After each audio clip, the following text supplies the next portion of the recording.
workers are compensated fairly, they can provide for themselves and their families, which not only promotes individual well-being, but also contributes to healthier and more productive communities. Furthermore, this argument not only is a one of social justice, it also has a deeper economic connotations. For one thing, there is ample evidence from numerous studies that more people earn, the more they tend to spend, hence increasing demand for goods and services and stimulating broader economic growth. Furthermore, this argument not only is a one of social justice, it also has a deeper economic Sorry, connotation. is that an echo? I'm hearing an echo right now. There's ample evidence from numerous studies that more people earn, the more they tend to spend, hence increasing demand for goods and services and stimulating broader economic growth. Furthermore, this argument not only we're hearing feedback, sir. Echo. Sorry, is that an echo? Yes, we're hearing echo. I'm hearing myself over again. From numerous studies that more people earn, the more they tend to spend, hence increasing demand. Cornwall, Yes, pause. sir. Cornwall. Yes, sir. We're hearing feedback, sir. Echo. We're hearing the echo. What's that? I'm hearing myself over again. Hello? Hello? Audible? Cornwall, pause. Yes, sir. Cornwall. Yes, sir. Yeah,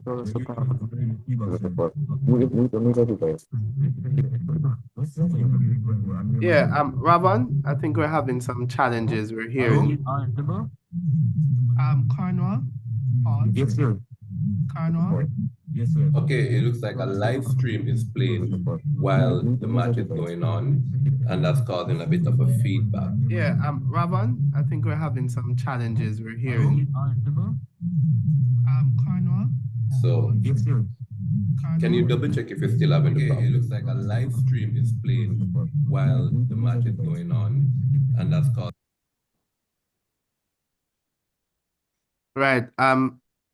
If someone is playing the live stream while the match is going on and you are in the Zoom, that will pose some challenges. So we're asking you not to do that. That would be the source of a challenge, right, Ravon? Yes, I suspect as much. Right. So just asking you not to live stream the match if you're here in the Zoom meeting. All right. So with that, we'll continue with the presentation from the first speaker from Cornwall, and we will resume your time. We had paused it. You may continue. All right. Critics often claim that raising wages will lead to inflation or hurt businesses. However, this argument fails to consider the larger reality. A fair living wage empowers workers and then fosters economic stability. Far from being detrimental, ensuring fair wages would only result in an economically healthier and stronger economy, benefiting all parties, the employer, employees, and society in general.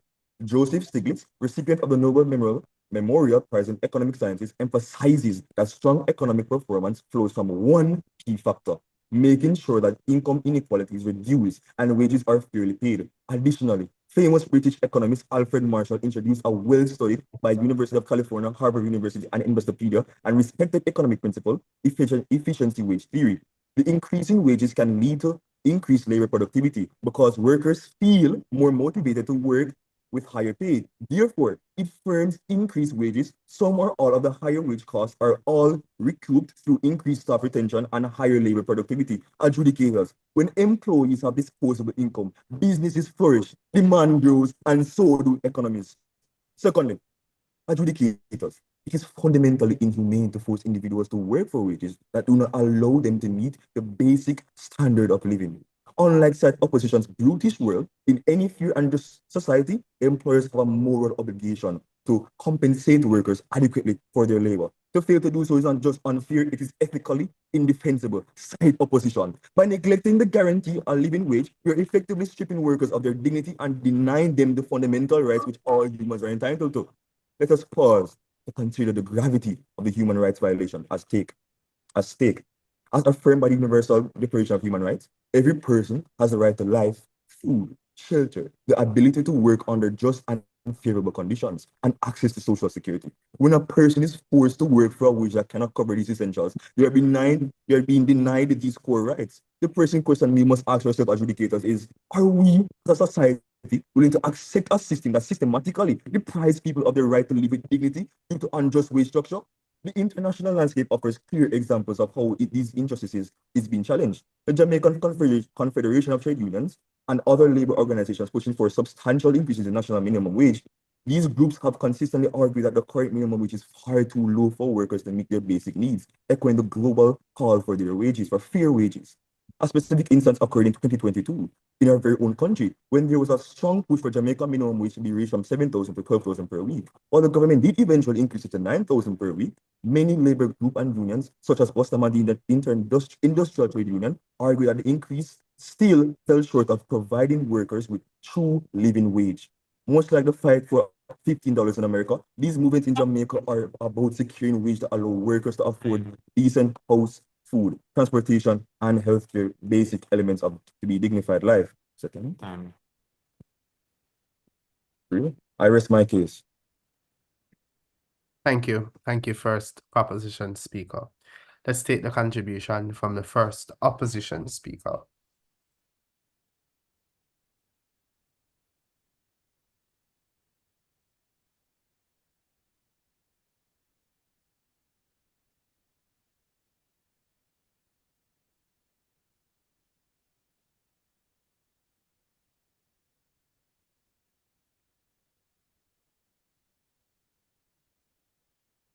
We're ready when you are.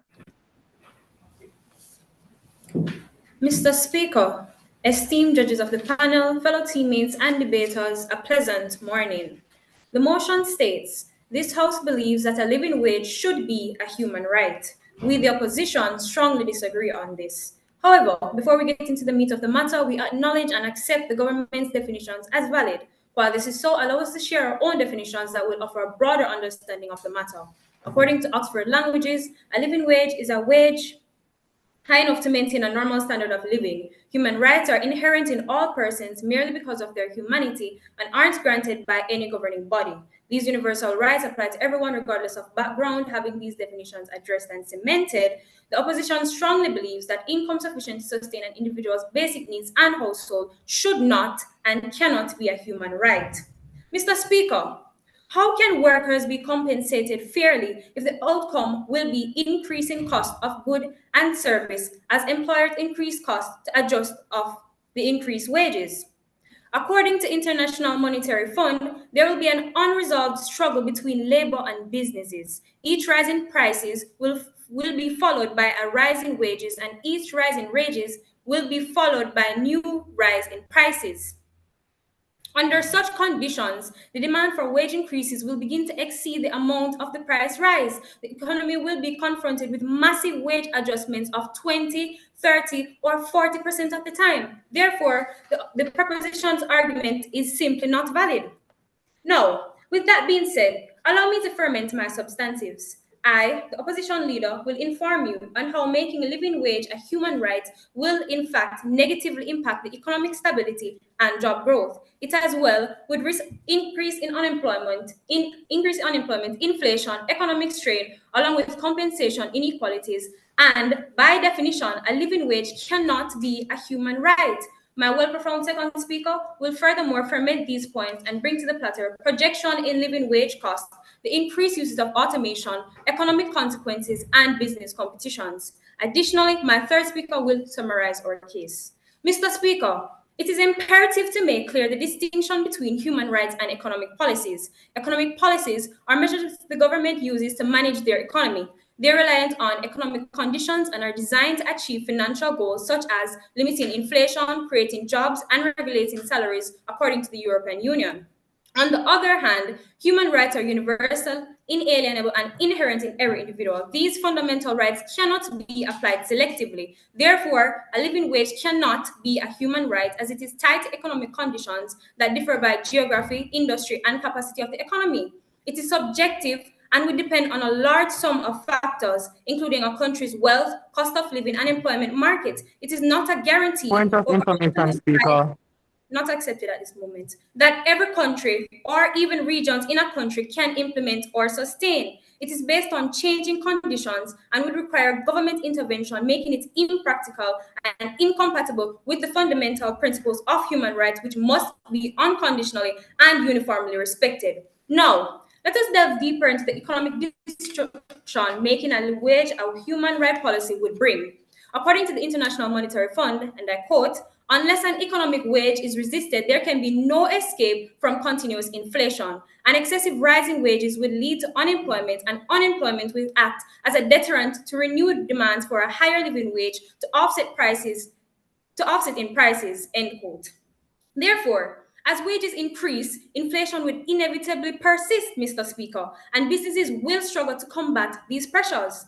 Statistics from National Federation of Self-Employed and Small Businesses Limited show that after the living wage was implemented in South Africa, prices for entrepreneurs and small businesses increased by 35%, staff reduced 24%, business invested were cut 23%, and 60% of individuals were accepted at this moment were recruited. We cannot ignore the inflationary pressures that policy would create.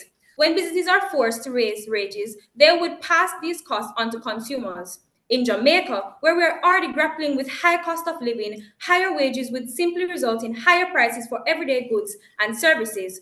This would particularly hurt our poorest communities who would see their purchasing power eroded as inflation rises. Due to this, we must consider the impact on employment. Research shows that a significant wage increase can lead to job losses, especially in low-wage sectors. According to the National Bureau of Economic Research, a 10% increase in wage can reduce low-skilled employment. In Jamaica, where the unemployment rate already stands at approximately 7.1% as of 2023, forcing employers to pay a living wage will cause many small businesses, particularly in rural areas, to either close their doors or reduce their workforce. In fact, SMEs account for 80% of jobs in Jamaica, and these businesses would struggle the most with absorbing wage increases. Many simply do not have the profit margins to pay significantly higher wages without cutting jobs or passing the cost to consumers. Accepted. You're talking about an excessive increase leading to inflation. First of all, that is a very dangerous and false policy that you're talking about. The wage push inflation theory has been disproven multiple times when they've implemented living wages. But secondly, it's not an excessive increase. It's just a moderate increase to allow them to be able to afford these human rights. So continue. Okay, well, I will address this point further on in my speech. According to studies from Travel Council, other nations' wage increases might cause 1% to 5% increase in unemployment in the short term, depending on the industry's economic flexibility. The unemployment rate in tourism, particularly for low-wage positions such as housekeeping, could rise even further. Jamaica Information Service stated that Jamaica's tourism workforce may experience a 3% to 8% increase in unemployment, especially if the living wage exceeds the present minimum wage. This, Mr. Speaker, would result in a 3% reduction of 354,000 jobs. That is the loss of 10,620 jobs, and even more threatening and detrimental, an 8% reduction would lead to 28,320 jobs lost in Jamaica's tourism industry. Let us take a second to let that settle. Is this really what we want for our economy? Additionally, a living wage could cause compensation inequalities. Let us put this into perspective. Hypothetically, Keisha and Trevor both work at D&G Supermarket. Keisha has been a shift supervisor for approximately 5 years. She earns $3,000 per hour. Trevor, a new cashier, earns $1,700 per hour. The living wage is implemented, raising Trevor's pay from $1,700 per hour to $2,520. Now, although this raise in income is helping Trevor cover more of his basic needs and expenses, Keisha, however, still only earns $3,000. She now only makes $480 more per hour than Trevor, even though she has more responsibility and expertise. Keisha's experience and extra responsibility aren't being fairly compensated anymore, which can create frustration and inequality. The living wage can unintentionally cause pay disparities for more experienced employees, if their pay isn't adjusted. Mr. Speaker, the opposition is not oblivious to the dangling shimmers the idea of a living wage presents, as it resonates with compassion and promises economic security. However, it's merely an illusion which will further plummet us into economic detriments. I adhere and urge you to flee quickly, and as my grandmother would say, take up your foot in your hand and run from such foolish fantasies and fallacies that the proposition presents. The government rests. The opposition rests. Thank you. Thank you, first, the opposition speaker. Let's continue the debate with the contribution from the second opposition speaker. All right. Good morning, everyone. So, good morning, everyone. Today I rise as the second speaker for proposition, and we're still in firm agreement with the motion. So, just to address a few things that the opposition first speaker would have said. So, first and foremost, the the the first speaker for Mannings would have stated that um increasing or making livable wages a human right would lead to wage push inflation. However, as my first speaker would have clarified with the efficiency wage theory put forward by British economist Alfred Marshall, the efficiency wage theory argues that giving a livable wage will increase productivity, leading to economic growth. So the Manning's first speaker would have made a dangerous assumption. She assumes that wages are increasing faster than productivity, and Manning's has no ground to make that assumption. So let us clarify that first and foremost. So another thing I would like to move on to is that purchasing power will actually increase. So the Manning's first speaker would have stated that increasing or making it a livable wage would cause purchasing power to decrease. However, it is actually the opposite. When you pay workers a livable wage, they can afford to buy more goods, therefore leading to economic growth. This increases their purchasing power. So the first speaker for Mannings would have made a very fallacious statement. So let me get into my point. So today, I will put forward two main substantive to advance my team's case. First, the fact that a living wage would reduce reliance on government welfare programs and the economic stability gained by implementing a living wage. To get into my first substantive point, the increasing the living wage would reduce the reliance on government welfare programs. Programs such as PATH are government programs in Jamaica that aim to aid members of low-income households financially. They offer help with healthcare and also educational supports.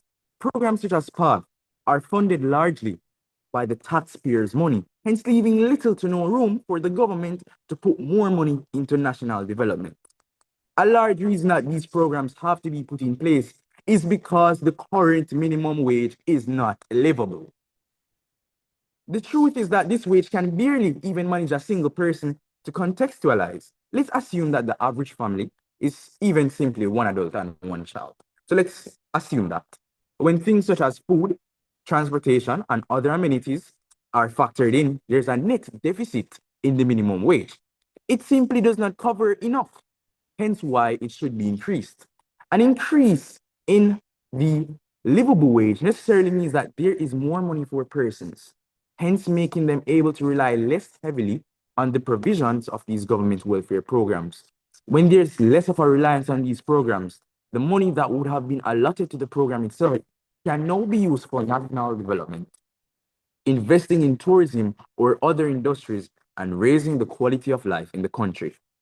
All of these are direct impacts from a lighter reliance on these government welfare programs. Furthermore, as it relates to economic growth and stability, wages that allow breathing room financially for the population necessarily stabilizes and boosts the economy. Now, as my first speaker would have touched on, with the wage push inflation theory is a gross oversimplification of economics, and it is a fallacy.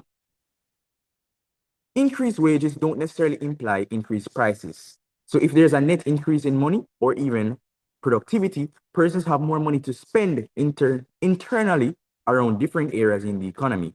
Moreover, getting the money into the hands of those who are more likely to spend it around the economy is important. And these are the persons who would stand to benefit from making a livable wage a human right.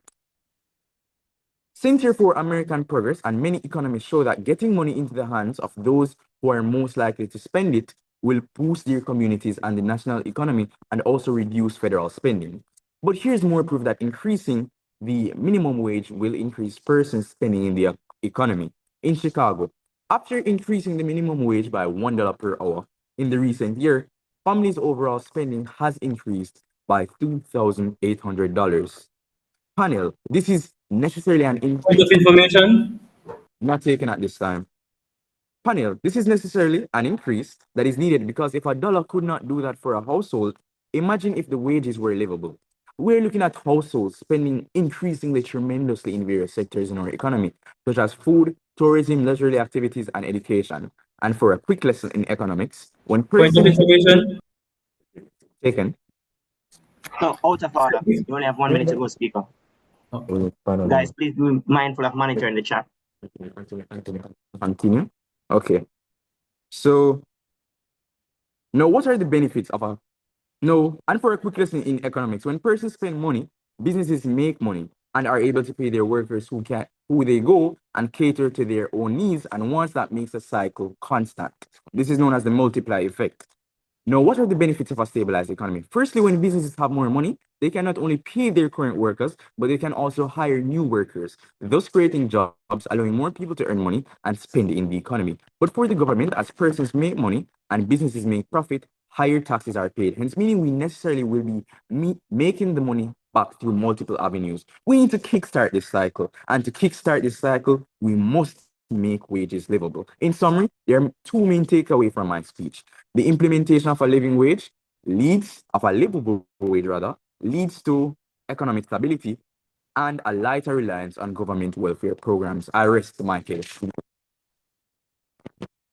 All right, just before we take the second opposition speaker, rather, guys, please be mindful of monitoring the chat so you can see the time signals because they're posted there. So when we say 1 minute to go, that means you're in your final minute. No POIs can be asked. And when we say 1 minute, that means you've spoken for 1 minute. So you are now open to POIs. Okay, I'll now hand over back to Cleveland. Thank you, Javon. Thank you to the second proposition speaker. Let's hear the response from the second opposition speaker.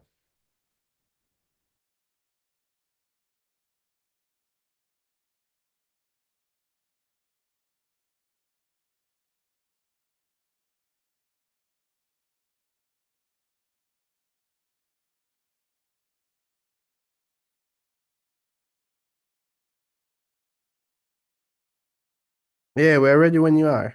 Guys, when you come to speak, you can just begin.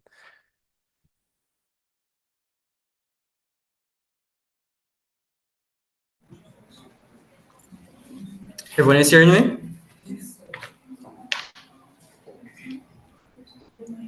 Okay.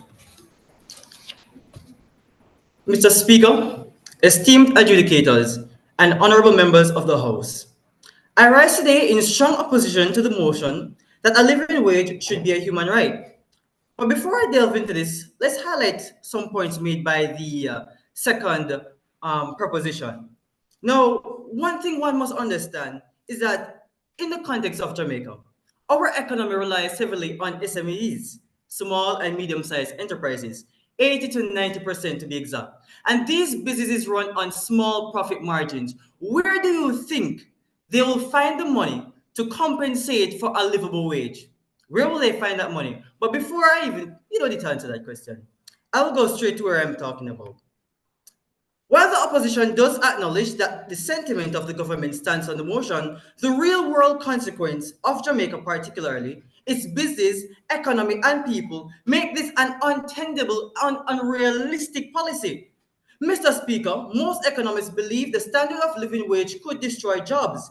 This idea centers around the basic economic model of supply and demand, economics 101. If you make something more expensive, people will want to buy less of it. Speaker. Not accepted. But if you make labor more expensive, then employers might want less of it. What we call this is simply unemployment. First, mandating a living wage across Jamaica would significantly threaten small and medium-sized enterprises, which are the backbone to our economy, which accounts for about 80 to 90% of the Jamaica's workforce. Most businesses in Jamaica operate on narrow profit margins. If these businesses were forced to absorb higher pay across the board, we risk seeing widespread layoffs and closures. Mr. Speaker, let's take a look at the possible projection. According to the Statistical Institute of Jamaica, Jamaica's unemployment of July 2023 was about 4.5%, the lowest in decades, employing about 1.2 million people. A study conducted by the Jamaica Employers Federation in 2022 suggested that a living wage for an individual to meet their basic needs would be around 24,000 to 30,000 Jamaican Your white dollars speaker. per week, not accepted. An almost 85% increase from the current minimum wage. This translates to about 96,000 to 120,000 Jamaican dollars per month. In short term, unemployment rates could rise by 1.2% from what it is currently is, bringing the states to 4.5 to around 5.5 to 6.5% of unemployment, Mr. Speaker, Your leaving white a speaker. projected 66,000 to 78,000 people unemployed. This, Mr. Speaker, is due to some businesses, especially SMEs, laying off workers or not hiring entirely as they adapt to a much significant wage cost. Additionally, the one-size-fits-all approach of the living wage disregards regional and industry differences. The cost of living varies across Jamaica and many aspects of the world, with urban areas like Kingston being far more expensive than rural areas. What is a living wage in Kingston is vastly different from what it is in Clarendon and St. Mary. A blanket wage policy would Point of completely information, ignore this speaker. economic variation and distort the local market. Not to mention, implementing a living wage in Jamaica would accelerate the adoption of automation across key sectors, displacing thousands of workers. Countries like the United States and Germany have shown that higher labor costs pushes business towards automation to maintain profitability. For instance, after a wage hike in the United States in 2017, industry like fast food and retail saw a rise in self-service kiosks and automated systems. In Germany, automations in manufacturing increased by 23% after wage increase, according to the National Bureau of Economic Research. In Jamaica, projections suggest that a 30% of jobs in tourism and agriculture could be lost to automation over the next decade if such a policy was to be reinstated. Similar to global trends, firstly, worsening unemployment currently at 4.5%. A living wage policy could therefore deem job Point of insecurity information, speaker.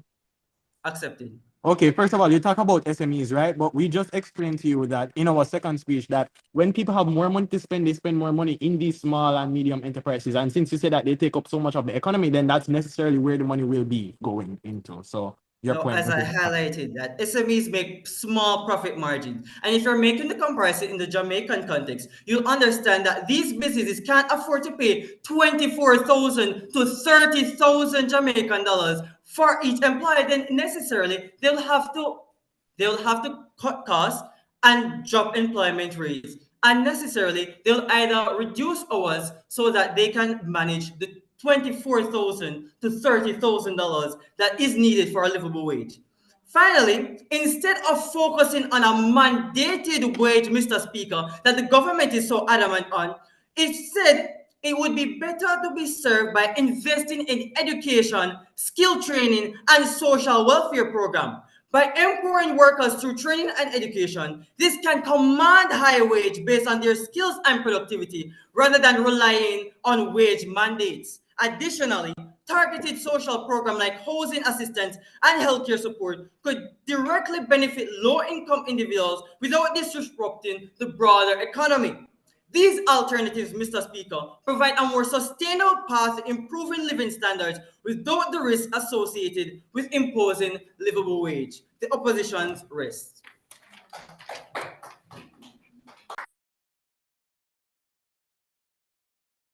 Thank you. Thank you to all the speakers who have spoken so far in the debate. We are going to enter my favorite part of the debate, the period of cross questioning, where each team will get the opportunity to ask questions of the opposing team. That's period we call the cross questioning.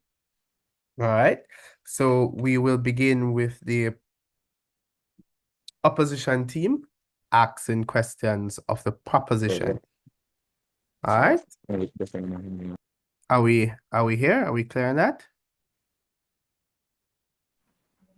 Yes, very clear. Right, and that will last for a period of 5 minutes. And then following that, we will also have the proposition team asking questions of the opposition team for a period of 5 minutes. All right, so Mr. Downey, are we ready? Yes, I am. Cleveland, just to clarify, are the questions restricted to a specific time and responses as well? Are we Yes. just Yes. Downey, similar to questions must be asked within 20 seconds and the responses should be given within 40 seconds. okay? Thank you very much for that. Yes. All right, are we ready? Yes, we're ready. You may go. So our first question is to the government. Can you provide any evidence that implementing a living wage as a human right would necessarily lead to significant economic harm, such as job losses or inflation? Well, firstly, it's not our duty to prove that this would lead to job loss or inflation. We're proposing the motion. But if you want to see how it has benefited economies, we can bring up Costa Rica. They implemented a living wage. They're in the Caribbean. They're basically not even a first world country either. And they can implement a living wage and their economy benefited greatly from it. But as it relates to your question, it's really not our burden to prove to you that it will lead to unemployment and job loss. It's your burden to prove to us that it will lead to unemployment and job loss.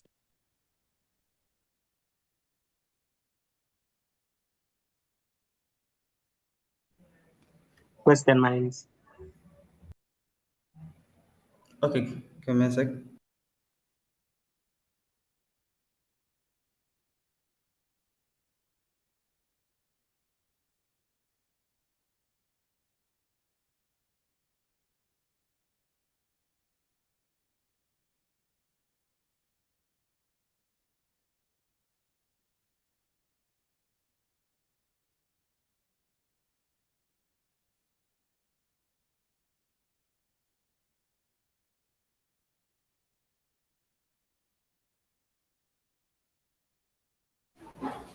My question to the proposition is, seeing that our statistics have shown that inflation is a prominent issue in several countries, how would the living wage stop or combat inflation? It's a problem. So first and foremost, in my second speech, I would have noted that you all are making a very dangerous assumption. And you would have made it with several points. When we speak about unemployment, that when you guys spoke about unemployment, you guys are using that assumption, which is very dangerous. That the assumption is that the wages would increase higher than productivity. I'm hearing an echo.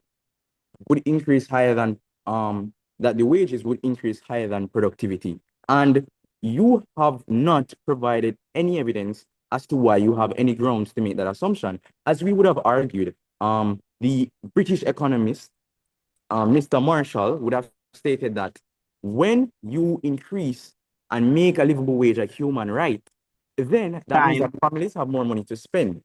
So therefore, productivity increases. Question again, Mannings.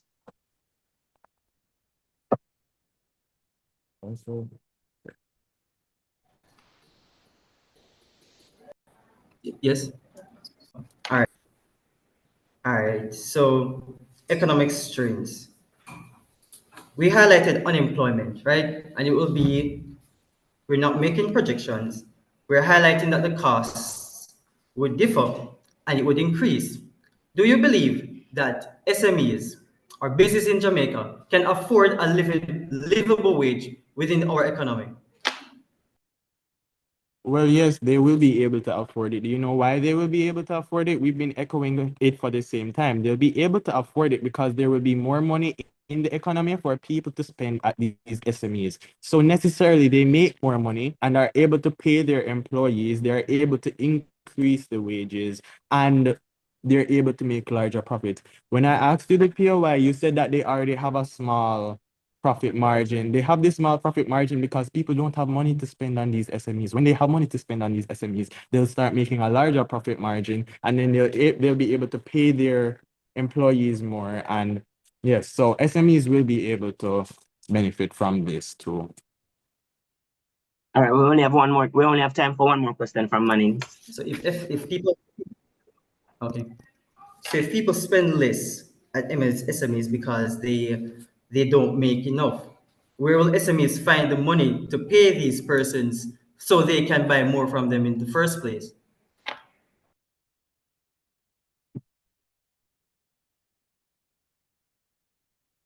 Where will they find the money in the first place? They will find the money to pay these people once they start making the profit. As I've said before, they're going to be making this profit, so they're going to be able to pay the people. And even if there is a short, there's going to obviously be a short period where, yes, some people don't have their wages yet. But once they have their wages, they're going to be implemented into the economy. People are going to make their money. People are going to spend their money at the SMEs, and then the SMEs are going to be able to pay the employees. So yeah, And to add to what Taekwon said, in my second speech, I would have touched on this, and I would have noted that I would have touched on this, and I would have spoken on the multiplier effect. So the multiplier effect is where giving them a livable wage would actually boost the economy, and therefore they would get this profit to pay their workers.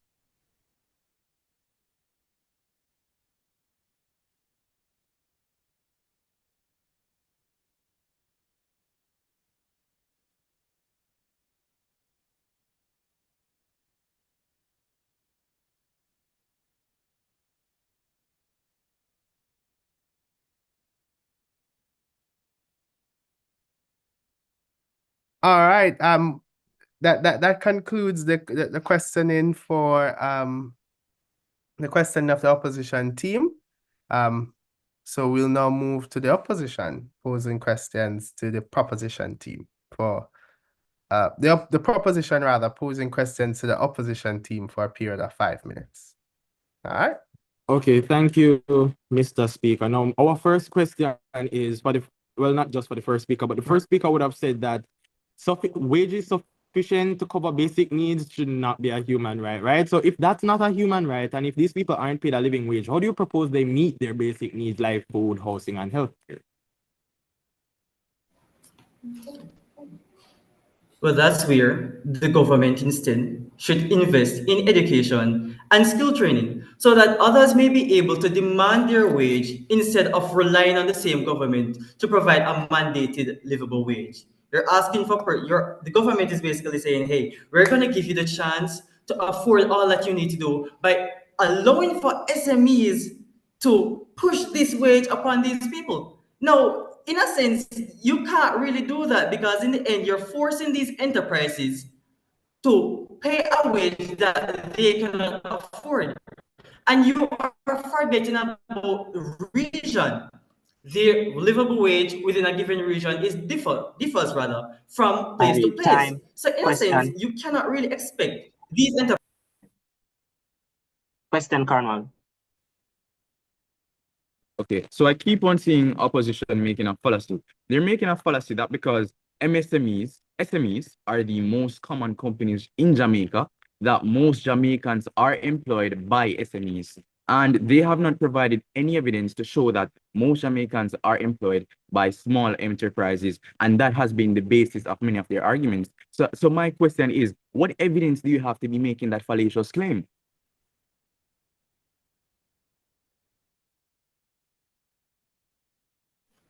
Well, we highlighted that 80 to 90% of Jamaicans are employed on the SMEs, right? And that was highlighted by not only the first, but the second speaker as well. 80 to 90% of Jamaicans are employed by SMEs. The comparison overall by your speakers were comparison in a general basis. Now, if you're going to compare probably Jamaica to other countries, probably like developed nations, where the context of your debate really centered around, you cannot even use the United States because 51% of their SMEs highlight they employ.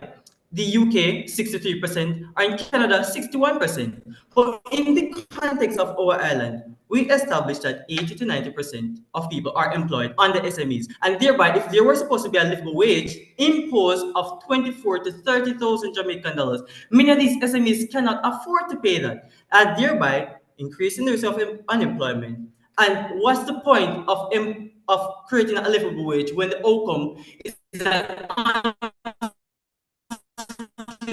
persons are going to be Question, unemployed in Anwar. the end, and unfortunately replaced by perhaps. Okay, so our next question, right? So if they have to rely so heavily on what you would call demanding it from their employer, so they're demanding a living wage from their employers. If they have to rely so heavily on it, why not just make it a human right since they're going to be asking for it anyways? That's what you guys are saying. That's what the government is demanding a livable wage upon these employees so it can be imposed on the employees. You're making your statement and you're contradicting your own self, sir. We're highlighting that. A livable wage cannot be a human right because as my opposition leader highlighted, a human right is a right that should be or is necessary or should be imposed for everyone. A livable wage would have to be something that is demanded by the government and therefore it cannot be a human right. You're simply imposing something on employees, that they are forced to mandate when in a sense many of them cannot afford to pay in the first place and thereby unemployment would come in as many of these jobs just simply cannot afford to pay their employees this livable wage. Okay, thank you, Speaker. Right. So let's say we One continue final underpaying. question. So let's say we continue underpaying workers so much to the point that they can't afford education, housing, or healthcare for themselves or their children, right? Where does that leave us as a society in the next 30, 40 years?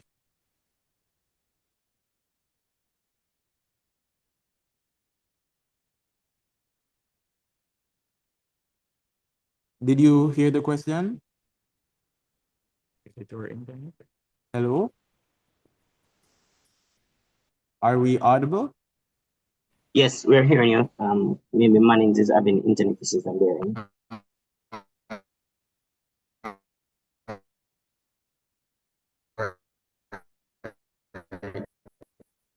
So, as we keep on highlighting, are you hearing? Hello, are you hearing us? Hearing Yes, us? yes, we're hearing. Go ahead. Hello, are you? It's unstable. Yes. Are you here? Yes, we're hearing. We're gonna ask you to repeat your question. Hello? Okay, We're gonna yes, ask I the can proposition repeat to my repeat their question. question. My question is, if we continue underpaying workers so much that to the point that they cannot afford education, housing, or healthcare for themselves or their families, what are where does that leave us as a society in the next 20, 30, 40 years? And in the next 20, 30, or 40 years, what the government should be doing instead is investing in education and skill training. That's simply it. If we invest in these sectors, then these Jamaicans or many Jamaican like youth will be able to afford these amenities instead of forcing employees or employers rather to mandate them to pay a livable wage. And we highlighted to you what that livable wage would look like. Imagine an employee or employer rather paying $24,000 a week to perhaps a janitor or perhaps a housekeeper in a hotel industry. Then naturally, these industries will be forced to lay off workers or even transition to automation. All we are trying to say is you cannot be forcing a living Time. wage upon these persons. Instead, you should be investing in education and skill training.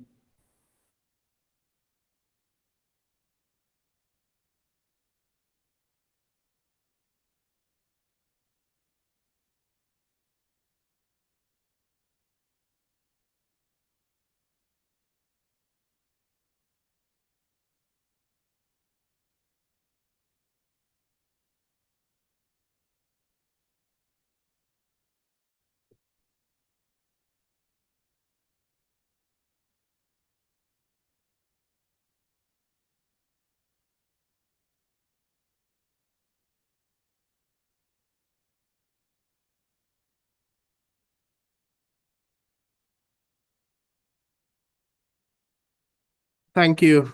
Thank you. Thank you so much, guys, for what I would say a rather spirited cross-questioning period.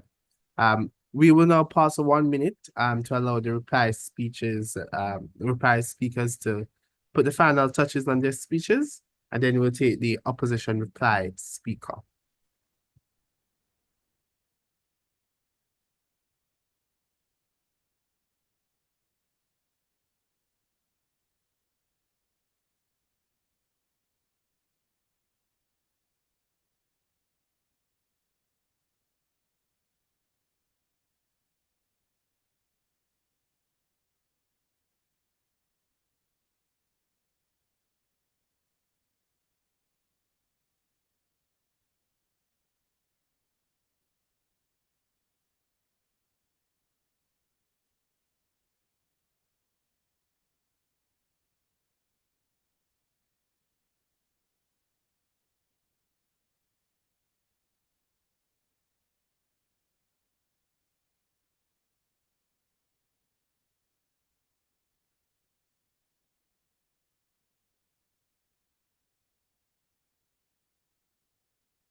One minute is up.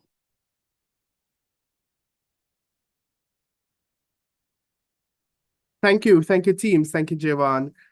Now let's invite the opposition reply speaker to present the reply speech for team opposition, and then we will end the debate with the proposition reply speaker.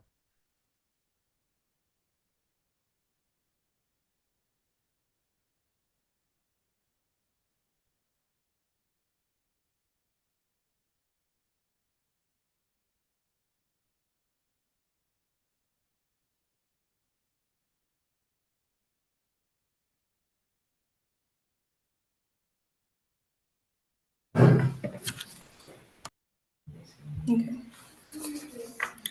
Mr. Speaker, esteemed judges, members of this House, a pleasant good morning. Now, firstly, before I get into my rebuttal, I would like to attack a point made by the proposition. Firstly, we as opposition, we are not saying that a living wage is wrong. We are not saying that it is something that should not be implemented. However, we are simply saying that it cannot be a human right based on what a human right is, or what the definition for that is.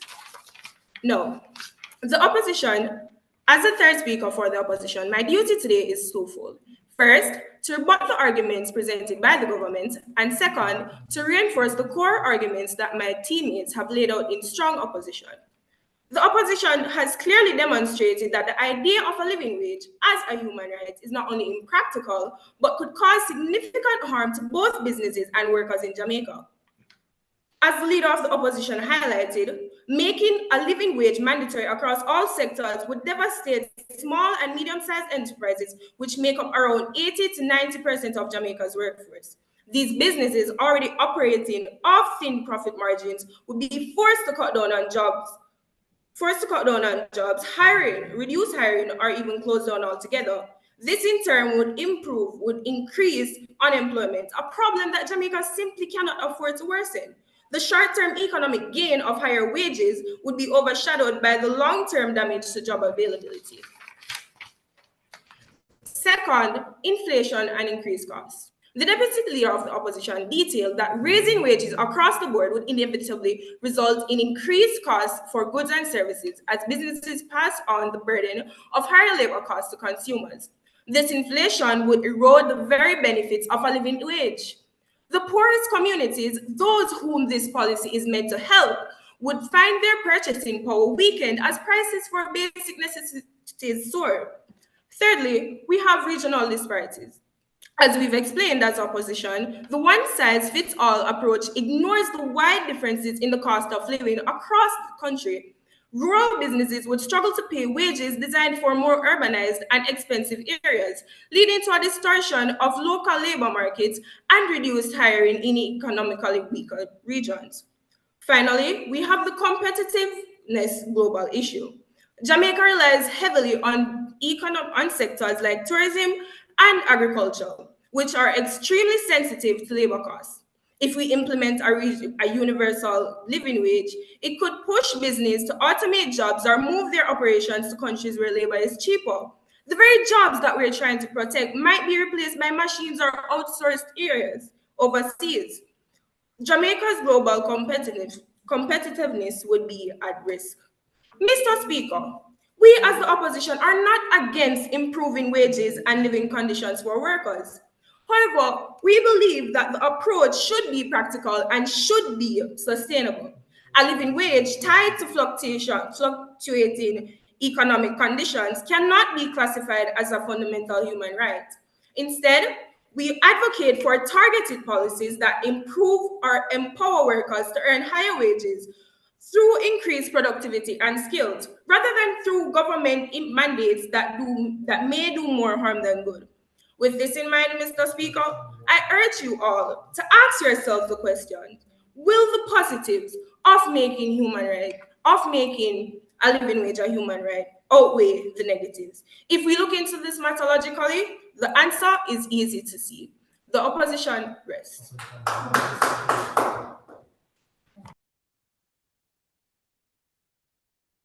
Thank you. Thank you, opposition reply speaker.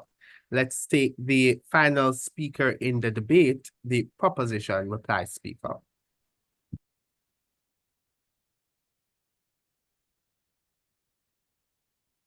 Okay, good afternoon again, everybody.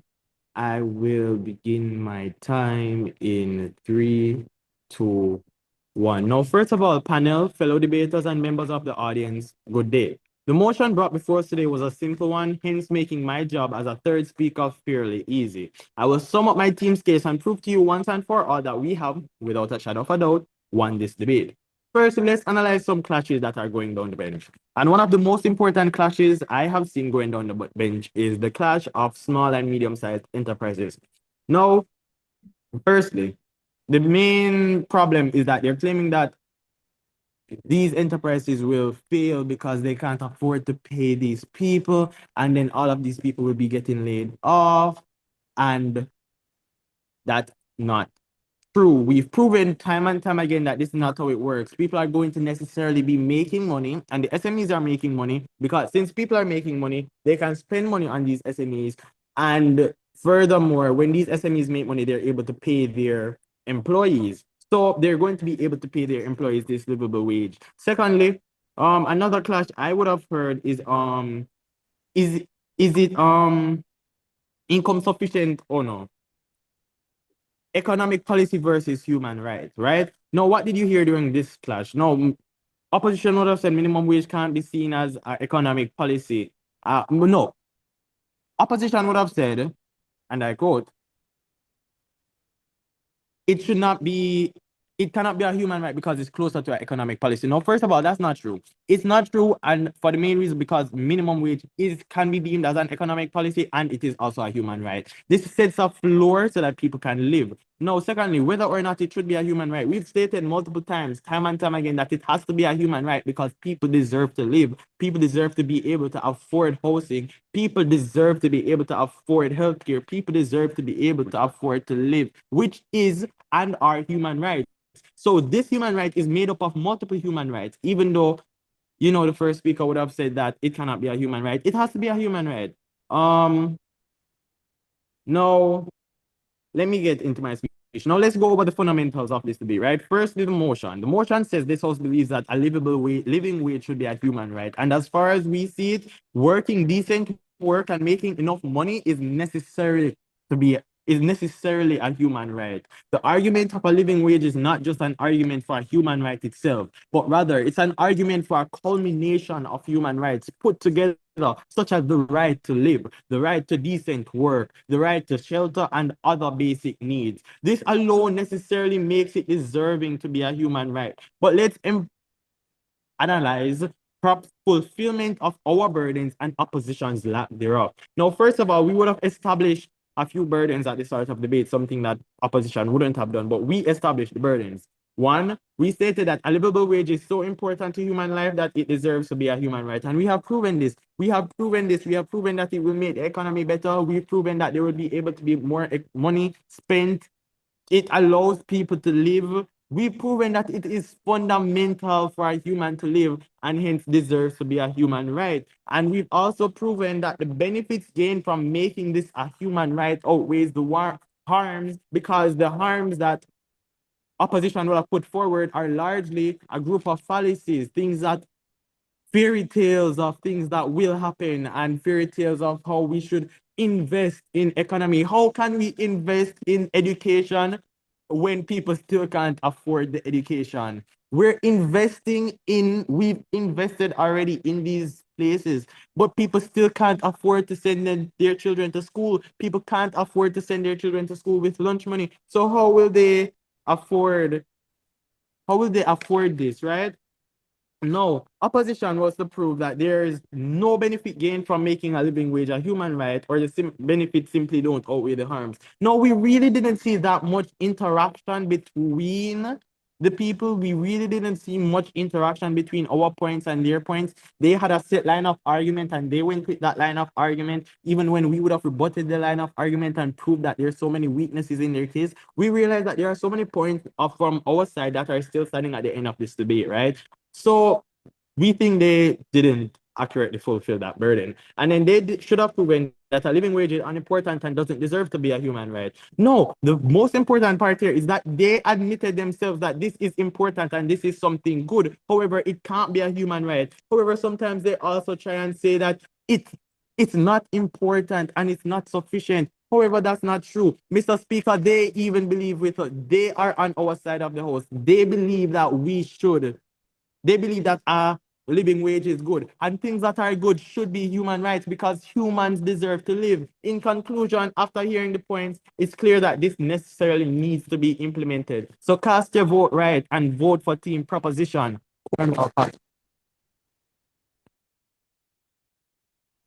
Thank you. Thank you to all the teams, all the speakers in the debate for a very interesting debate on whether there should be a livable wage. The judges will now move to deliberate, and I'll be back with you shortly with the results and the justification for the results. In the meantime, I've asked the teams to send me the names of the speakers and their speaking position. Just want to ensure that they're consistent with what we have here. So please, in the meantime, send the speaking positions and the names of the speakers just to ensure that what we have on our end is consistent with the who would have spoken in the debate. All right, thank you so much.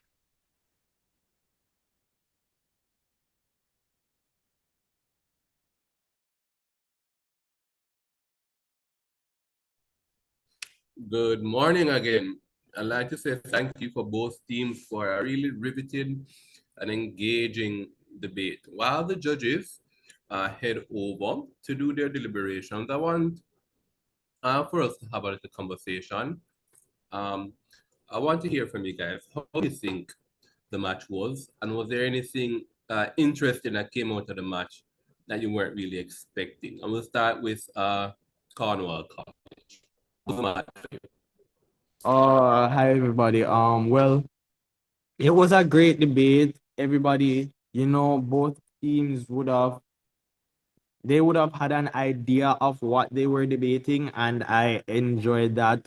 It felt like everybody knew what they were here to do. They knew their side, and something that happened in the debate that I didn't expect to happen. I actually didn't expect the debate to revolve around SMEs. I would have predicted more the wage push inflation argument. So I expected the debate to revolve around that. But then the SME's point, it was good. It was good. It was very in line with what we're here for, trade unionism and all of that. So I think it was a great we had some great interactions going down the bench, and overall it was a fun debate. It was a great debate and a great debate against Manning School. All right, thank you. Yeah, sometimes in a debate, arguments come that we weren't prepared for and we're necessarily having to pivot. Mannings, how was the debate for you? Well, overall, it was a very good debate. I'd like to acknowledge the third speaker from the Cornwall College. I really respect your speech quality and so forth. Overall, we were a bit surprised ourselves with some of the points made. Well, first and foremost, we were very surprised of the constant comparison with the minimum and the livable wage.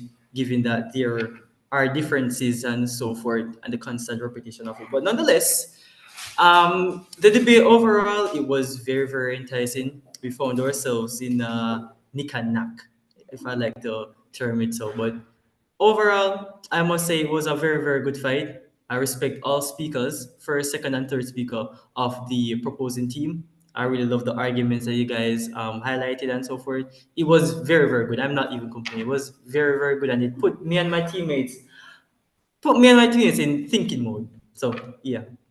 All right, thank you. Thank you very much. And I see that we have on the call as well, you know, your competitors. I see Montego Bay High on the call, and I see Ocho Rios High School on the call as well. So it seems that the other teams came to scope out the competition to see what they're going up against. So a little tactical advantage that we're seeing happening right there. I'm also seeing on the call the president of the JCSA, Mrs. Tesha Clark Griffiths. Good morning, Mrs. Griffiths. How are you? Good morning. I was there laughing, listening to both teams. It was very exciting for me. Um, I like it. I really, really love it. I mean, I think both teams did exceptionally well. The only thing I want to say though is that SMEs, the union doesn't represent SMEs though.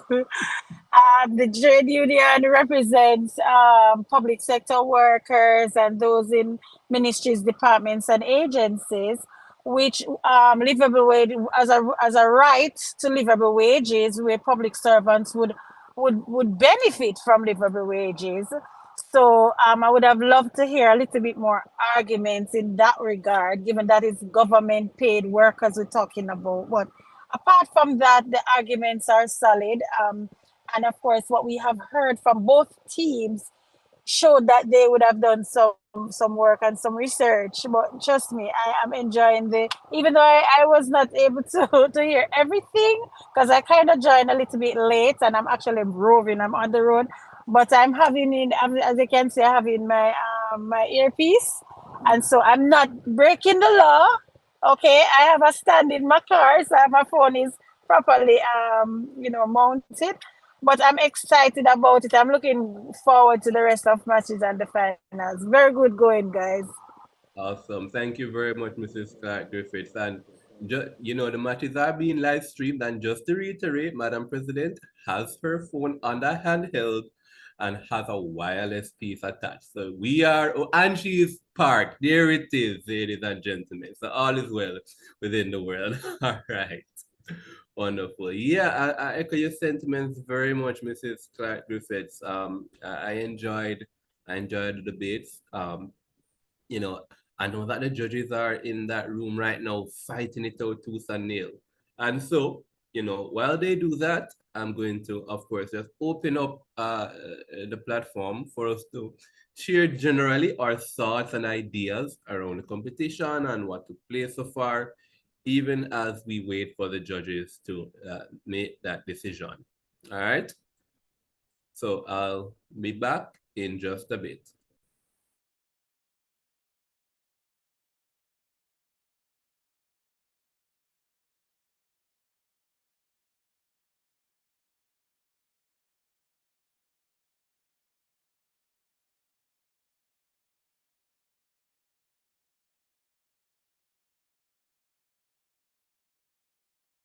Hello, Manning School.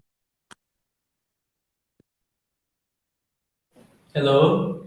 Are you guys going to be at Zone B next week, Tuesday? We're gonna try and be there. All right, please do try. We'll be happy to see you there again.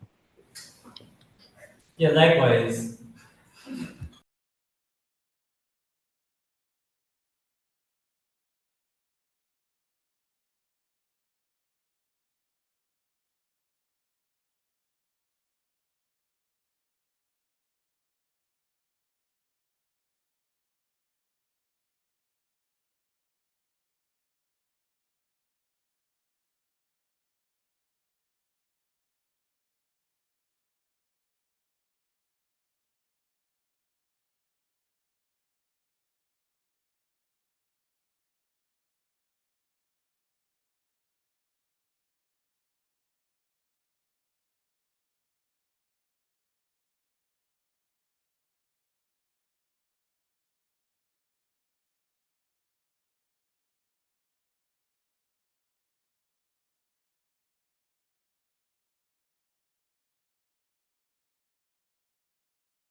Thank you, everyone. Good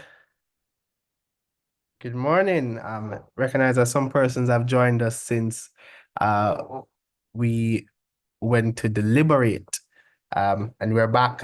I see here that we have the president of the Jamaica Civil Service Association, Mrs. Clark Griffiths. Earlier, we were expressing, Mrs. Griffiths, just how thankful we are that JCSA sees the necessity in continuing this competition. Debating is such a powerful tool, and I think it's so apt that right as we are about to celebrate National Debaters Week, this noble labor union, one of the best across the island, has decided to throw its support. No, not one of the best. You have to fix up the argument. The best of You know, the best. Okay? That's why we have upgraded from big deal to mega deal. Okay. Indeed. We're so very happy. So it's my pleasure to bring the results and the justification. I will start by telling the team that has won this debate and then the justification for it. We thought that it was a very interesting debate. Wasn't necessarily easy to arrive at the decision because of the quality of the arguments, and I think it was indicative of that because of the length of time that we took to adjudicate, and we wanted to ensure that we arrive at the most accurate decision. So winning this match, we believe, is a team from opposition, Manning's School. So we think that we want to extend our commendations to the Manning School for winning the match, and a valiant effort to Cornwall College. Why are the results as they are? Let's look at the motion. The motion requires both proposition team to defend a livable wage as a policy, as a human right, and opposition contends not necessarily so. It should not be a human right. What are the reasons or the justifications for their positions?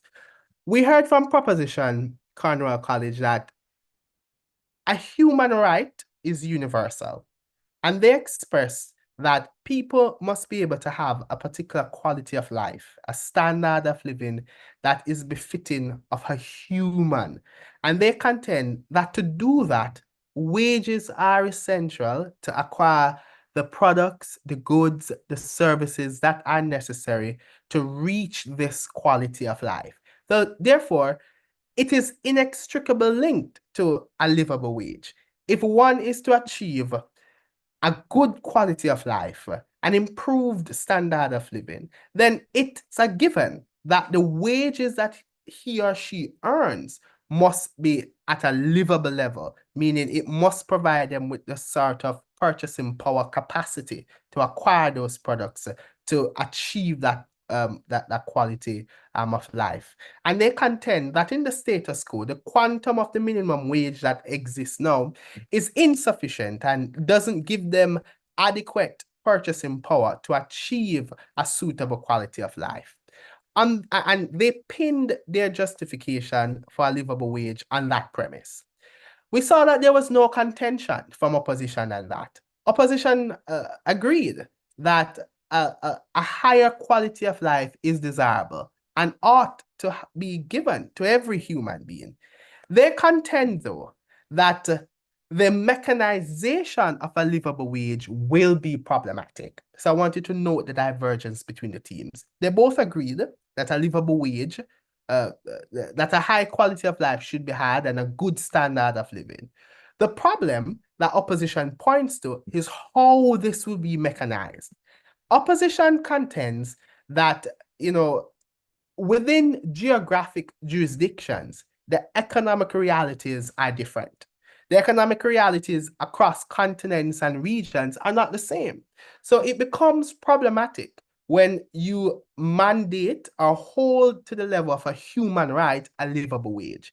Because what constitutes a livable wage in one context, in one economic jurisdiction, might be of stark difference from another. And the economic realities of countries really determine their capacity and the capacities of companies within their economic jurisdiction to be able to afford a payroll that can provide a higher wages for their workers. So they contend that it's going to be problematic. You know, the panel heard that argument, you know, noted it. We didn't get any contestation to that argument really from proposition. We thought that there could have been reasonable responses to that argument, but alas, we didn't get that. So the panel of adjudicators had to treat that argument from opposition as being accepted and being unresponded to, because we can't strike down, reject, or infer our own understanding of how the system really works. We have to judge what was presented in the debate. So on that particular matter, on that particular clash about the universality of livable wage and how it would be mechanized, we think that opposition won on that particular clash. And primarily because Cornwall did not do a sufficient or any job at all in responding to that particular argument. And we thought that there could have been responses. If you have another match going into, maybe you could accept this as a point of advice, etc. One could have argued that, you know, rights can be held as, you know, universal, and what a livable wage would be different in the economic context. They could argue that you know, a livable wage in the context of Jamaica's economy would be different from what it would be in Sudan. But in both Sudan and Jamaica, it must be held that it's a livable wage, and that livable wage will be pinned or hinged on the economic realities. You know, so we needed a bit of pushback to that argument from Manning. So we didn't get that from Cornwall College. So we find that their, you know, opposition proceeds ahead of prop. Let's talk about the other major clash that came out in the debate, the argument about inflation. Inflation. Proposition contends that when you pay people higher wages, people have, you know, greater purchasing power, and people are happier, and people will be able to spend more. And when people spend more, you know, companies will produce to meet that output. And they also contend that when workers have a higher pay, there would be an increase in productivity. You know, things that could be seen as true. The challenge, though, is that we didn't get a lot of the mechanization behind that. So what it appeared to be on proposition side was a lot of highlights in terms of a lot of broad arguments without much development. So we wanted to see how higher wages would lead to productivity. Why? Why would that be the case? And I'm sure we all know that, you know, it can be explained, it can be justified that someone who gets higher wages will be more motivated, will have a greater incentive to protect his or her work, and therefore would produce at a high, would work and perform at a higher level, increase productivity. But alas, that kind of analysis was missing from proposition. So what was needed was a greater development. Walk us through how different things that you say will happen happens. On the contrary, and contrasting with opposition, we got a bit more development of the case from opposition. Opposition contends that there will be inflationary pressures that will emanate from higher wages, from mandating through holding livable wage as a human right, mandating companies to pay higher wages. You know, we're going to see some sort of inflationary pressures, and they spoke about the wage price spiral, you know, which is very common, you know, we know economics and so on. And they contend that if workers are given higher wages, this represents an increased cost of production for businesses. And the increased cost of production, you know, for firms, they're not going to accept that increased cost like that. They're going to pass on that increased cost to consumers. So consumers will now be faced with higher prices. And what is going to happen is that the very purchasing power that has been granted to them in higher wages will now become eroded because of the higher prices that, you know, emanate from, you know, the higher cost of production that firms pass on to consumers. So what made us choose opposition's position over prop was the greater mechanization. You know, we could see how things connect. You know, and you know that is very important in a debate, because remember, debate you're seeking to persuade an audience. You know, we understand how the real world works, but you know it's not fair for us to infer and put a lot of our own analysis in the debate. We have to accept what is presented to us in the debate. So again, on that particular clash, we think that the opposition team proceeded ahead of proposition, largely on account of this great analysis and development of their case relative to proposition. So it's not necessarily because what prop said, wasn't true, but it became unconvincing because we didn't see how a lot of the things would emerge as they said, relative to opposition, who showed us how things would likely happen in the real economy. So on account of that, we think that the team that has won this debate is the opposition team. And opposition, that's Manning's, wins on 274 points. And a valiant and well fought by the proposition team, Cornwall, on 267 points. The best debater is the second opposition speaker, who emerged with 79 points. So congratulations to all the teams and all the very best. And thank you very much, Cleveland. Ladies and gentlemen, the match has been decided. Heading into round 2 of this competition is the team Manning School. And hoping for a wildcard pick, unfortunately, will be Cornwall College.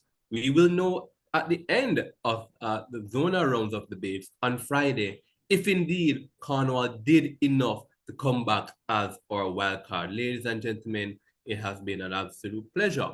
We're now going to move right into the second match in Zone B, and that match is again between two titans of the debatings. In fact, Zone B really has a host, a litany of amazing schools. And the two teams that we're talking about in this instance is the Montego Bay High School for Girls, the reigning champions of the JCSA High School Debate Competition from 2023, and the third place winners, Ocho Rios High School.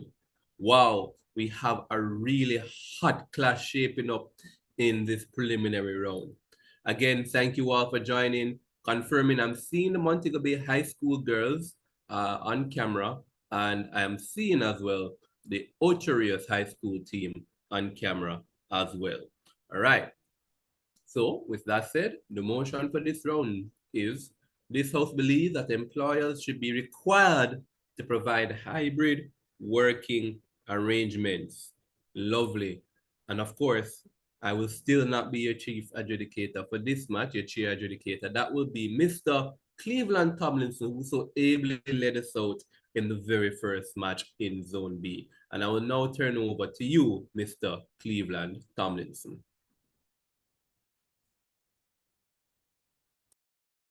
You need to unmute Cleveland. Oh, thank you. Thank you. I was so excited. So let's get the second match started. We had a very good first match, and we want this one to be very interesting and exciting. So let's get 7 minutes on the clock for the first proposition speaker.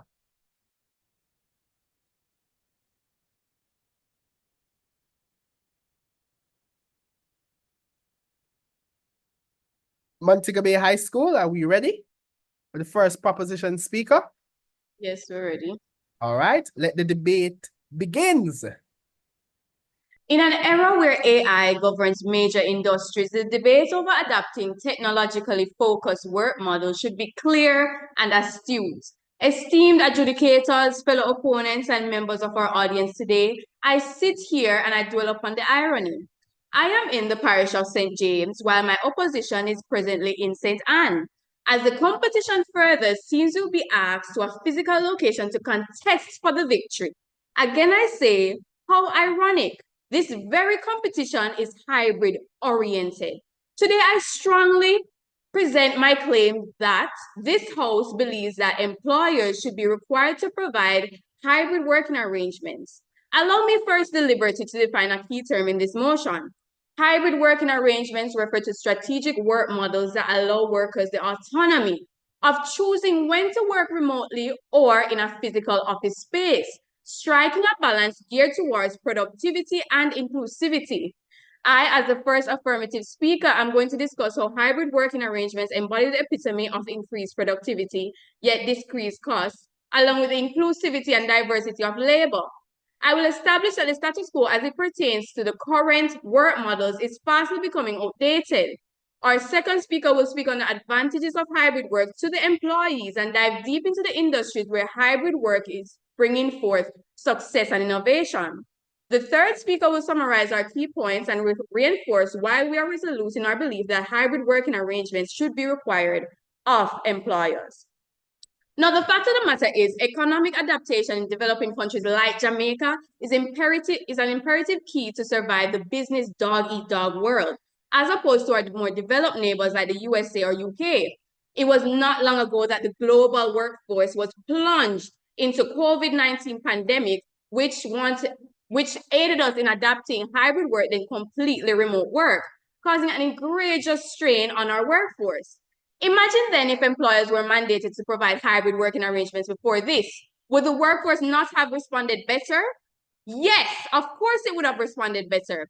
The workforce would have already been accustomed to hybrid work, and employers would have had the resources readily available for remote work in COVID.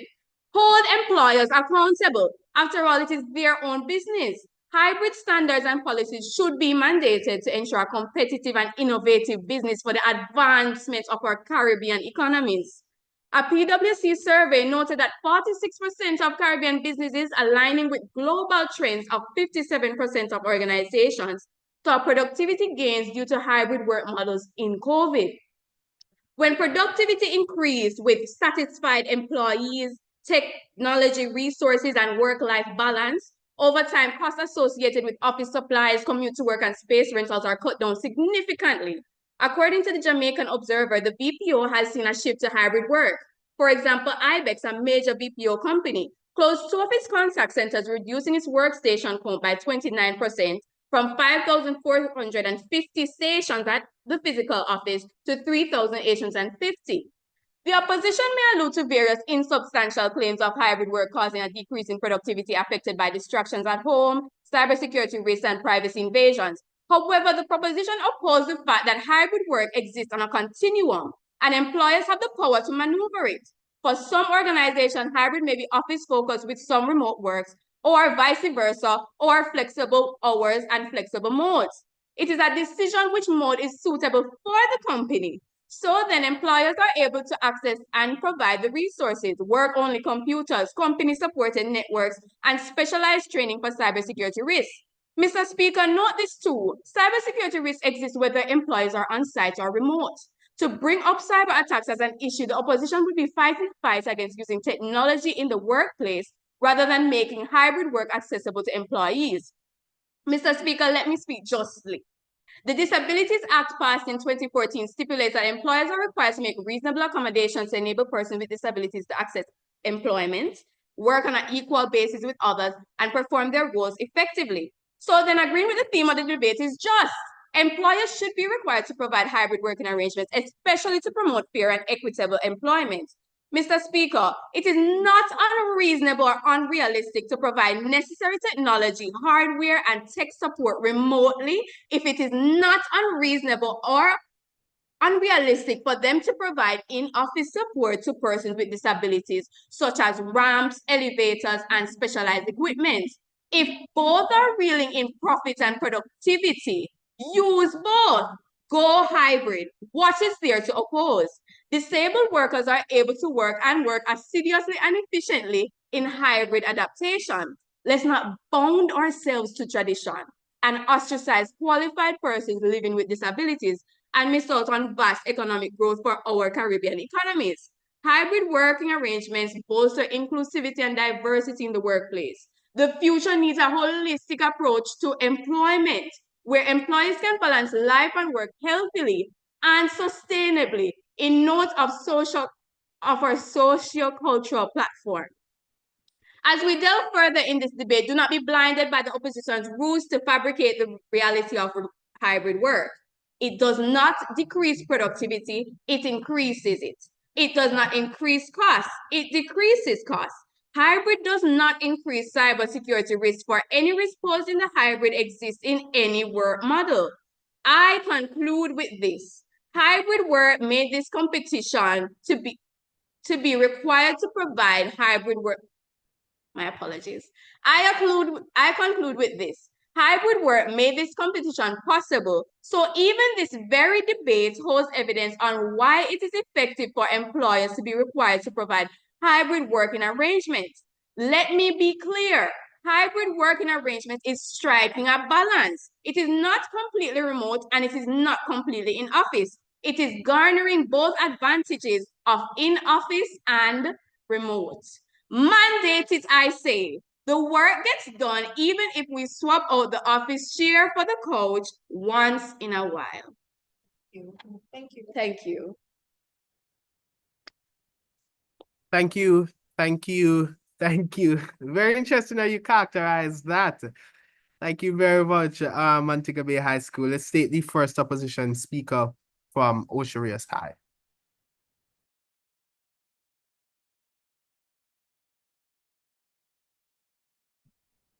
Let me refute some points before I begin. Mr. Speaker, we are yet to be developed. How can we mandate when we lack the proper resources for this motion? Yes, Mr. Speaker, the costs are cut down, but what about the cost of the employees? What about the cost they will face? Mr. Speaker, honorable judges, ladies and gentlemen, my most learned opponents, good morning. As the first speaker, I will discuss how hybrid working arrangements will lead to a loss of innovation and creativity through isolation, and also how hybrid work could amplify inequality. My second speaker will show how hybrid work will affect mental health, work-life balance, and also the cognitive cost of switching between two environments. While our third speaker will look at the hidden costs and inefficiencies that hybrid working arrangements will create. For the context of this debate, required implies that something is mandatory or obligatory.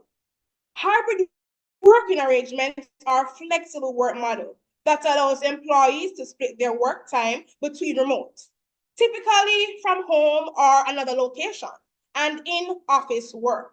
It typically involves a mix of in-person office days and work from home days. While we are not against hybrid working arrangements, we on the opposition believe that companies should not be obligated or obliged to implement hybrid working environments within their workplaces. We contend that if employers see fit, based on their circumstances, based on the needs of the company, based on their goals and objectives, then and only at that time should they implement hybrid working environments. Mandating hybrid working arrangements is not the way to go. Industries that require high levels of on-site interaction may face operational inefficiencies and productivity by having to comply with a hybrid mandate. The most innovative companies succeed by finding the right balance for their specific teams, and this balance will look different across industries and even individual organizations.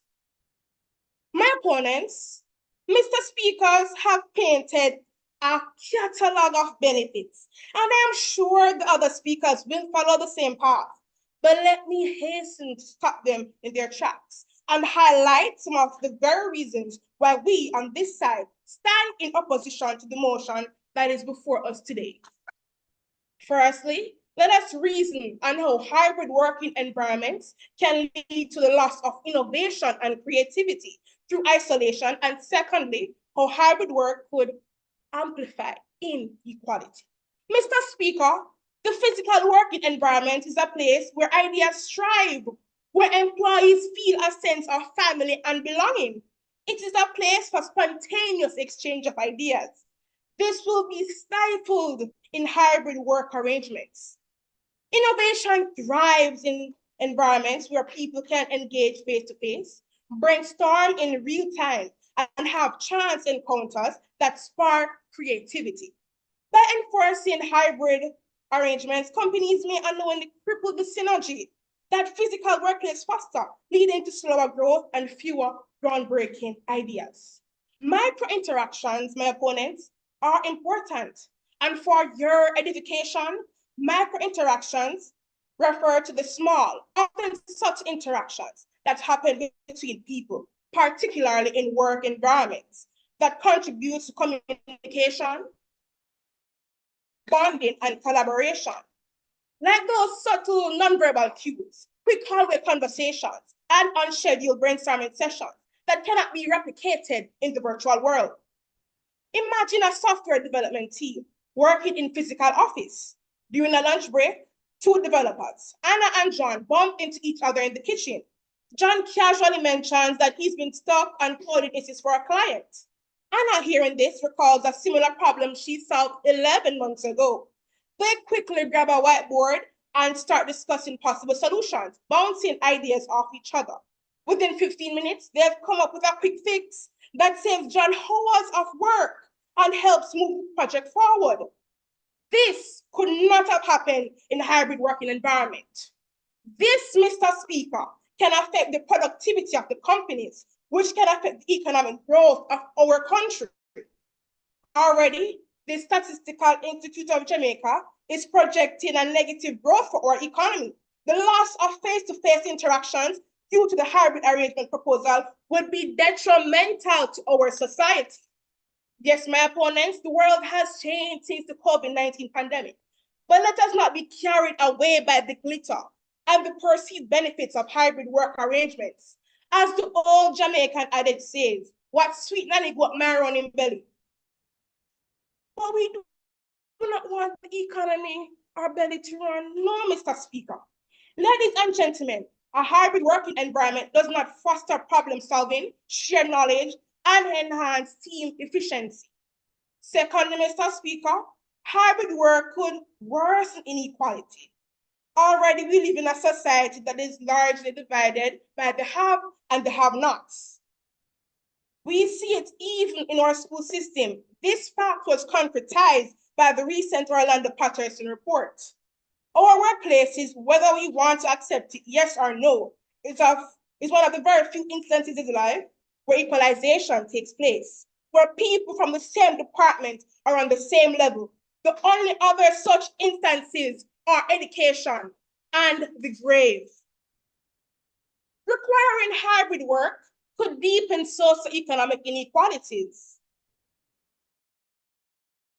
Employees who live in rural areas may have limited access to reliable internet, electricity, or technology. This places them at a disadvantage compared to their urban counterparts. Instead of bridging the gap, hybrid work could actually create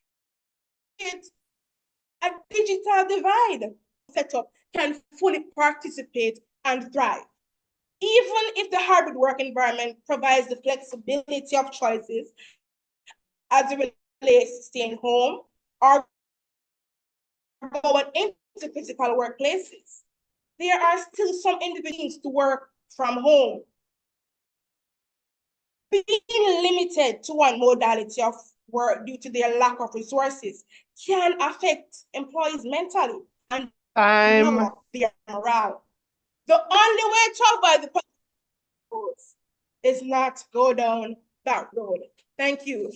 Thank you, opposition, first opposition speaker. Let's continue the debate with the second proposition speaker. Thank you.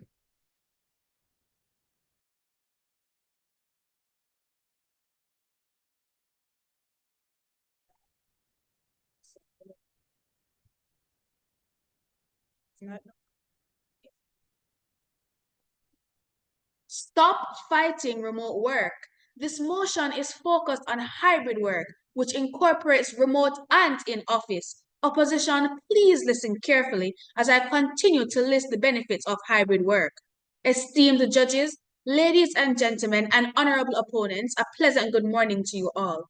Imagine where people don't have to choose between their jobs and their well-being. A world where businesses thrive without the crushing weight of high operational costs. Well, this isn't a far-off dream. It is a reality that hybrid work arrangements can bring. I am honored to present key arguments in the support of the motion This House believes that employers should be required to provide hybrid working arrangements. In a world marked by its continuous technological advancements, the traditional 9 to 5 is fastly becoming outdated.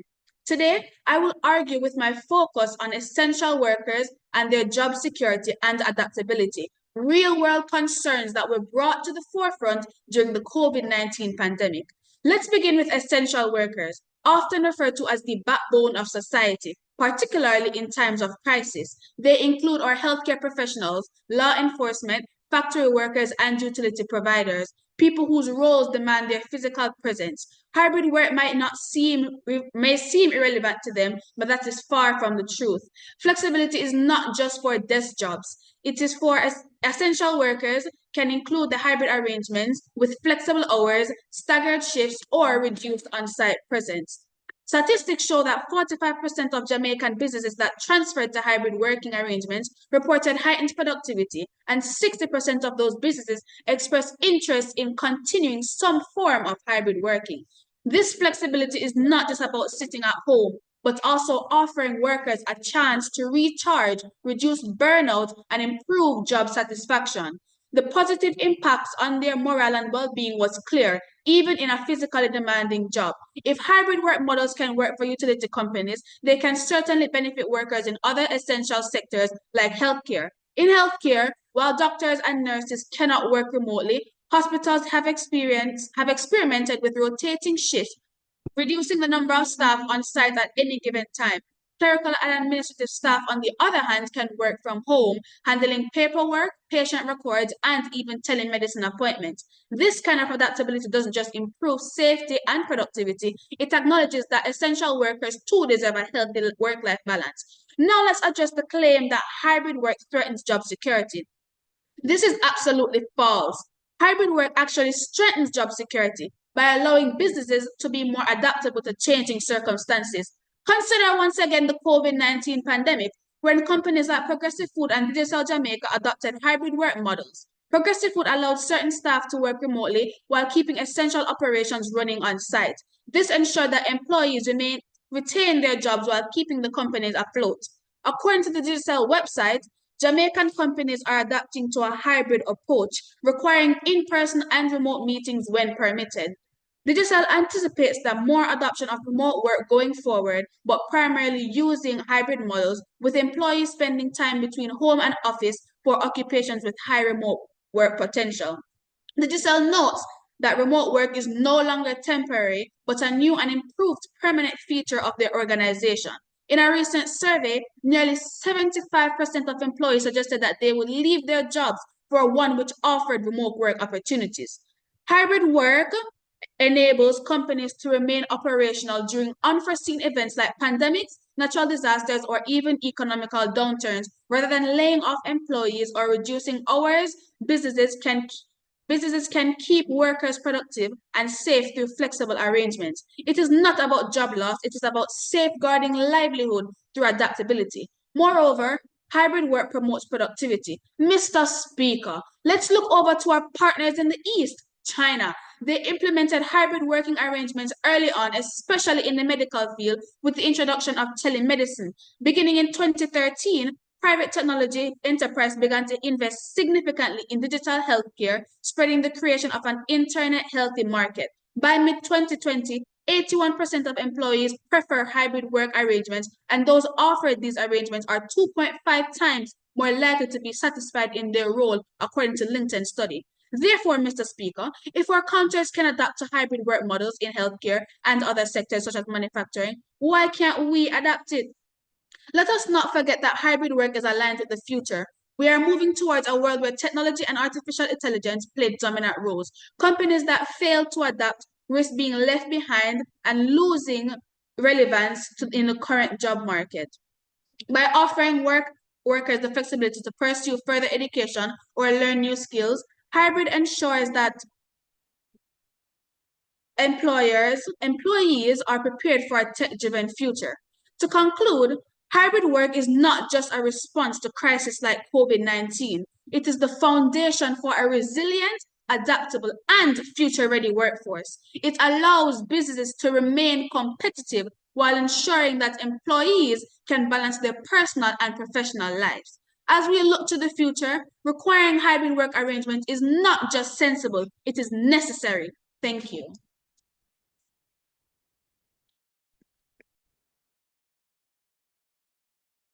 Thank you, second proposition speaker.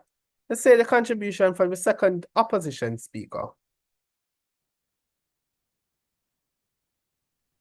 I will start by refuting a point made by the second speaker. For persons working in the physical space, how would they be included in the hybrid work setting? Are they going to build a house over the computer? This shows that hybrid work would not work for all companies. Can a doctor check your temperature on Google Meet? Not accepted at this point. This simply shows still in protected time. This simply shows inequality. Some at home while some at work. Mr. Chairman, honorable judges, ladies and gentlemen, my most esteemed opponents, good morning. I rise in support of my teammates in the opposing the motion that this House believes that employers should be required to provide hybrid working arrangements. I want to highlight how hybrid work can affect mental health and work-life balance, and secondly, the cognitive cost of switching between two environments. While hybrid work is often seen as the perfect balance between flexibility and structure, it has serious implications for both mental health and work-life balance. Hybrid working blurs the boundaries between personal and professional life. At first glance, the idea of working from home a few days a week seems ideal.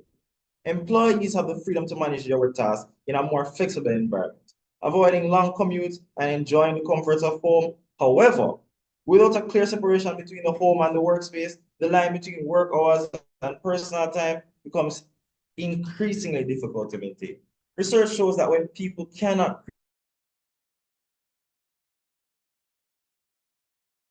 create distinct boundaries between work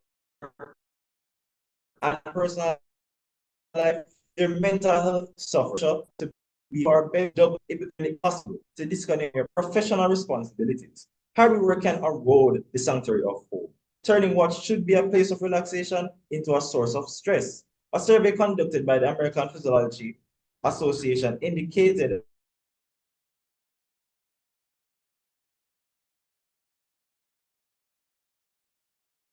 that 62% of remote the mental well-being of employees. Ladies and gentlemen, this is not a road we want to go down as a country, especially seeing that since the COVID-19 pandemic, mental health issues have increased significantly.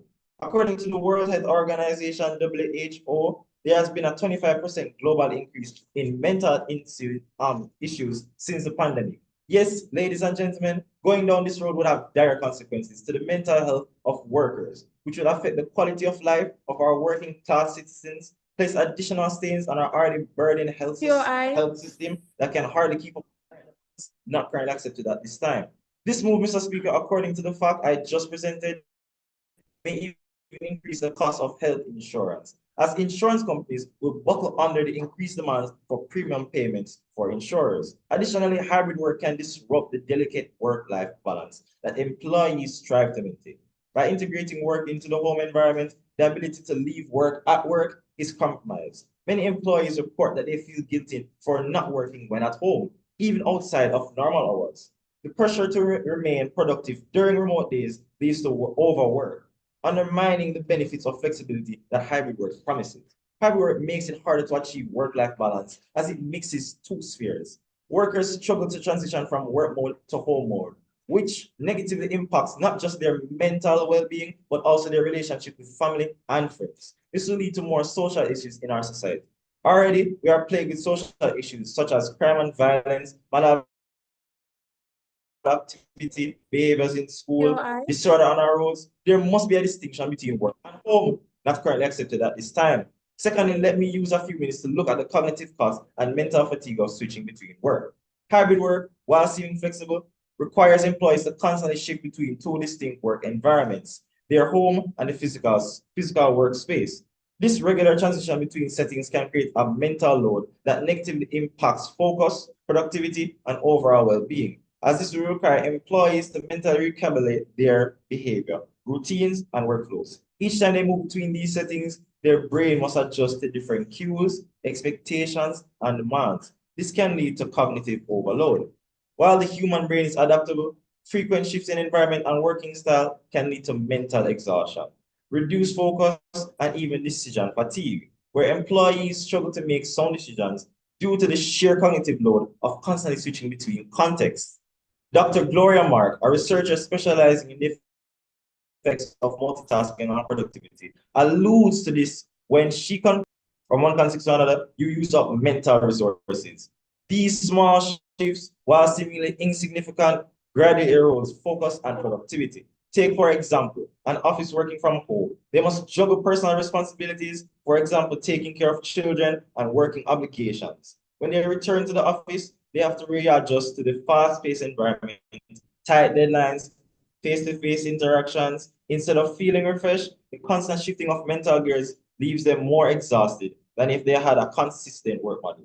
Over time, this leads to reduced focus and productivity, even though hybrid work was meant to improve their work-life balance. Thank you.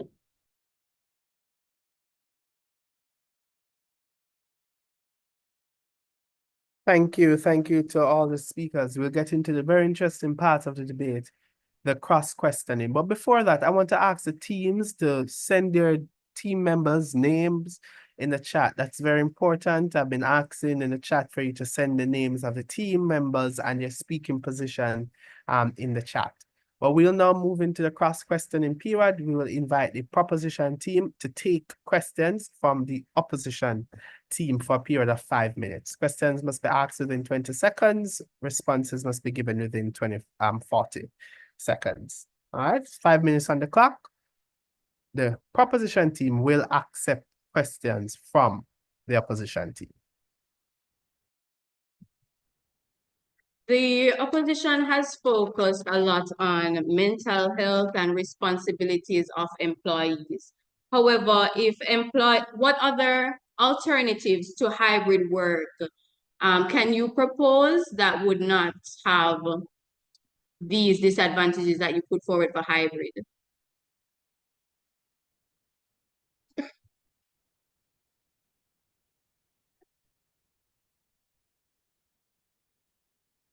Am I being heard? My question was that you focus. I think quickly, so it should be Ocherius that is asking you guys questions first. My apologies. Yes, so as I expressed, that the proposition team will take questions from the opposition team. So opposition will ask proposition questions. All right?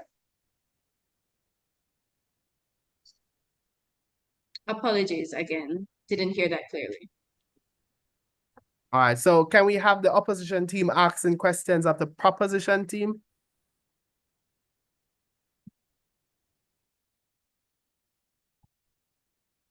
Yes, sir. Okay, so the speakers have spoken, and I think they don't really value. Is that what you're trying to project?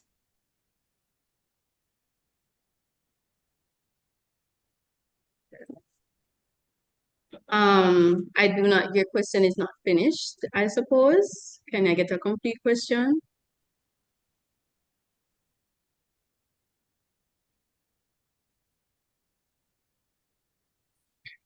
If let me try to reflect, but it seems like My apologies. Don't you Our connection value is a bit down.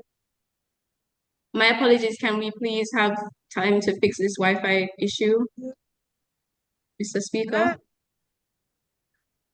Well, how long? We can pause. Let's pause the time. I'm so sorry. The opposition Okay, is breaking 1 up minute. on our end, and you are as well. Give us a second. Let's pause to allow the technical challenges to be resolved before we continue. All right. Can you hear us? Are we Yes. clear?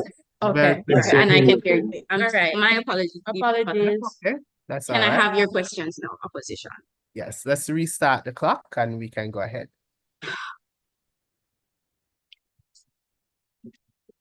Okay. I hope you guys can hear. No. Yes. My question to you guys is who will finance?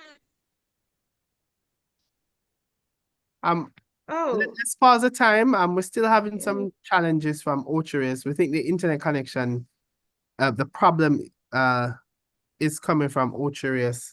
And yes, we're seeing you, we're hearing you clearly. No. Okay, yes. Our question. No, we're not hearing you. I'm so sorry. All right. Or not no. No, it's still breaking Okay, up. type it in the chat. Let's pause for one moment. Let's pause the time. Is it possible for you to restart your connection on the device that you're using? Log off, log on back, the internet. Still not hearing us? Well, you sounded good a while ago. Okay. Oh, It's yes. still a bit scratchy I'm doing this quick. I'm going to say this quick. Who will finance this move? Who will finance this move going to hybrid? Hybrid work does not have a set cost associated with it. We are arguing that the employers should be able to maneuver and propose their own policies. Whatever those costs are, they should relate it back to what they're able to afford as a business. If they are small business, small changes like flexible hours or partial remote work or limited work-only computers such as that, that is what we're proposing. The hybrid cost is adaptable across the board.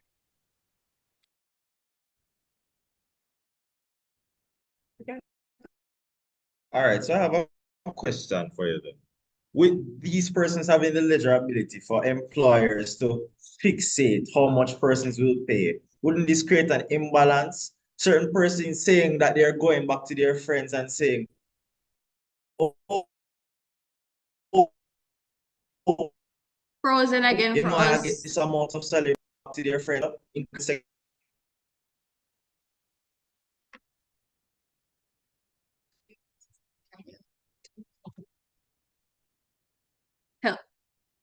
Hello? All right, the Wi-Fi now is specific to hybrid movement. This is an example that we're talking about. Can you hear us better now? Can you hear us better now? This is an example of the struggle. Can you guys hear us better now? A little bit. Go ahead. Hotspot. Say it quick and loud. So what I'm asking is,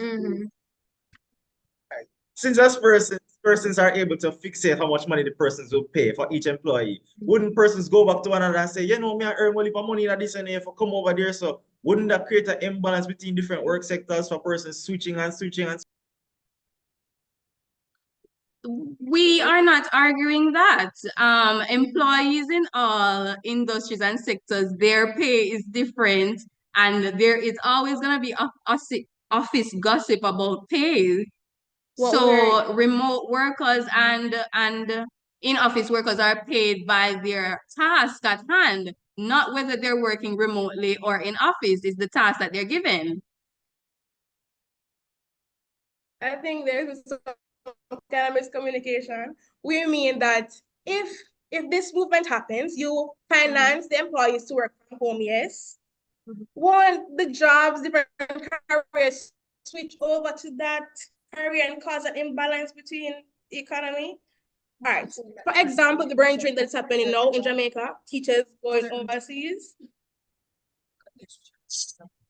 Teachers are going overseas because what? Huh? Brain drain. As an example, I'm trying to say that you finance these people to work from home, yes. Other jobs, career over to this. and they leave their past careers and jobs to find out the easy life. So what we're proposing is that all employers Will should be implement required to provide these hybrid working arrangements across industries. We want, whether it be essential work, IT work, any kind of work, they should be facilitating these hybrids. So leaving from one career to another is not within the theme of this debate. Oh, so police are going to shoot gun through the computer. Okay. Hold on. What we're trying to say is when we say hybrid, we mean a mixture. We're not debating the fact that they're going to go fully remote. There should be some sort of implementation of technology, especially when it comes down to the sector of adaptability. In terms, we have, for example, we have a natural disaster or another pandemic outbreak. If we do not make it mandatory for these sectors or all sectors, as a matter of fact, to implement technology, how efficient are we, or how sure can we be that our sectors will be efficient and equipped to adequately prepare and address certain And matters? the law enforcement that you're talking One about, it time for can be questions, guys. hybrid in that Montego Bay there's time for in questions. Final question, guys. So, what you feel the final question to Montego Bay?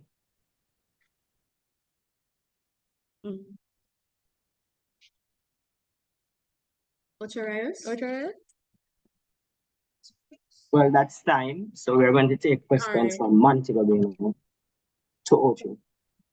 Oh, just a quick note, guys. So it's 20 seconds to ask your questions, and you should respond within 40 seconds. Okay? Understood. Is Ocharius hearing me clearly?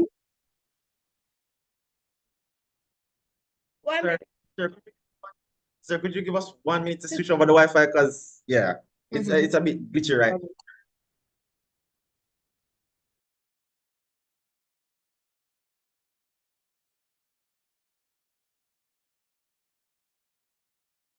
All right. So just for these last two speeches, I wonder if turning off the camera will actually help to help with the bandwidth issues or but just these last two segments of the debate, you can try that and see if it helps.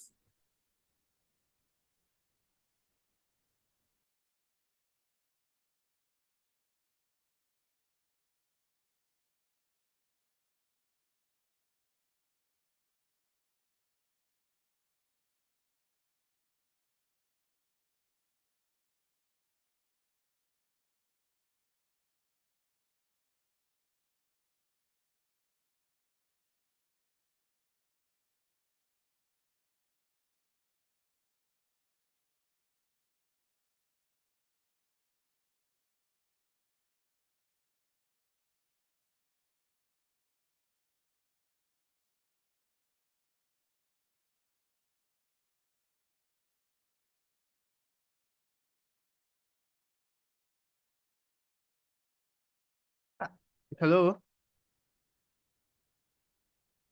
Is the internet?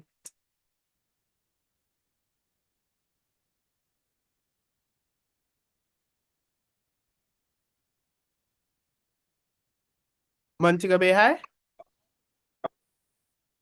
We're here. We're here. And hearing. All right. Ocharius? What? Ocharius? Yes, it should be. You guys hearing us clearly now? Is it better? Yes. Yes. Yes. Yes, is it better? Is it better now? Yes, very better. So we may resume now. May we begin? Yes.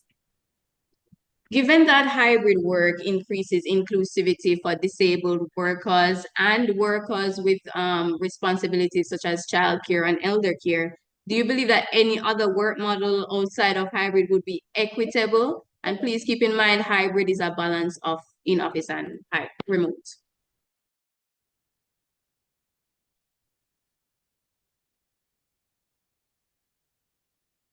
Could you repeat that? The Wi-Fi again. The Wi-Fi again. It was breaking up a while ago. All right, no problem. Sure. So, given that hybrid work increases inclusivity for disabled workers and employees living with childcare and elder care, do you believe that any other work model outside of hybrid is equitable, noting the fact that hybrid includes in-office and remote and the autonomy to choose? Is it equitable and fair to these persons?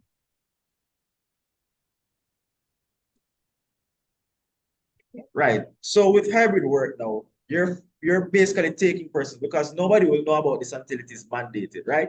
So for persons to be in these sectors, now having to switch to this hybrid work sector where they have to be at home and be at in the physical space, some of them already set out different plans or arrangements of which they would take care of their children or set up with their partner where when I come back from work, I can do this, I can take the kids out, bring them to school. You will be messing up this balance that persons that already formed, messing with their mental health as well, because a lot of children will not be able to sit down and talk to their parents because they'll always be in front of the computer screens. So this would affect the system of which they have already set up. So Next question. So this balance that you're alluding to, wouldn't it be easier with hybrid for them to be at home or be in office when these care are needed? And shouldn't employers be obligated to provide this for the well-being of their employees and for what you're so focused on, their mental health? not exactly, because if you think about it in this way and in this term, while they're at home, they're not exactly at home. They're still at work. For persons to do 9 to 5, at least they get home at a certain time. Work finishes at that point. But you see, when you bring them from home to work, it's going to slowly mix into just work to work to work. So for they are at work and they did all of these things, their task is done for the day. They can get to go home and relax. But when you put them in a setting where they have to be home and working, and it's still work situations, they're not really bonding with their children, helping them develop their mental health. Yes? All right, just to note that our second speaker had actually mentioned that according to Digicel, a recent survey that they done, nearly 75% of their employees suggested that they would leave their jobs for one that offered remote work opportunities, mainly because the stress being at home and compared to actually being in the office is less. Now, the other question is, so if an employee can meet performance targets by choosing to work where they want to work, what is the valid reason for forcing them to a rigid structure of one or the other? Time. Response. Kochi. Right. So basically, with us keeping this system, it is something that they're already used to. We don't have the finances to support them and their family issues, to be honest, because if you think about it, Jamaica is already in a place or system where they cannot fully deal with things that are currently happening now, especially with the hurricane barrier that had came before. We are still building an infrastructure and trying to build back places that were already broken down. So for you to finance persons for their children and their bills and their well-being, you are basically, those persons who are working in the hybrid work sector are basically working back the money that they're using to finance. So the company would not be earning from that. So persons would, they would have to draw more hours out of workers, put more strenuous things on those workers in order for them to supply more money to the company and also finance themselves. All right. Montego, it's time for your final question. So I alluded in my first speech that the cost will be cut down in the long term. So with that, let's ask another question. How do you suggest employers compete in attracting top talent if hybrid work is now a major factor in employee retention, especially for IT professionals who are critical for maneuvering the new technological era? In simpler terms, you keep debating about mental health. What about adaptability and our first world countries who are actually ahead of us? Don't we plan to adapt? I get what you're saying and I understand your point. But if you're looking at it in a different perspective, America, yes, is more developed than Jamaica, but can you force a country to be more developed when we do not have the resources to support that? Can you move from one state to another without having first stepping stones in front of you to lay that foundation? Right now, we have no foundation. So it will be putting us back in a deficit budget where we don't have the amount of resources to supply persons. Because imagine working for a hybrid work sector where persons are going to be, calculating their prices. Maybe I should pay my employees this amount or this amount. Because before you had said that employers would decide the amount they would pay their employees, correct? So by doing that now, you are limiting the amount of pay that some persons might get. Time. And so this will affect.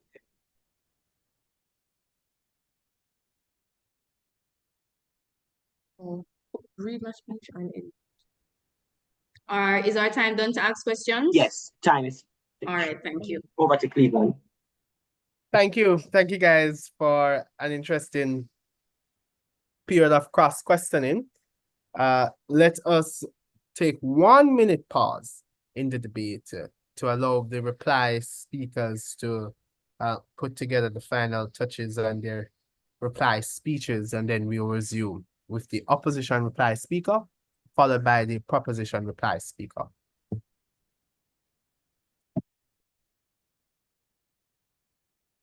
Sir, what about the third speaker, sir? The third speakers.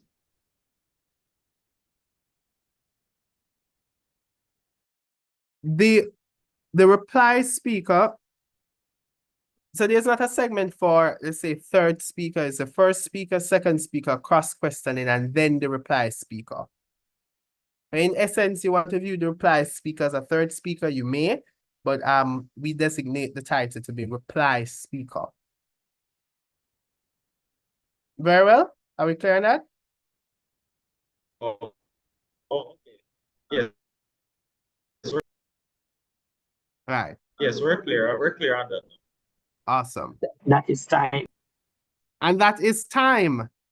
Just checking to see if we got the team members' names from Ocherius High. I'm not seeing that. Got from Montego Bay High, but please, Ocherius, please send us the name of the team members in the chat. All right, with that said, let's see the reply speech for 5 minutes from the opposition, the Ocherius High School.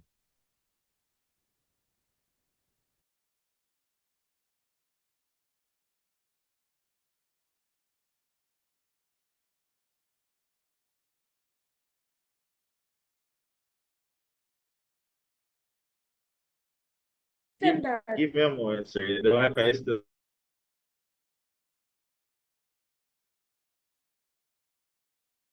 Thank you, sir. I'm not hearing you. You're breaking up.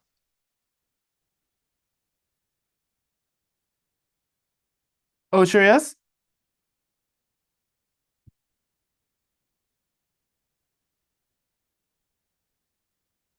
Yes, I can see. Turn off the camera to see if that might save you some bandwidth.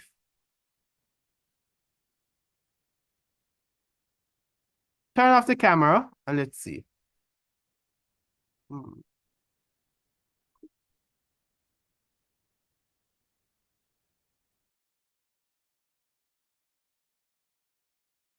I think we're good now. Are you hearing us? Yes, we can hear. You can go ahead.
Ocherius?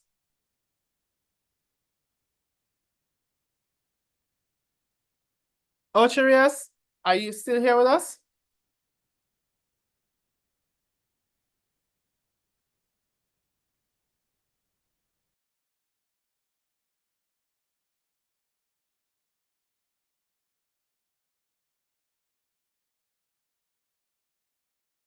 Well, sir, it looked like the Wi-Fi fighting against. Seems like tonight. So like,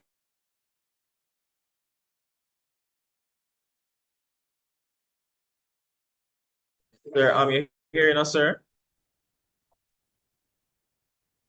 Sir, you Yeah, hearing us now, sir? we're hearing you very clearly. Turn off the camera though, so save some bandwidth.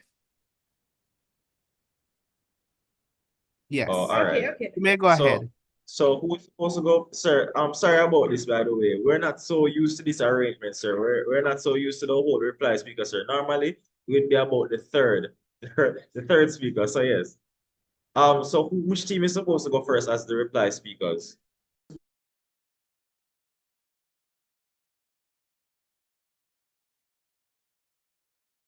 Sir.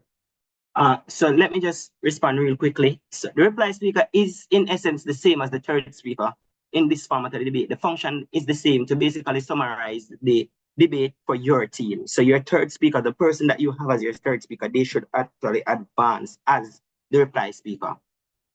It's just a different terminology, but in terms of like role, it's basically the same. Usually what the third speaker would do is what the reply speaker will be doing. All right, we can't allow one person to speak twice. 2 times.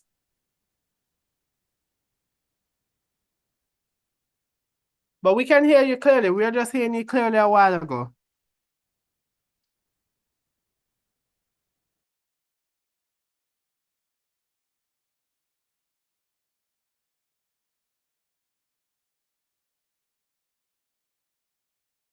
Sir, yes, sir, hearing us. Yes, still hearing us, good sir.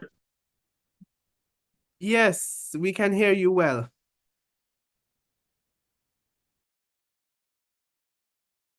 So, sir, who is supposed to go first, sir? This opposition, sir? Yes, Ocherius, your reply speaker, yes.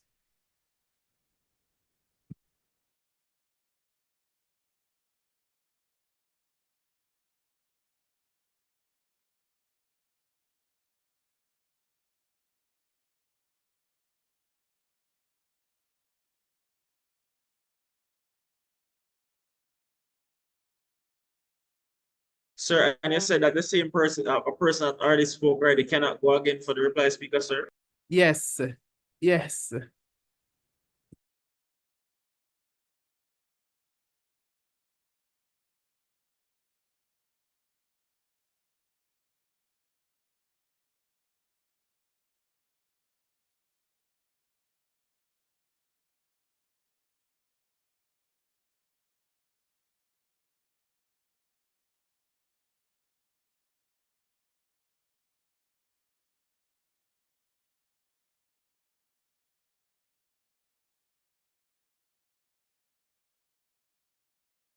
Sir, could you give us a few minutes, sir?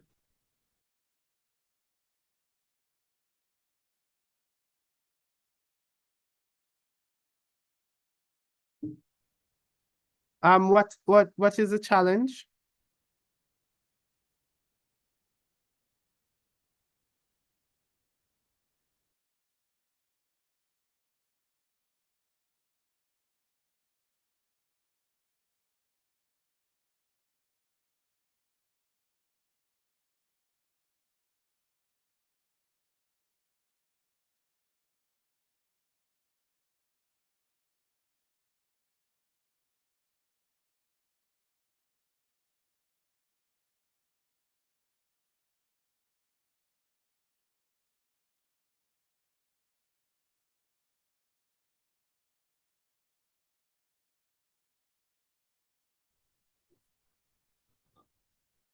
Okay. Hey, Ocherius. Ocherius, you need to give your 5-minute reply speech now.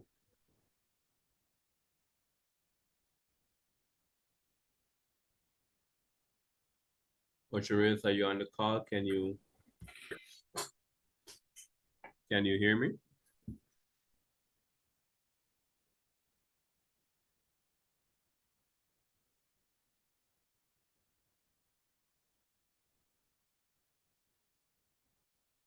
All right. Permit me a second. I'm going to call Osharius to find out what's happening. Okay, thank you, Rabon.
All right, sir. I think already, sir. Sorry for such a long delay, sir. Sorry for that.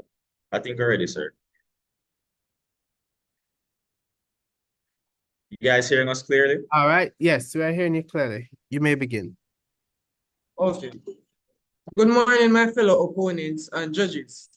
Our first speaker has shown that by making hybrid work mandatory, businesses lose the autonomy to choose the work model that best suits their unique operational needs, employee demographics, and industry requirements.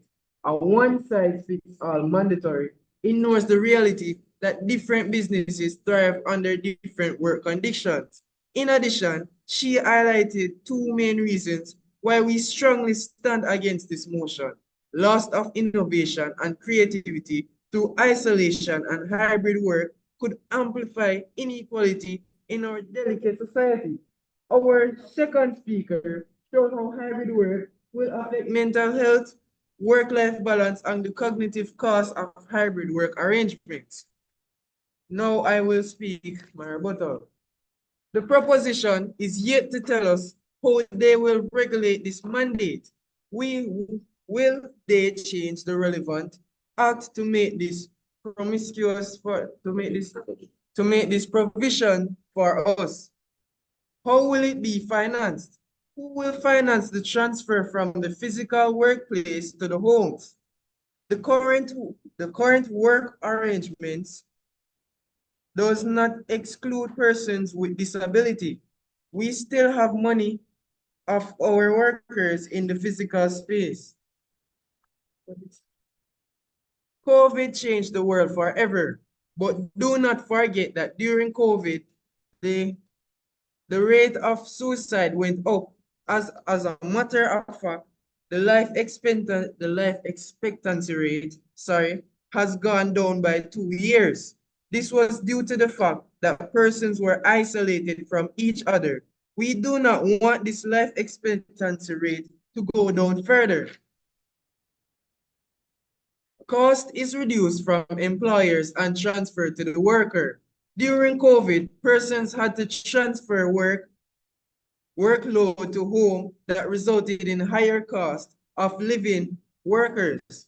Productivity should not be limited to just hybrid work arrangements. It's more complex. It would involve training, proper work ethics, commitment, and dedication from employees that cannot be achieved by hybrid work. Thank you.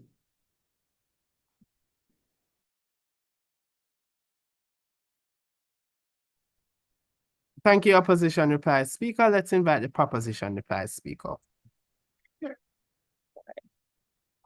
Time and time again, you have argued about mental health. What about the other factors? Why only focus solely on social factors rather than economic when we're talking about business organizations? And further, your speeches neglect that we are in modern technological age. Esteemed judges, ladies and gentlemen, honorable opponents, today we're faced with a question that will shape the future of work as we know it. Should employees be required to provide hybrid working arrangements? The answer is a resounding yes. My role as a third speaker is to prove that our side has not only presented a strong, compelling case, but has also successfully addressed the concerns raised by the opposition. We live in a world where flexibility is no longer a luxury. It is a necessity. Hybrid working models are not just an option. They are a lifeline for businesses and employees alike. My team has already laid out how hybrid work enhances productivity, saves costs, and secures jobs, especially in unpredictable times like the pandemic. Now let's take a closer look at why these arguments hold strong and why the opposition's concerns simply don't stand up to the facts.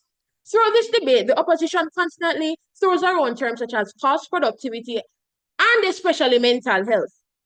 However, the main focus was placed on mental health rather than other factors such as technology, productivity, and most importantly, our adaptability to our first world competitors. Businesses can facilitate the resources needed for remote if the employee so chooses. Keyword, chooses. The hybrid gives mental wellness due to its flexibility for employee satisfaction and comfortability. The cost that you've so focused on so much, in truth and in fact, cost in hybrid will be offset by employee retention, reduced turnover, and less overhead expenses of office space and rental and in-house utilities. May I remind the opposition that COVID-19 showed several flaws in the Jamaican work system as mentioned by my first speaker. According to the Bank of Jamaica, the economy contracted by 10% in 2020 as compared to a 1% drop in 2019. In addition, according to the July 2020 labor force survey, nearly 60%, which is equivalent to 515,200 households, experienced a decrease in income. After further studies, this was a result of individuals who did not incorporate technology into their working life. Moving on, my second speaker stressed on the importance of making hybrid working systems mandatory amongst our essential workers, which I didn't really hear the opposition address. Judges, since the impact of COVID-19 and the constant technological advancement, the education systems worldwide, especially in Jamaica, has included the use of online platforms such as Google Classroom and Zoom in aiding enhancing the classroom. Mr. Speaker, are we to say that if our very own education system has made it a necessity to include the use of technology, our essential workers, in which our daily living conditions, basically life and death, rely, are not to use it? And their first speaker hints to the idea that they can use it, but in certain circumstances. Okay. However, if not mandatory, the chances of us as a nation not only to be able to match a profile of first world countries being decreased, but also we will lack proper preparation and adaptability in the instance of another pandemic or natural disaster. In addition to the point of finance, again, businesses will provide what they are able to afford, as noted, again, by my first speaker. Judges, one of the main arguments surrounding the proposition speech today is adaptability, which the opposition miserably failed to address. We pushed with the moot that the hybrid should be mandatory, but the opposition constantly alludes to issues that are generally, again, presented with mental health. We do acknowledge such issues, but it would be flawed if both parties fail to recognize that such mental health issues are not only present in the hybrid model, but also in the physical space. Mr. Speaker, it is undeniable that we're moving towards a highly advanced future. And in order to ensure not only job security for our fellow Jamaicans, but also flexibility and adaptability for our workforce, thus decreasing the severe impact that another potential pandemic or disaster can have on our nation. In conclusion, honorable judges, esteemed opponents, and valued audience, the evidence we have presented today paints a clear picture. Working arrangements are not merely a trend. They are a vital tool. My team has thoroughly demonstrated that requiring employers to adapt hybrid models will not only enhance productivity and job security, but also prepare our nation for unforeseen challenges like another pandemic. The opposition's concern about mainly mental health, while valid, have been effectively addressed with solutions that prove hybrid can be adapted across industries, even those less traditionally suited for it. Thank you.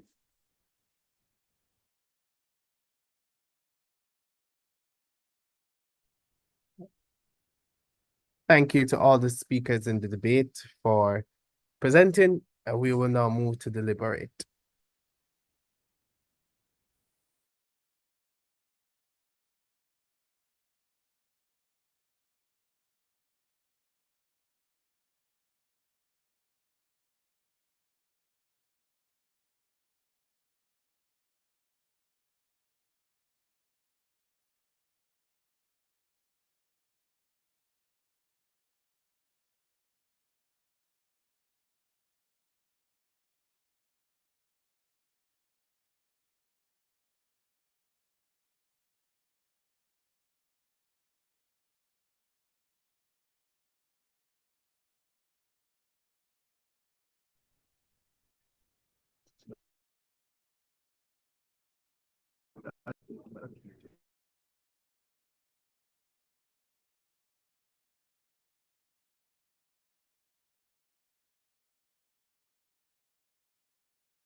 Hello, sorry about that. The Wi-Fi disconnected us a while ago.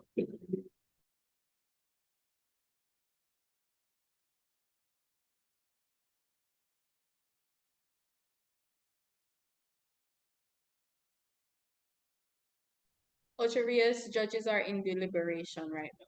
That is what you missed. Oh, all right. Thank you. You're welcome. No problem.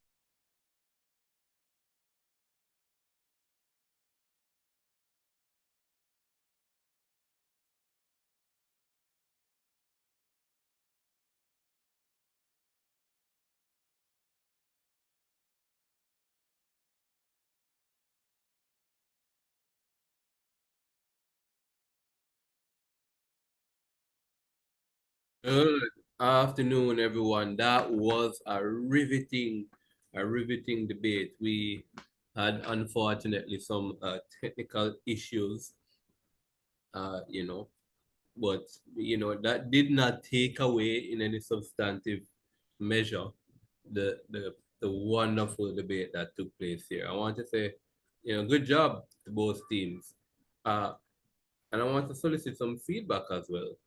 How was the debate for you? And I'll start off with the Montego Bay High School for Girls. How was the debate for you? Go ahead. Okay, so for us, the debate, the mood was challenging. It really pushed our boundaries and limits as to what we could do.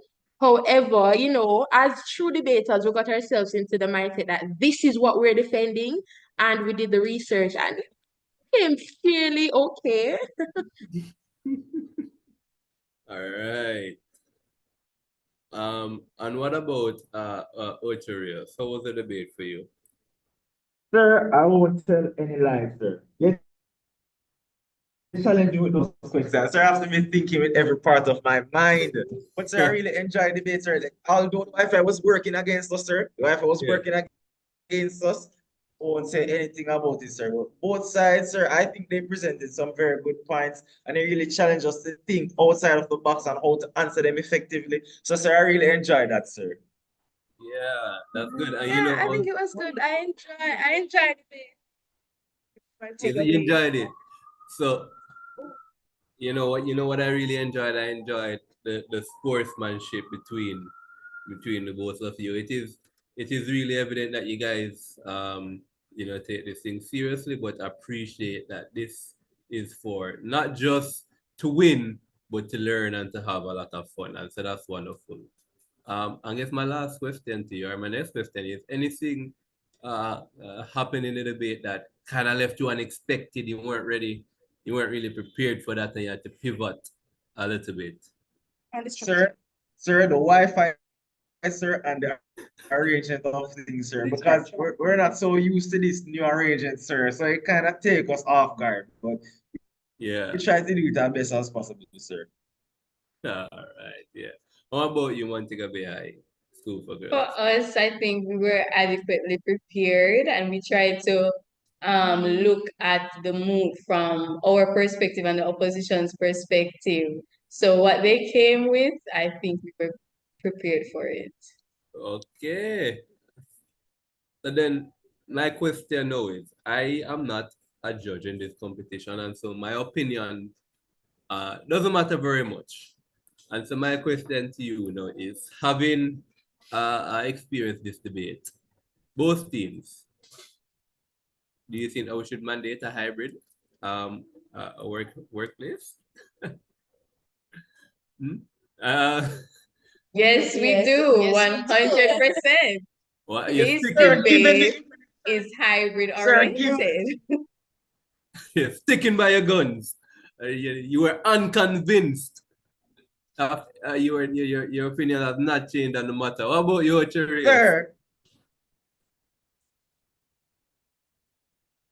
Sir, given the Wi-Fi challenges, I do not think this would help, sir. So I strongly oppose. I want the Wi-Fi let you know, Cherry. I wonder if that before entering this debate, you're saying yes, man, hybrid, and then you come on and the Wi-Fi let you down and you change your mind.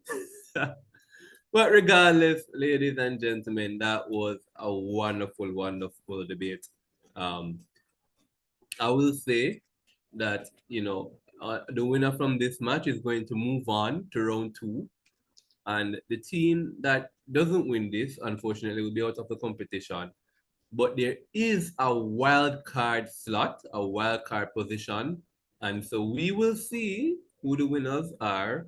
And we will see at the end of the zonal rounds on Friday which team, would have done well enough that even though they didn't win their match, they're still going to move on based on the wild card. We will see.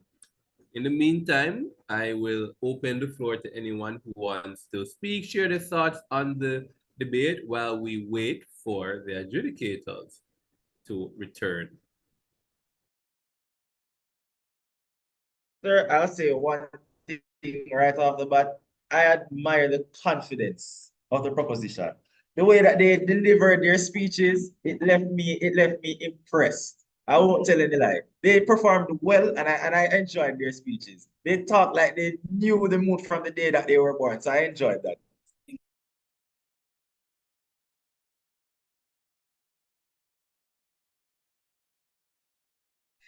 We enjoyed you as competitors as well. It was, even though the Wi-Fi was giving you issues for the cross questioning, I see that if we had proper connectivity, we would have a very good cross questioning. Definitely. But yes, thank you, both of you guys, for a good match. Yes, no problem.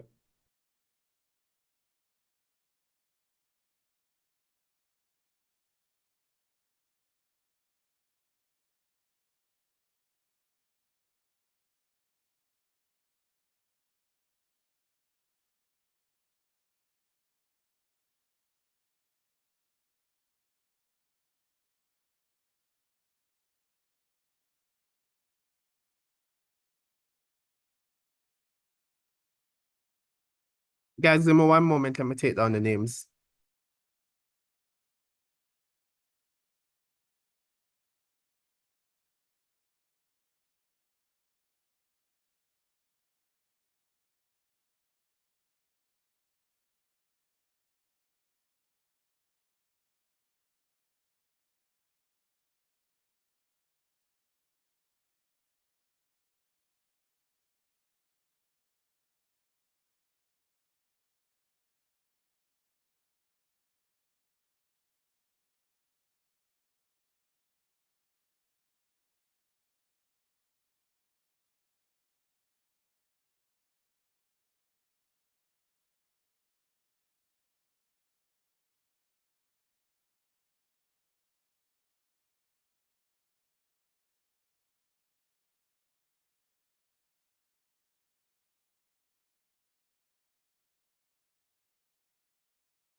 Thank you, everyone. We're back with the results and the rankings, the speaker points, etc. So I will begin by identifying the team that has won the debate, provide you with the justification, and then the scores. So winning the debate is the team in proposition from Montego Bay High School and a valiant effort from Ocherias High School. What's the justification for the ranking? The motion required the proposition team to defend hybrid work arrangements, while opposition contended that they may not be an optimal arrangement to be pursued. We heard the virtues of hybrid work arrangements being extolled by the proposition team, explaining to us that, people are able to work from different parts of the country and that it reduces the demand for there to be a huge concentration of workers in the workplace within a physical environment and all the good things that can emanate from that. But particularly, they stressed the fact that greater levels of productivity can come about from that.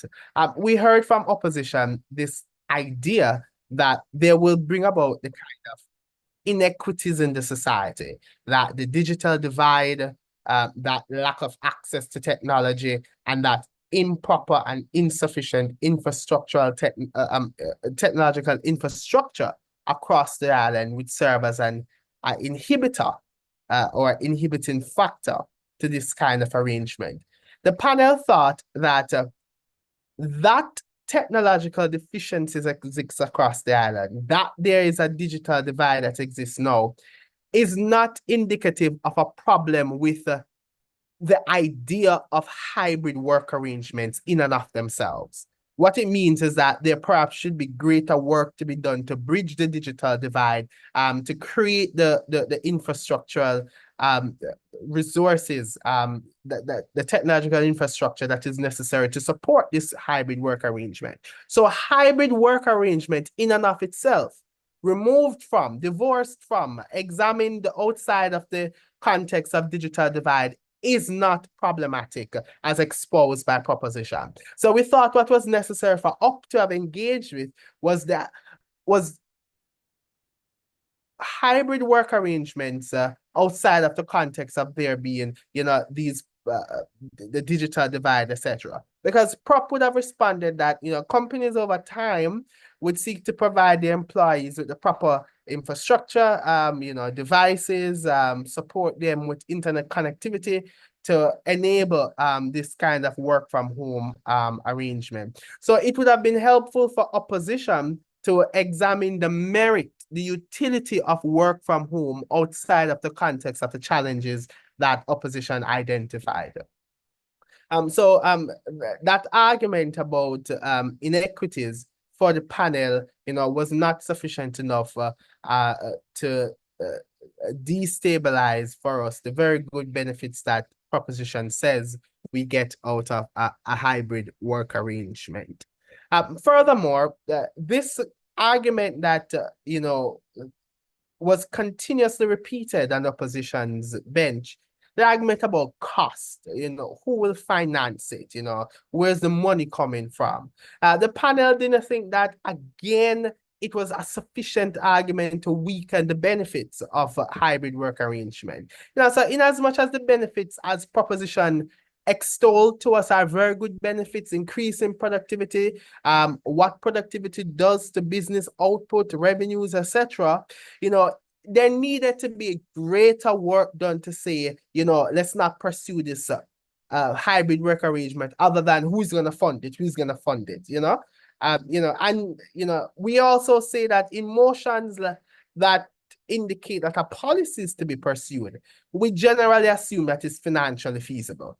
So again, that wasn't a sufficient point to bring weakness to the hybrid work arrangement. And I was told by the organizer I should be very brief in my summary, my oral adjudication. So in essence, we didn't think that we got sufficient identification of problems inherently with work from home.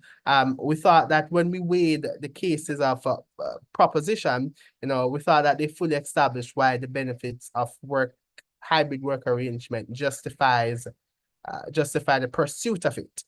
And we think that opposition had some more work to do to tell us why hybrid work arrangements in and of themselves are deeply problematic. And with that, the proposition has won. And in proposition 1, the debate on 276 points and coming almost closely behind 262 points, Ocherius High School. The best debater was the first proposition speaker. So congratulations to the teams and all the very best. Take care.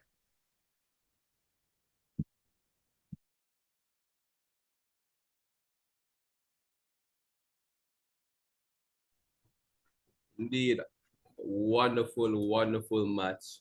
I might have missed it for just a second, Cleveland. Who was the best debater for this match? The best debater was the first proposition speaker. And the first proposition speaker goes by the name Leandra Harris. Oh, that's opposition. Oh, I'm so sorry. Yes. The first proposition knows herself. Brianna Barker. Brianna Thank you. Right.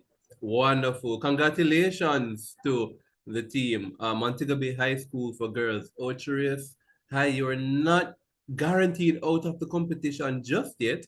As I was explaining earlier, we have a wild card slot, and that wild card will be the highest scoring non-winning team of this competition. And we'll find that out certainly at the end of this round 1. With that said, ladies and gentlemen, the Montego Bay High School for Girls joins the other teams that we've had so far. So far, we've had 6 matches. Montego Bay High School will now be the 7th team advancing to round 2 of this competition. Now, next up, we have another exciting match. I tell you, Zone B really has a concentration of the most talented schools for debating, and overall, we have the team Herbert Morrison Technical High School, who will be going up against the team York Castle High School, and they'll be debating the motion. This house believes that the granting of significant salary increases to politicians in Jamaica was unjustified. Wow, that's a mega motion right there, as Mrs. Clark Griffiths would say, the mega motion. Do we have both teams on with us? I see Herbert Morrison Technical High School, and as well I see York Castle High School. Both teams, let us prepare, have our camera and microphones ready. I see York ready, confirming that we have Herbert Morrison ready. Ravon, Yes, go ahead. I'm just rechecking because I heard a little something there when it comes to the moot. The moot is, I thought the moot, I read that the moot, I think you misread the moot. So can you go over for me, please? Yeah, no, sure. The mood that we have is this house believes that the granting of significant salary increases to politicians in Jamaica was unjustified. Hold on. Sir, I'm looking at the official roster and the motion is not. Says that. Hold on, It's one at a time. I'm not hearing you both clearly. Oh, you can go ahead, Ash. All right, thanks. It's saying that it was justified. So the motion that we were saying was this house believed that the granting of significant salary increases to politicians in Jamaica was justified, not unjustified. Oh, okay. Yeah, that was the motion that we received. Both times I read it, I said unjustified. Yes, sir. That's my bad. I sincerely apologize, and I thank you both teams for paying such keen attention. So, 3rd time's the charm. This house believes that the granting of significant salary increases to politicians in Jamaica was justified. Yes. And so the viewing audience might not fully appreciate, why it's so important that the teams pointed out. being justified or unjustified, because if it was unjustified, then the roles and the burdens that they'll have to be defending in the motion would have been flipped. And so, to the viewing audience, you can kind of understand why the teams perked up so quickly. Well, that's good. And I've just confirmed that both of your microphones are working. And so, let's see the cameras on, and we will get this debate right underway.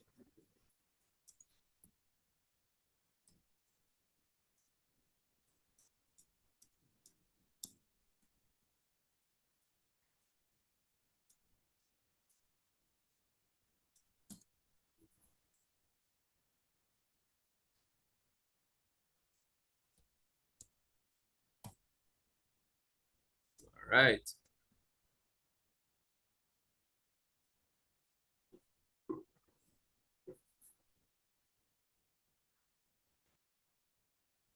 So, ladies and gentlemen, a pleasant good afternoon to you all.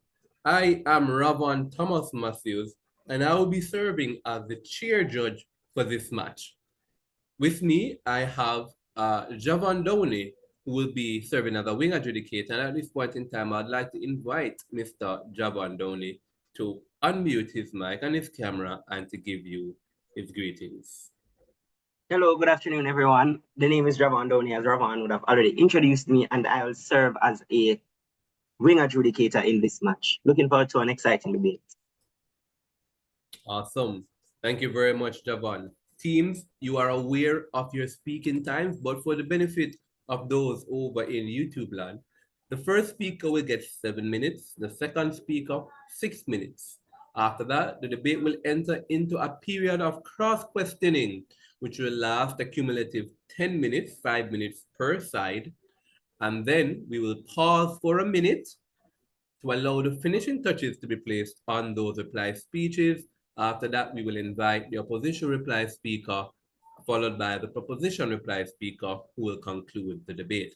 Teams are reminded that the first and last minute of each speech is considered protected time, which means that no points of information will be allowed during those times. Outside of protected times, points of information are allowed and certainly encouraged. Now, with that said, the motion before us reads, one more time for good measure, this House believes that the granting of significant salary increases to politicians in Jamaica was justified. We now invite the first speaker from the team, Herbert Morrison Technical High School, to open this debate. Teams, I'll ask you to put your speaker names and positions in the chat so that I can have them for my ballot. Mr. First Speaker, the floor is yours.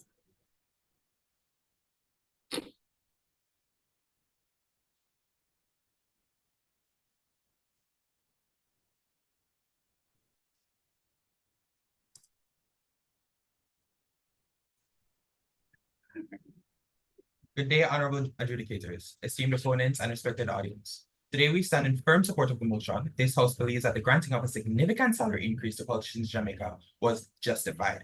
We will demonstrate that this salary adjustment not only incentivizes top talent, but also ensures greater responsibility, leading to improved governance and better outcomes for all Jamaicans. I will first address the first points that proposition feels is the backbone for this motion. Firstly, for the point of corruption, I will leave for my second speaker to tackle. However, yours truly will present the point of attraction of top talent as well as the nature of responsibility for all politicians here in Jamaica. Let's begin with the first point. The attraction of capable, responsible, and passionate individuals, often referred to as top talent. Jamaica has been battling a brain-drain problem for years, where many of our brightest and most capable minds leave the country to seek better opportunities abroad. This has left a significant gap in our political system where enthusiasm and leadership in governance are lacking. Moreover, there's a noticeable absence of technocrats, that is, professionals with expertise in areas like agriculture, finance, and public health at the helm of various ministries, who would otherwise aid in better planning and rulemaking, improve governance, economic growth, developing the skills and abilities of our citizens, and social issues resolution. All benefits contribute to a more effective government and improve living conditions for all Jamaicans. The new salary adjustment for politicians, such as the Prime Minister's salary increasing to 28.5 million by April of 2024 from a mere 9 million, seeks to provide a clear incentive for such skilled individuals to remain in Jamaica and take up leadership roles. When you compare the Prime Minister's previous salary to a senior executive of the private sector, such as the manager of a major company like MBJ Airport, who is making a whopping $13.6 million, the disparity becomes clear. Executives in the private sector are often compensated at much higher rates, despite managing smaller, less impactful institutions. This raises a question: how can the head of the country, the most critical figure responsible for national welfare, be paid so much less than someone simply managing a company? A salary increase helps to close this gap, making public service more attractive to high caliber professionals. This allows the government to attract and retain qualified leaders who can take charge of ministerial bodies and lead with informed expertise. For instance, with the Minister of Finance's salary moving from 7.4 million in 2022 to 24.5 million in 2024, we incentivize a more robust approach to national financial management. This is crucial as Nigel Clark, a leader of remarkable qualifications, including his tenure at the IMF, now commands a salary that matches the gravity of his responsibilities. The fact that Jamaica's GDP has expanded 1.5% in 2024 further illustrates the positive impact of capable leadership on this nation's economic trajectory. This increase in salary is significant, Mr. Speaker, but it is also fair. This new salary will help Jamaica to retain talent and prevent brain drain by encouraging our brightest minds to remain engaged in national services. Additionally, these adjustments build trust in governance as more qualified individuals take office and lead with integrity and competence. You might wonder why this matters to you. Why should you care? Well, Mr. Speaker, let me explain it to you. Attracting top talent to our country means we'll have better qualified individuals dedicated to addressing the social changes we face.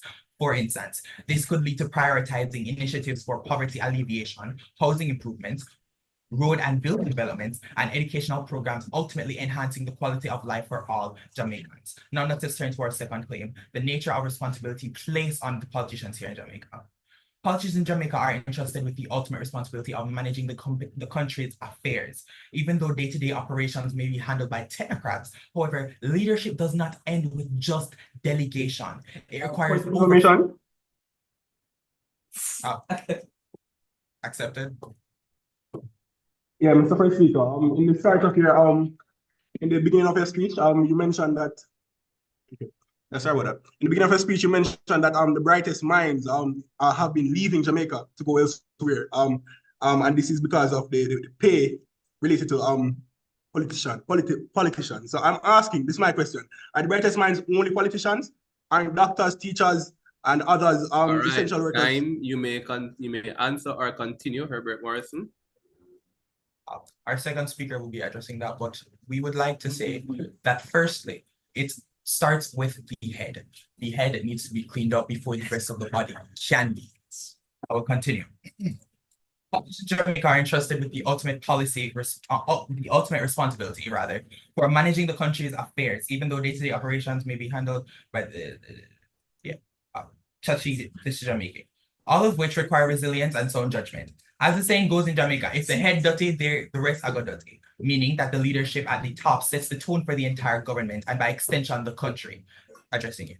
A failure at the top leads to failure throughout the entire system. This is essential. This is why it is essential that our politicians are not just well compensated, but are also held to high standards of responsibility and execution. The new compensation system being implemented from 2022, which includes a 20% salary increase for public sector employees like teachers, law enforcement officers, and more, over 3 years reflects the government's commitment to rewarding performance, promoting equity, and improving the standard of public service. Politicians' salaries should align with these responsibilities, ensuring that there are not only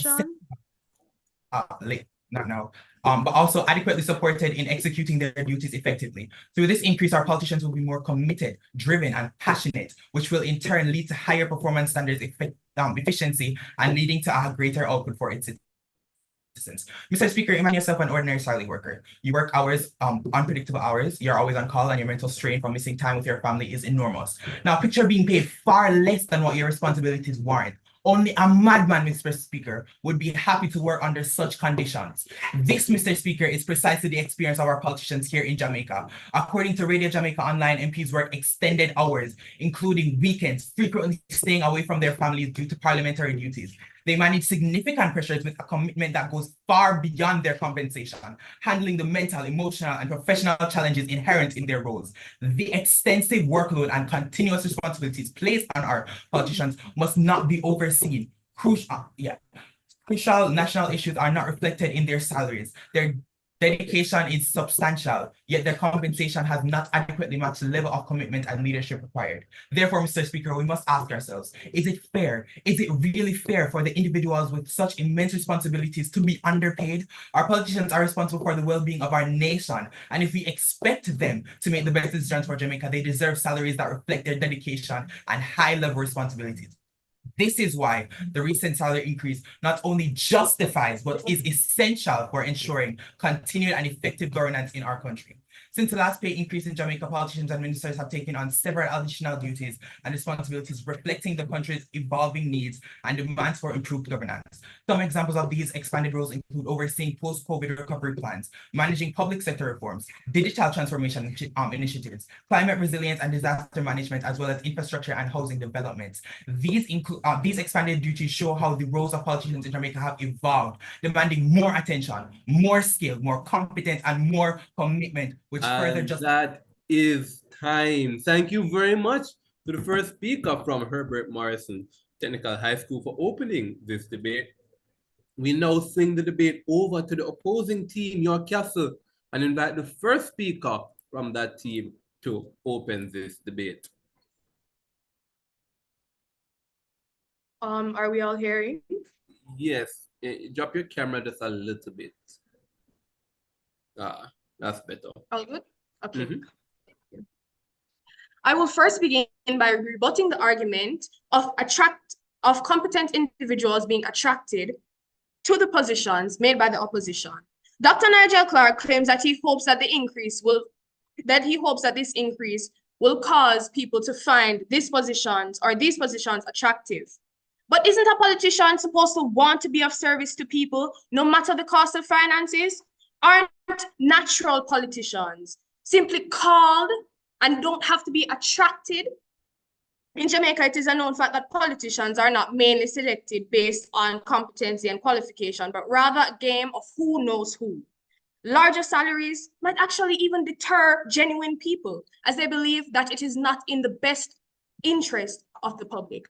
I will now begin my speech. All animals are equal, but some are more equal than others, is a quote from George Orwell's Animal Farm, where the metaphorical pigs in government justify their unfair treatment of the working class or civil servants, manipulating them into inequality by cultivating ideas of fairness.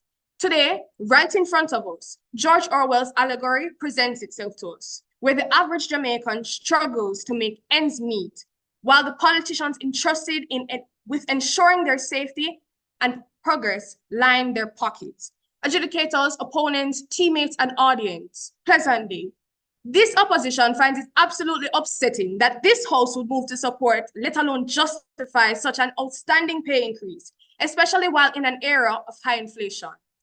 200%. In May 2023, the Jamaica Gleaner reports a, quote, massive salary hike, end quote, with most politicians' salary increasing, surpassing 200%. Cabinet members' salaries increased from 6.9 million to 22.9 million, and the Prime Minister's from 9 million to 28.6 million. Pardon? Points of information. Go ahead. Okay, all right. So you said that you were talking about how we didn't incentivize people going to poll, but that's not what we're incentivizing. We're basically incentivizing better and more capable people to run in parliament, because we acknowledge the fact that politicians, they're supposed to run into poll.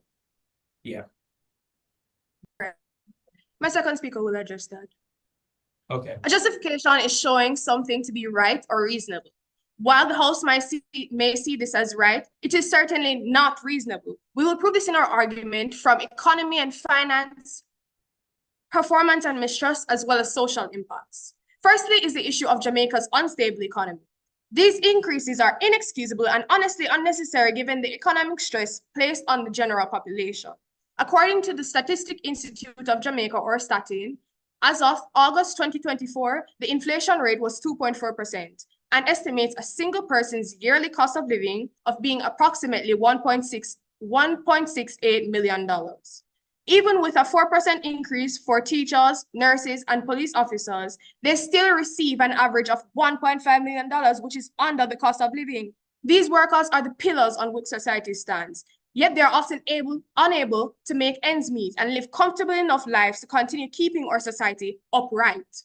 These funds will much better serve the public if spent on social services and welfare and job creation, helping our society to progress out of this stage of inflation. An example, the improvement project at the Cornwall Regional Hospital that has been in progress for 7 years. Are the people of Jamaica supposed to be A-OK with the Minister of Health receiving a 200% pay increase for doing minimal work? Allocating extra funds to compensate already well-paid and underperforming politicians will easily be seen as self-serving to the citizens these same politicians are supposed to represent. Next, this hike perpetuates the idea that some civil servants are somehow superior to others. Politicians were already some of the best paid civil servants in Jamaica, previously meeting the cost of living nearly 4 times over. They now earn more than 3 times than before, meeting the cost of living 14 times over.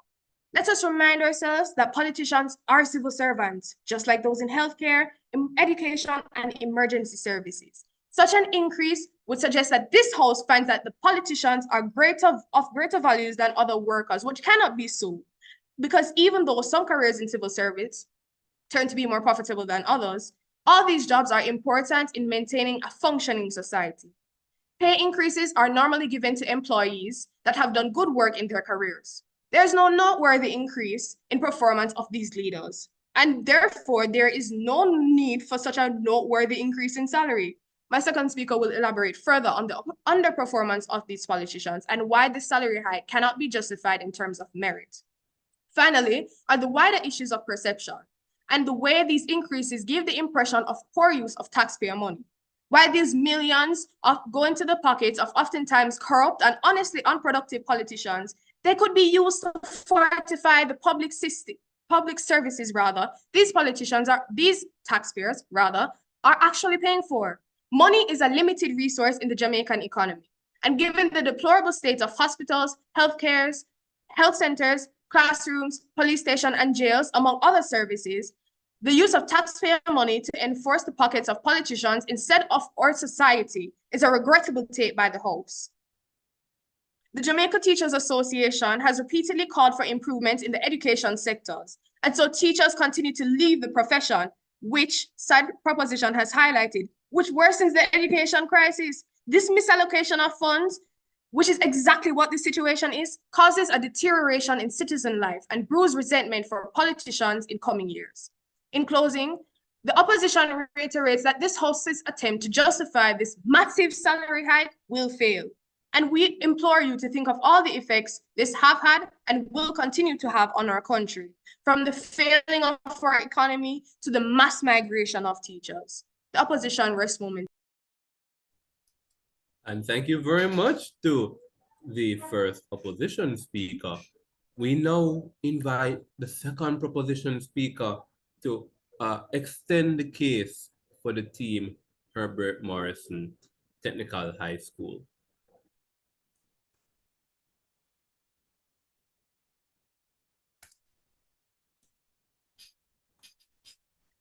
Esteemed officials, my teammates, worthy opponents, and audience, a pleasant day to you all. As second speaker of the proposition, I stand here today in resolute agreement with the motion that the granting of a significant salary increase to politicians in Jamaica was justified.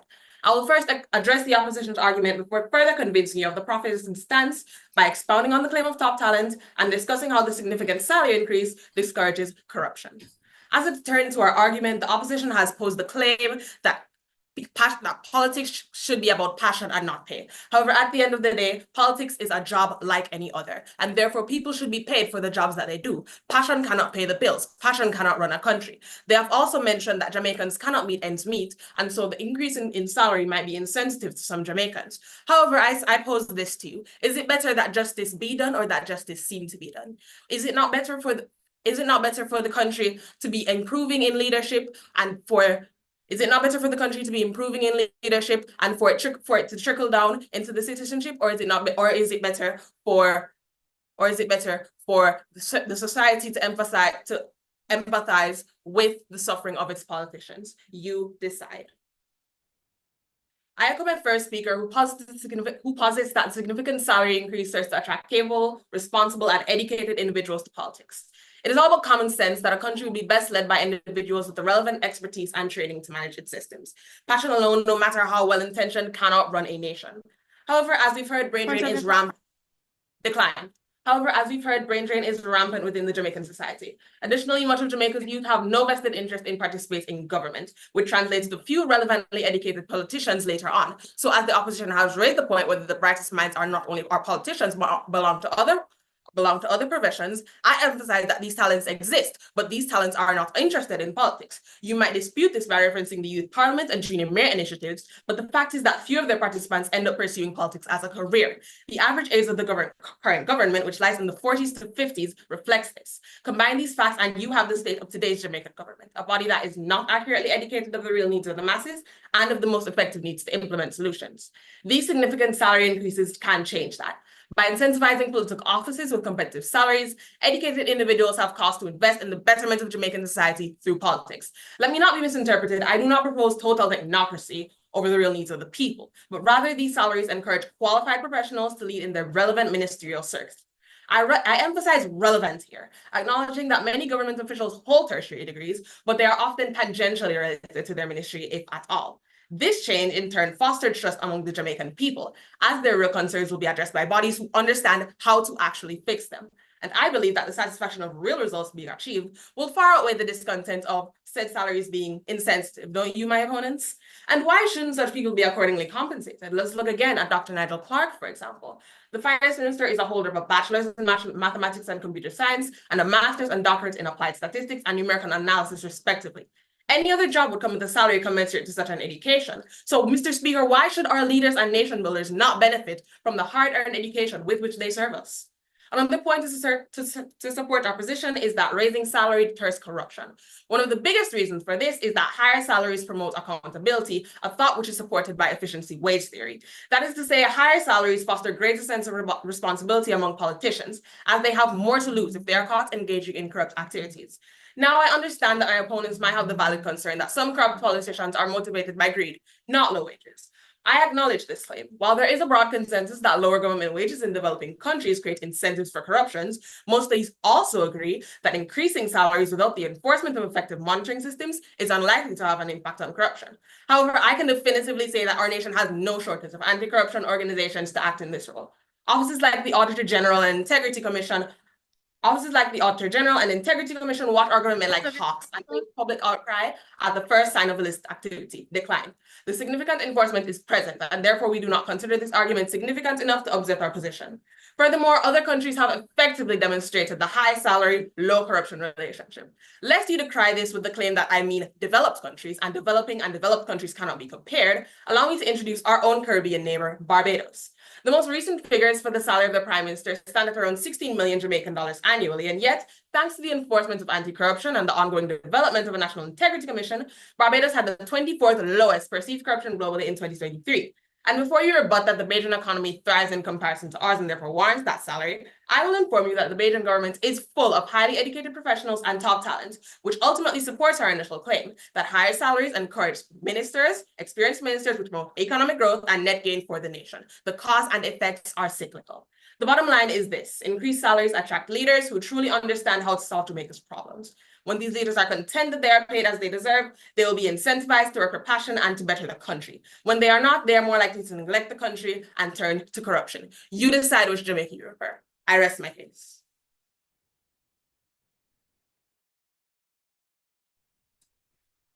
Thank you very much for that speech from the second proposition speaker. We now invite the second opposition speaker to extend the case for that side of the house.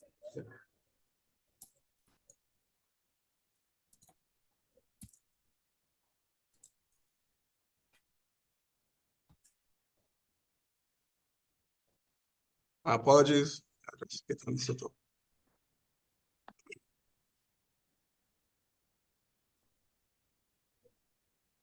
Okay, so good morning, everyone.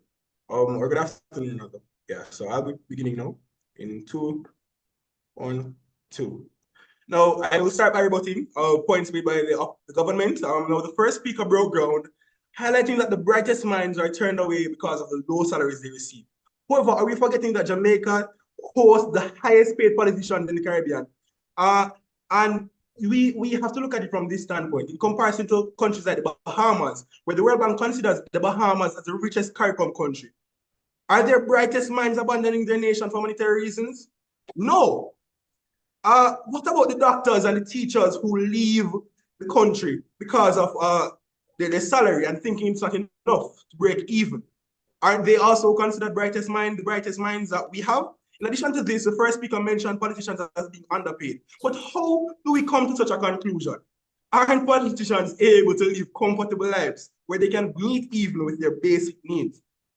In addition to that, the second speaker for side government mentioned them having a trickle-down economy. But this myth has been debunked several times because politicians recruit their family members and those they associate, they know, to come into politics. So I find this as a very intriguing topic brought forth by the government. I proceed into my speech. I'd like to challenge the government with this question. Can't politicians do more with less? The year 2018 saw Mexico's incoming president, Andres Obrador, announcing his decision to take a 60% salary decrease in aim of, and I quote, reducing callous government spending and reallocating these funds to the country's more crucial needs. Mr. Speaker, President Obrador's incoming salary of $216,000 US was reduced to a mere $68,000 US. Though some may describe the selflessness displayed by Mr. Obrador as a stunt to gain political favor from the public, the reforms and programs that his administration were able to implement had a profound impact on the nation and far outweighs the questionable sincerity of the move. Honorable adjudicators, members of the government, my fellow opposition members, and those tuned in, I kindly greet you. Mr. Speaker, the opposition would like to make it vehemently clear that we oppose the granting of significant salary increases to politicians in Jamaica, as it is not justified.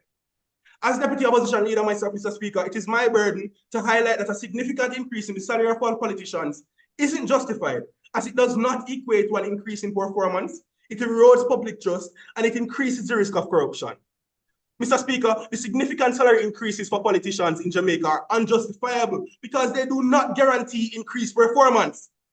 A politician's job description highlights that he or she is responsible for making decisions and creating policies that govern a country or nation. Jamaica in recent times, Mr. Speaker, has seen a growth in its problems, ranging from crimes to brain drain to infrastructural woes. And it is the role of these same politicians to address these problems with better policies and better decisions. In fact, if Jamaican politicians truly desire change and are willing to work for it, they can do more with less in their pockets. Point of The information. equation is very simple. Accepted. Okay, so you claim that that politicians were the best paid in the region, right? Then how is it claimed by multiple sources that we are the worst paid in the region? How does that correlate? Well, before the economists came with their claims, I'm assuming that you're referring to articles that you'd have read, but in comparison to what we would have produced, and I will provide a link, or I will provide the source with my reply speaker of our information. It was stated that Jamaica has one of the highest paid politicians in the region. I continue. Now, I will say, in fact, if Jamaican politicians truly desire change and are willing to work for it, they can do more with less in their pockets. The equation is very simple. The more funds dished out to Jamaican politicians means less funds available for addressing the crippling challenges faced by the nation. On the contrary, Mr. Speaker, the less funds pocketed by said politicians means more available funds for fixing the nation's most dire problems. There's an old proverb that says, encouragement strengthens labor. But if an increase in salary and wadding off their pockets is the encouragement our politicians need to incite change, I must question whether they are truly concerned about the Jamaican people, Mr. Speaker. Simply put, a significant increase in the salary of Jamaican politicians does not guarantee better performance, which is much needed. Mr. Speaker, the significant salary increases are also unjustifiable because they erode public trust. It is the duty of the politicians to hear the cry of the Jamaican people, and their cry is loud. Civil servants are asking for higher wages, citizens are asking for better conditions, yet those at the helm of change seem to neglect these requests. By accepting significant salary increases, Mr. Speaker, Jamaicans undermine and question the priorities of their leaders. The questions must be asked. What about the citizens who believe their MPs or their government members are in it just for the money? This isn't just a perception issue. It's a glaring reality of economic inequality and misappropriated use of public funds. Amid high unemployment and soaring inflation, citizens see this pay raise as yet another sign of disconnect between their leaders and the people they serve. When trust in our leaders weakens, it leads to disinterest in politics and utter chaos, putting our democratic institutions at risk. This disconnection can mislead and discourage the very citizens we rely on to engage in the governance of Jamaica. In culmination, the significant salary increases are also unjustifiable because they increase the risk of corruption within the political landscape. By increasing the salary of politicians, some might feel entitled to special privileges and/or benefits, while others might see themselves as of a higher standard than regular citizens, hence promoting greed and corrupt practices. Put this into perspective. The Prime Minister and his wife alone carries home more than 50 million Jamaican dollars per year. And this is just a single household. Time. Let us look at it. That is time. That is time. Thank you very much to the second opposition speaker from York Castle. Now, the debate will enter into an exciting period of cross-questioning. So this will see the opposition asking questions from the proposition team, which the proposition will answer. Opposition, you have 15 seconds to ask each question. Proposition, you have 45 seconds to answer each question. There'll be no responding to a response, only follow-up questions or another question being asked all together. And this will take place for 5 minutes. With that said, we invite the opposition team to field their first question to Herbert Morrissey.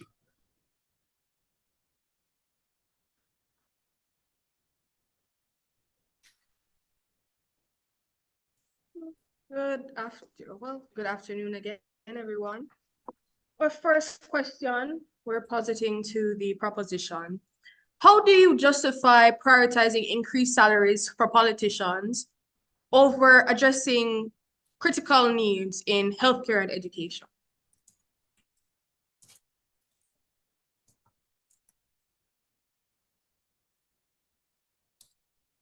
Critical needs in what?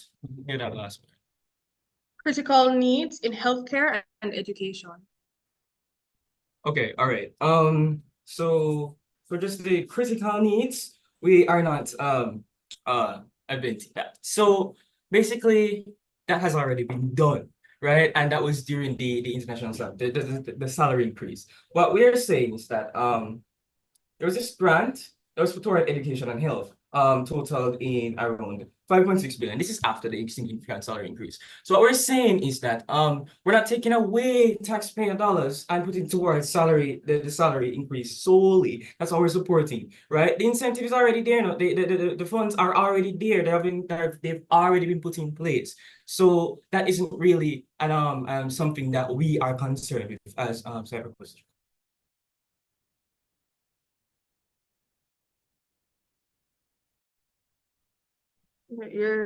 Okay. Next question.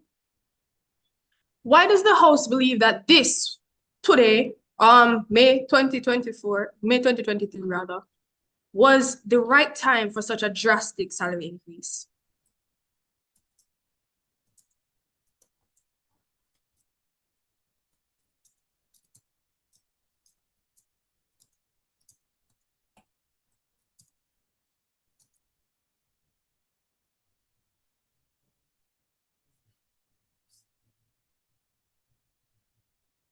time is ticking away to answer that question, Herbert Morrison.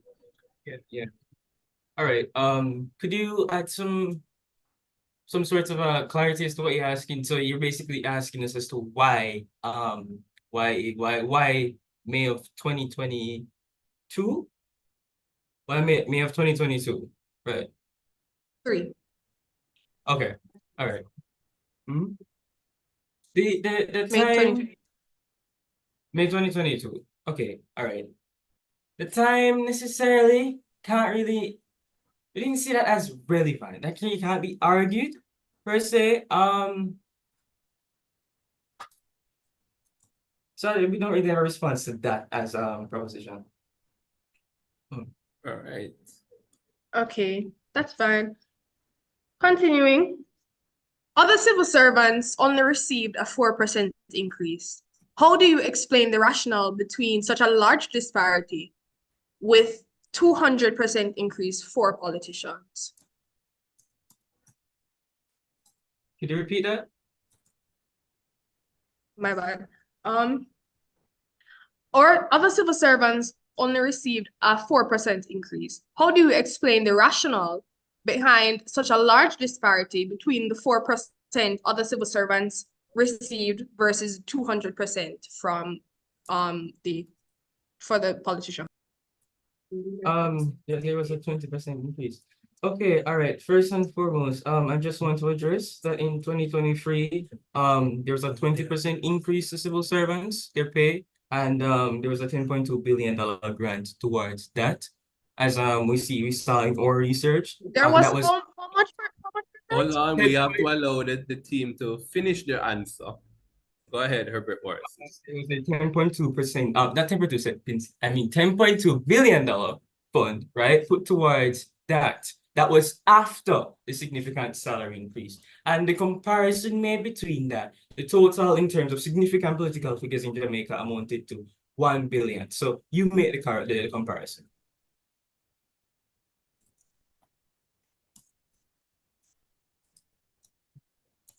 Right? You can ask a follow-up question or a new question.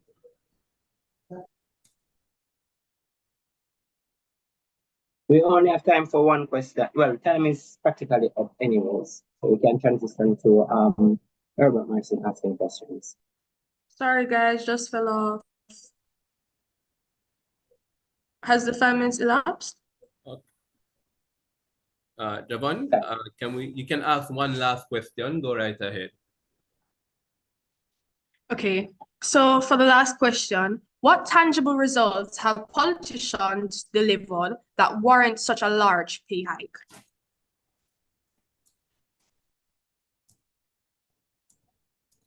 Okay, all right. So the bosses and the fiscal discipline in the sense that in the first time in years, that was 3 months ago, we were able to fund 100 buses. Just put into perspective, an example of fiscal discipline. We were able to buy 100 buses with our own money, taxpaying dollars, and the IMF commended our fiscal discipline because we reduced debt and what is this? External deficit and all of those stuff. So yes, I think the pay is commensurate. All right, thank you very much. We now switch this cross-questioning 180, wherein we'll have the proposition team, Herbert Morrison Technical High School, asking questions of York Castle High School. Teams are reminded that you're not allowed to respond to a response. You can ask a follow-up question or you move on to your next question. And we have 5 minutes on the clock. Herbert Morrison, the time begins when you ask your first question. Your second speaker stated that we have the highest paid politicians in the Caribbean. However, we have found multiple articles to dissuade that, telling us that our politicians are among some of the least paid in the region. What do you have to say about that? Given the I think I'm not sure which speaker, but they said that Barbados, I believe, or the Bahamas was better paid. Yes. We based on our research, we have found that Jamaica has one of the best paying at the moment, right now, currently has one of the best paid politicians in the Caribbean, in our region, in our research, in our region. Those articles were likely from before this increase, 200% increase.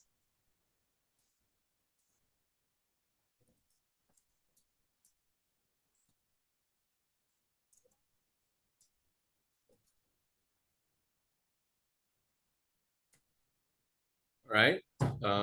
Herbert Morrison, you can ask the next question or a follow-up question.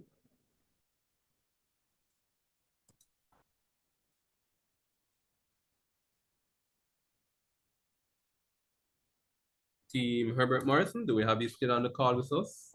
Or are you suffering from some technical difficulties? I'm back now. We're back now. Okay, go ahead, Herbert Morrison.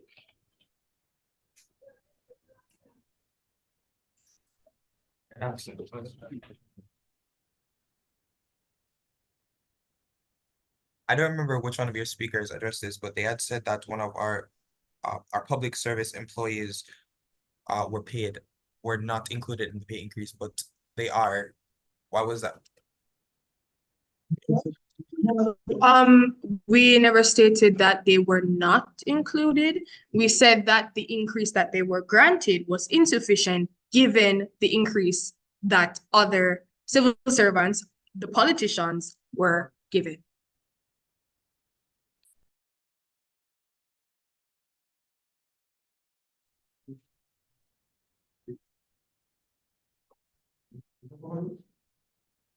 There are no other questions to be asked. Thank you. All right, is that the end of the cross questioning from the team, Herbert Morrison? Yeah. That's it. Okay, all right. Thank you very much. The debate will now pause for 1 minute, after which we'll invite the opposition reply speaker, followed by the proposition reply speaker. That 1 minute starts now.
Has 1 minute yet elapsed?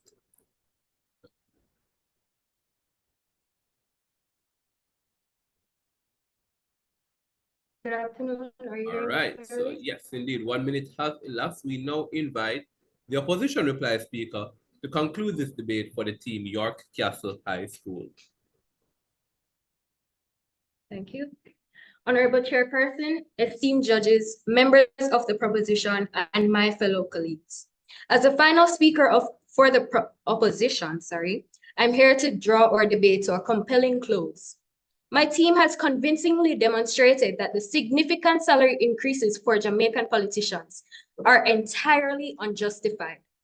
And now I will further dismantle the central argument made by the proposition and provide a summary of our arguments that clearly show why this decision fails the Jamaican people. To directly address the proposition's arguments, we must confront their claim that higher salaries will improve political performance by attracting better talent. This argument is fundamentally flawed. There's no clear evidence that the recent salary increases have led to better governance. And in fact, high salaries often result in complacency rather than performance improvement. The most urgent needs in Jamaica, such as addressing inflation and underfunded public services, are being neglected. Even if higher pay were theoretically justifiable, it cannot be justified in the current economic climate, where essential workers like teachers and nurses struggle to survive. Thus, the proposition fails to show how this salary increase benefits the country in any meaningful way. I firmly believe that the opposition has effectively argued that these salary increases are not only unjustifiable, but also harmful to Jamaica's economy and society. Our first speaker articulated that the significant economic challenges we face, including rampant inflation, rising unemployment, and underfunded public services, Rewarding politicians with excessive raises despite their underwhelming performance is certainly tone-deaf and irresponsible. It is a misuse of public funds that only deepens the divide between what politicians earn and what essential workers receive for their vital contributions. Politicians who are already falling short in their duties are being rewarded, while dedicated public servants are working tirelessly with minimal compensation. Furthermore, we've shown that there's no evidence connecting higher salaries for politicians with improved governance or public service.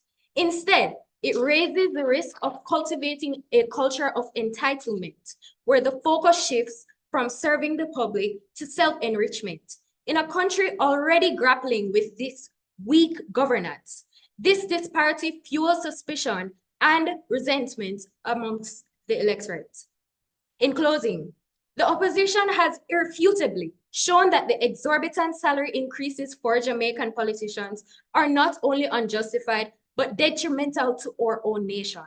While we confront significant economic challenges, rewarding politicians with extravagant pay is not just irresponsible, but it is also fundamentally unfair.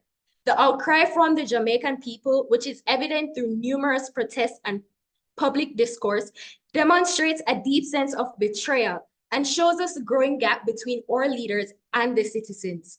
This unnecessary salary hike threatens to deepen corruption, establish inequality, and undermine our democracy by destroying the trust between the government and the electorate. We must demand a government that genuinely serves the interests of the people, ensuring fairness and integrity in its decisions. We must demand a government that prioritizes the welfare of its people and works tirelessly to bridge the gap between leaders and its citizens. And finally, we must demand a government that prioritizes the welfare of its people over self-enrichment. Therefore, I urge you, honorable judges, to side with the opposition and advocate for the Jamaican people. Let us reject this unjust pay increase and call for leaders who genuinely serve their constituents. Thank you.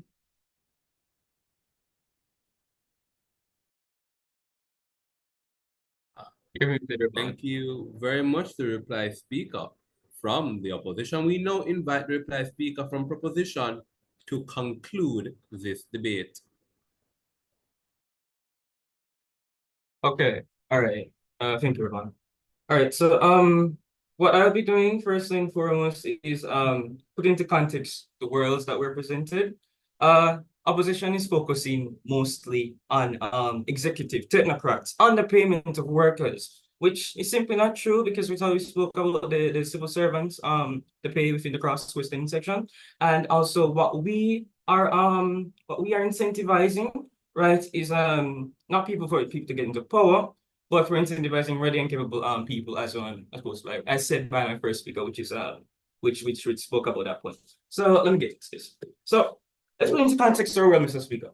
We're arguing incentive, but not on the scale of incentivizing anyone to get into power, because we acknowledge that the incentive to lead will and always will be there. What we are essentially incentivizing is the introduction of ready and capable people within Jamaica's political spectrum, individuals who are acclaimed academically, right? Because we believe there must be the appeal to those who have toiled hard for their education to be incentivized to get into Jamaican politics and to not lose that potential skill force to any other country. We're not focusing on the executive within this debate. We acknowledge that they need to be compensated and the compensations have been made, right, Mr. Speaker? But the issue right here is the pay that the government, the not even government officials alone, but politicians. That's even including councillors who are underpaid, right? That's the lowest rank. So let's get into this. So let's put it into context. You go to a university you go to a university and you pay upwards of $45,150 per year to do political science or roughly any other technocrat-oriented subject applicable for you in job office and your course lasts 5 years. Why is it important, Mr. Speaker? Because government recently, the Prime Minister announced that he's going to be adding job descriptions for ministers within office, right? So let's put in context. That's also $180,400 or 28,500 million Jamaican dollars. And you want me incentivized to get into a political party, start from the lowest and work your way up to the highest position that pays roughly $9 million. That's even if you get into the office of Prime Minister. This is not appealing, nor is it commensurate for the time you put in as a student, nor is it commensurate with responsibilities and duties you have to engage in as a politician within the Jamaican government. And even if we take into account opposition's world and their potential application, which they did not advocate for any salary increase whatsoever, this still would be made commensurate with would not be made commensurate with anything that they're doing, and certainly not on the level of the MBJ's salary, which makes up within $13.6 million, and pre the significant salary increase. That was you're getting more pay than the Prime Minister, Mr. Speaker. So let's make the comparison. Website government did a bit of psychoanalysis, and according to even the IMF, if you're likely to be compensated for your talent, your hard work, your effort, not only as a politician but as a person in general, you are significantly less likely to be susceptible to corruption. And in the front various accountable agencies, like my second speaker spoke about the Auditor General and the Integrity Commission, right?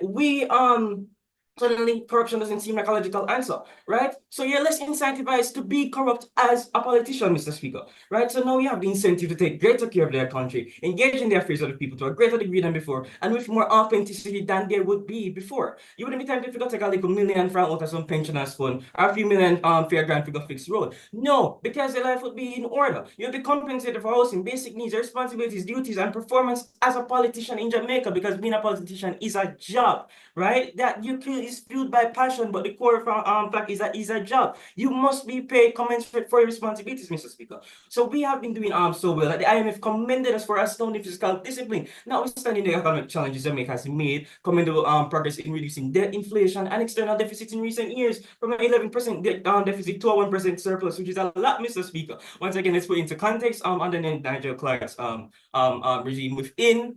As Minister of Finance, we were able to buy 100 new buses with our taxpaying dollars because of prudence and the passion, Mr. Speaker. And the 20% increase the politician salary back in March of 2023, where the GOJ allocated the $10.2 billion, right? While their salary amounted to $1 billion. So no, Mr. Speaker, the GOJ is not selfish, and it's not five more management and the Prime Minister by making ways to pay. It's a matter of whether you are probably compensated for your roles and responsibilities and the things you have suffered to achieve where you are now. The head must be clean, then the body come after, and the body stay there are institutions and policies put in place to take care of the body. So the head needs to be taken care of, because it's been a while. There's been no significant salary increase, Mr. Speaker. We have acknowledged that there has been salary increases, but that has been adjusted to inflation. So really and truly, that isn't a salary increase at all, right, Mr. Speaker? So we have acknowledged that the changing tide of responsibilities for politicians is justified and has always been justified. So with that, the opposition rests, and we have stated as to why we have won the debate. Thank you.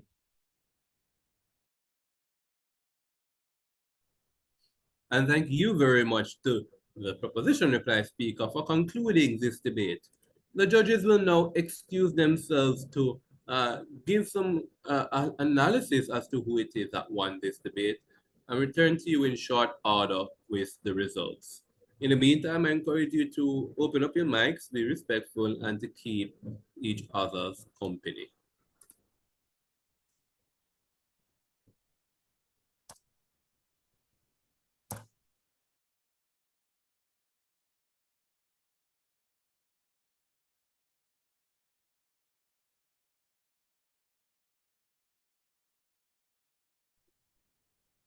Thank you guys for compelling debate. Yeah. Hi. Hi. Thank you as well. Donna. Okay. Alright. Well, technically, Hey guys, thank you. No problem, no problem. Hannah, what was it like on Tuesday? You went, right? Yes, I did. Yeah, what was that? What was that like? We were in a secondary room because the theater 50 was full, and then they filled another lecture theater of people. So basically, projection, they projected it onto a screen. But it was kind of dysfunctional. Yeah. Oh dear. Sounds like Jade. Oh, them. Oh, them gone. Okay. Wow. Yeah. I didn't say it, but I said it. Okay. But I saw Summer. Oh, okay, okay. All right. Yeah. Oh, and I'm sorry I couldn't be there. Really wanted to see you guys. Oh, for the zonals for National Debaters Week. Yeah. Yeah, it's a Oh, and bit are you much. guys coming for yeah. So that would mean, hold on. You guys are showing up next week Tuesday, right? Next week Tuesday is?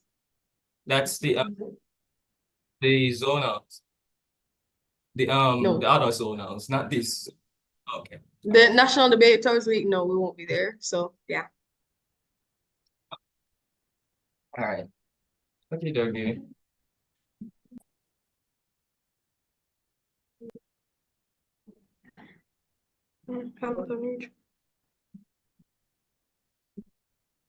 What's the next fixture? I think it's there. Is it? Hampton versus somebody, I'm pretty sure. Oh, and we saw Kevon. Wait, Kavan? Yeah, our coach, yeah. Oh, the other one. Oh. Look, I'm sorry. I only remember Ronaldo. I think Ronaldo is a bit partially because of his steer.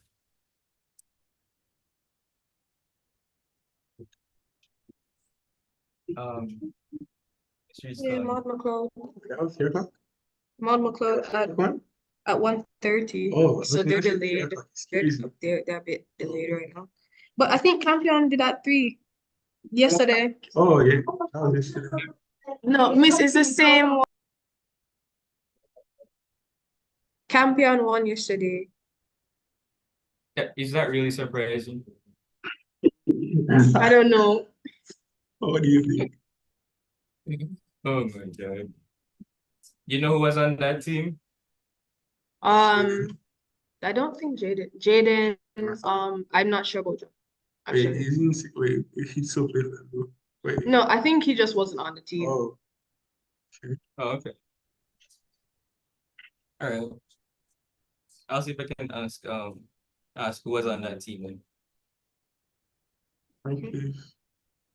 Yeah.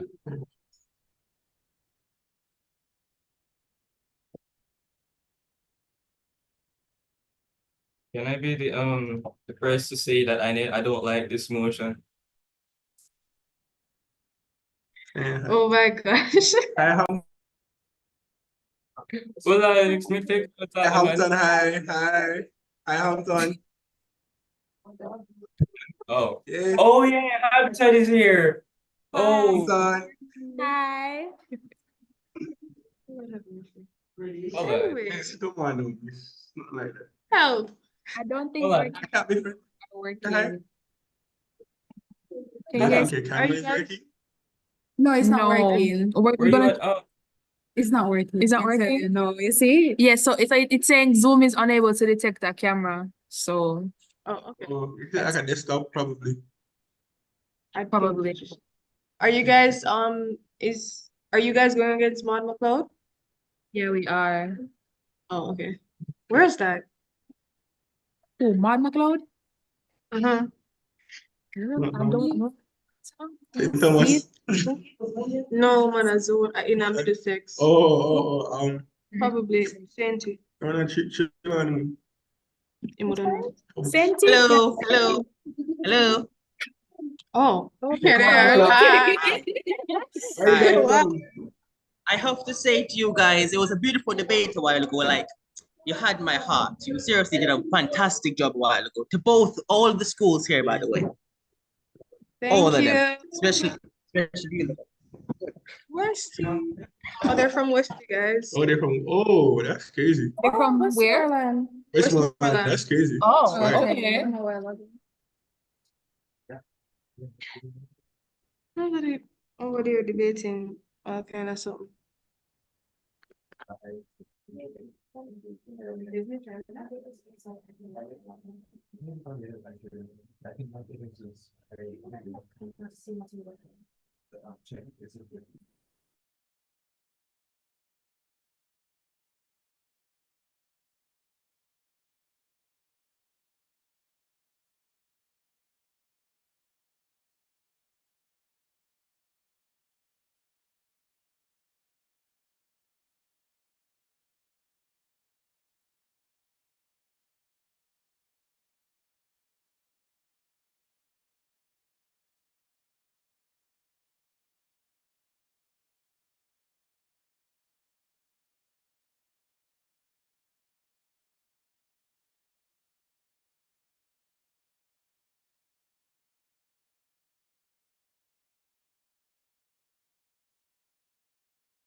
Welcome one, welcome all.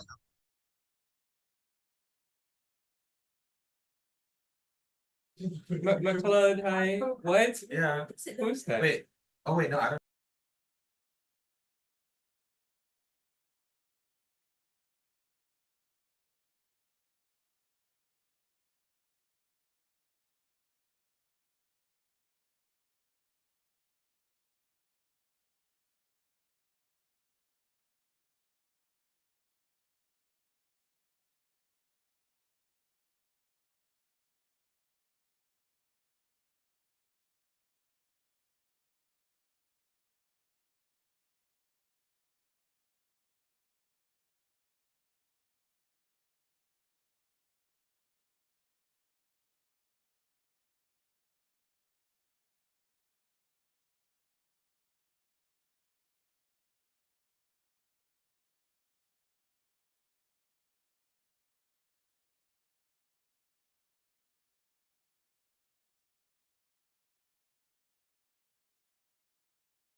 Right, ladies and gentlemen, we are back. The judges are back, and we have with us the results. We know which team will be advancing to round 2 of the JCSA High Schools Debate Competition 2024. Right, I see the teams are here with us. I'm seeing live and in living color Herbert Morrison and York Castle High School. Wonderful. So I want to thank both teams for a lovely and engaging debate. So the judges had a hard time kind of clarifying the debate. The judges, the overall view of the judges is that it was a good debate, yes, but a debate that could definitely had done with some more mechanization, some more warranting, some more proving how we move from point A to point B. Yes, and just overall more mechanization. But regardless, at the end of the day, the judges judged the debate that was in front of them, and this is what we have concluded. So, there were several clashes in the debate. The first one that we appreciated that came up is this idea that came out from the team proposition that, quite frankly, people are leaving the country. People are not incentivized to go into the public sector. So two problems really right there that justify this increase, this 200% increase. One, individuals en masse, by and large, are leaving to go to other countries. You know, opposition contends that it's not just politicians, but it is indeed doctors, nurses, and everybody. But proposition rightfully says yes, but I'm focused on the justification of this policy to politicians in particular. And for politicians in particular, we find that the educated individuals are leaving, and that means less politicians, less people working in the public sector.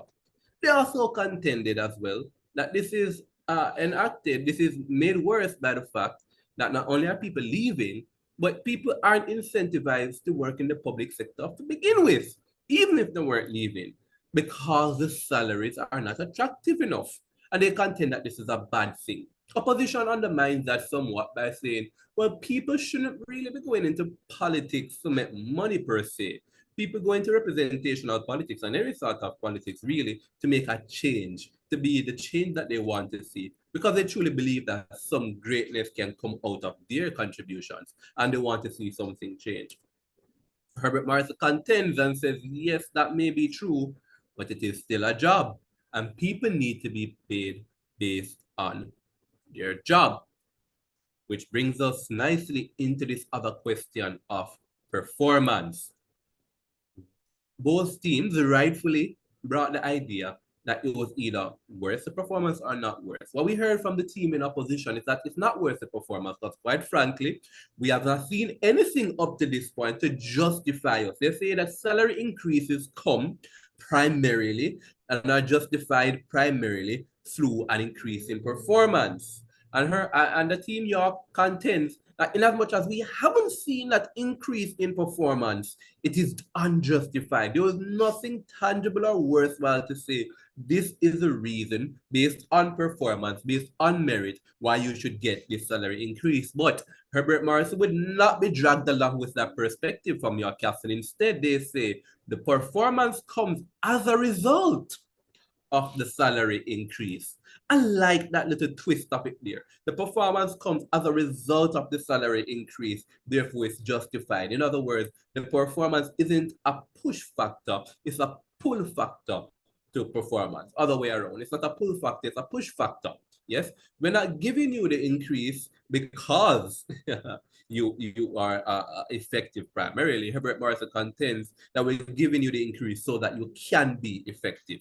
We like that. We like that kind of conceptualization. What the judges wanted more from that kind of conceptualization is the mechanism behind it. We don't think that it was sufficient enough for you to characterize performance increase justifying the salary increase by we have more buses and IMF gave us a sums up. But certainly in the context of the increase, as pointed out by York Castle, 14 times greater than the livable wage coming from 4 times. We needed greater substantiation of the performance justification post post salary increase, more than saying that, well, Nigel Clark did a very good job, and we got some more buses, and any other examples that needed to have been fleshed out more principally, and then giving us to us more pragmatically, concretely, the benefits. What was our macroeconomic stability look like post salary increase? What does our hospitals, our healthcare system look like post increase? These are questions that the judges wanted answered. And in fact, if it is that there hasn't even been enough time to track that increase, then even that could have been an argument to saying our measures indicate that we're getting there, but we need more time to actually measure these results. And certainly a year or two is not a sufficient amount of time to measure that. But based on where things are going, we see where this will make an improvement. Indeed, we wanted pretty much more substantiation of how we have improved post-increase, or how we will improve post-increase. And so we thought that was a bit of a lacking of mechanization on the part of Herbert Morrison. We heard this other idea that, again, we thought was very brilliantly contested against both teams. Herbert Morrison contended that we get more accountability, quite frankly, when we increase salaries. Herbert Morrison tells us that we get that accountability simply because, one, more accountability and less corruption. To whom much is given, much is expected. Yes, the public eye will now be on these individuals. And they say to us as well that, well, quite frankly, there'll be less incentive for corruption. Well, the team York Castle would not have it. No. The team York Castle says you get more corruption there, you get less accountability there, right? We thought that on the question of accountability, that Herbert Morrison did a better job of fleshing out that idea. Now, just running real quick as time is against us, two other ideas came up. The idea of public trust. York Castle tells us, quite frankly, uncontested, this argument was that the significant salary increases in the context of Jamaica not doing very well, people suffering, barely making ends meet, that it erodes public trust that was already waning. And they didn't just tell us that it erodes public trust, they kind of showed us why it erodes public trust, and it gave us an impact. Why should I care that it erodes public trust? They told us that when public trust is eroded, then that leads to vote opposite, people already side-eyeing the government, not being confident in the government. And they said that the people and the trust in the people is fundamental to a functioning democracy. That was an argument that we felt that was uncontested by the team Herbert Morrison, and one that we saw Herbert Morrison did himself a dissentive, not contesting, and an argument that we think that the team York Castle did a very good job in packaging and putting forward. We particularly like that. At the end of the day, ladies and gentlemen, the judges would have weighed the contribution from both teams, and also considering, of course, in no small measure, the quality of the cross-questioning against both teams, the judges would have concluded that the winner of this match and the team that will be going on to round 2 of this competition is the team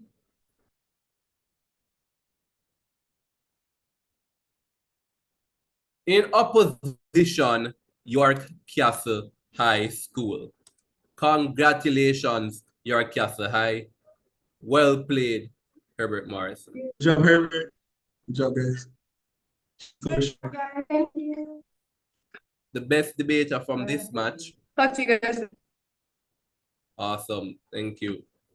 The best debater from this match comes to us from the team that did not automatically advance, and that is the team Herbert Morrison. The best debater for this match comes from Herbert Morrison, and that is the second speaker from Herbert Morrison, Joanna Hill. Congratulations, Joanna. Ladies and gentlemen, this concludes the penultimate match in Zone B of the JCSA High School Debate Competition. Stay tuned, because coming right up, we have a match between Maud McLeod High and Hampton School, and they'll be debating the motion this House will reduce the standard work week within the public service to 32 hours without a reduction in pay. Riveting motion ahead. Thank you all for joining us, and we will see you in that final match of the day.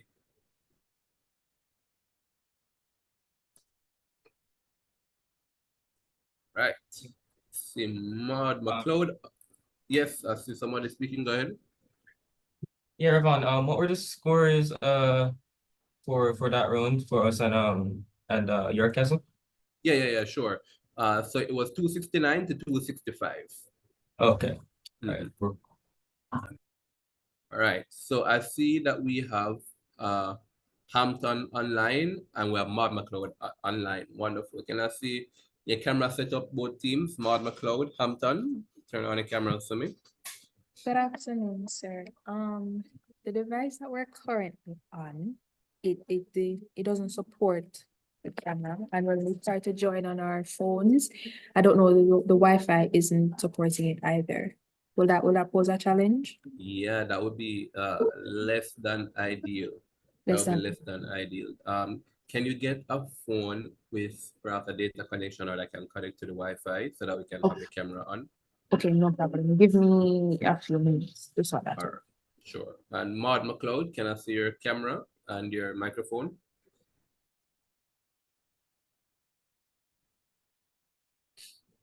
Right. Hi, Maud McLeod. There we are. Lovely.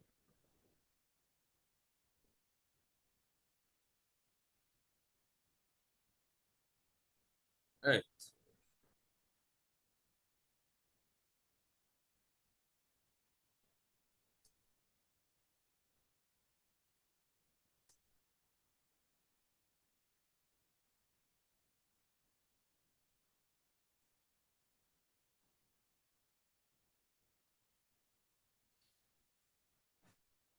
All right, so we're going to get started very soon.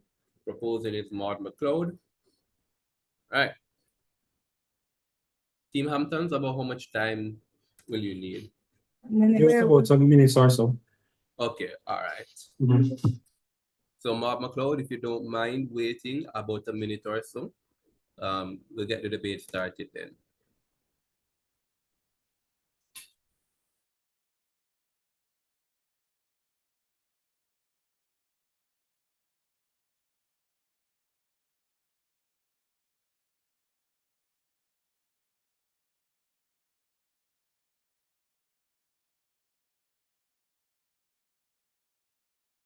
Okay. Have you seen her now, Judge? Yes. Hold on, it looks like the video has paused. Let's see. I'm not seeing Hampton School clearly.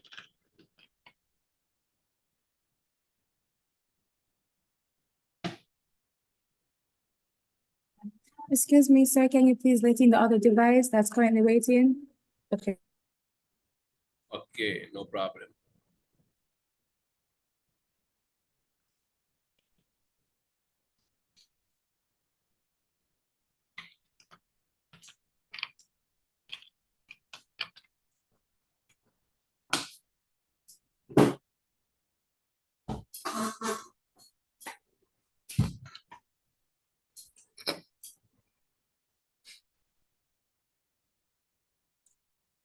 Mr. Martin, All right, so let's see. I see the Hampton School device. Yeah. I wonder if you can put that device in landscape mode. No, I guess not. I know you're just upside down. Maybe you want to rotate it. To actually rotate the screen of the device, like the software. Yeah, put on auto rotate, in other words. Yeah, there it is. Lovely. Right. Just push it back a little bit, away from you a little bit, and we should be good to go. All right, Hampton live and in living color. Right. Ladies and gentlemen, welcome to the JCSA High Schools Debate Competition 2024. This is the final match in Zone B, and with us we have two teams who are new to this competition. Yes, indeed, Maud McLeod High and Hampton School first time entrance into this competition.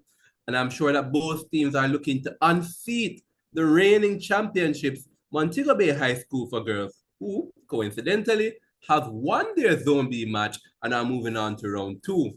And so we'll be seeing which of these teams will be joining Manning's Montego Bay High School for girls and York Castle as the last representative from Zone B in the national rounds of this competition. The motion being debated today, this House would reduce the standard work week within the public service to 32 hours without a reduction in pay. My name is Robin Thomas Matthews. I serve as the Special Projects Manager for the Jamaican Association for Debating and Empowerment, an organization dedicated to debating and empowerment.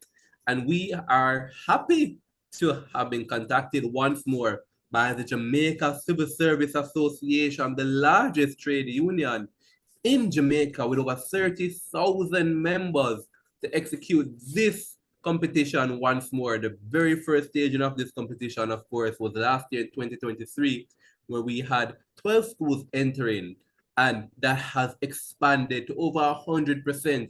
Now we have 26 teams registered and are participating in this competition. And before us, 2 of those teams vying to move on. I want to say thank you very much to the Jamaica Civil Service Association for bringing this competition back. I'm very happy to see this competition grow and the interest grow in this particular competition. It makes me very, very happy. Now, with that said, you've heard enough from me. I know you want to hear from these talented high school debaters. Teams are reminded that the first and last minute of each speech is what we call protected time. In protected time, no points of information will be allowed. Outside of protected time, points of information are not only allowed, but they are encouraged. Yes, time signals will be placed in the chat. Now, with no further ado, we invite the first speaker from the team Maud McLeod High to open this debate.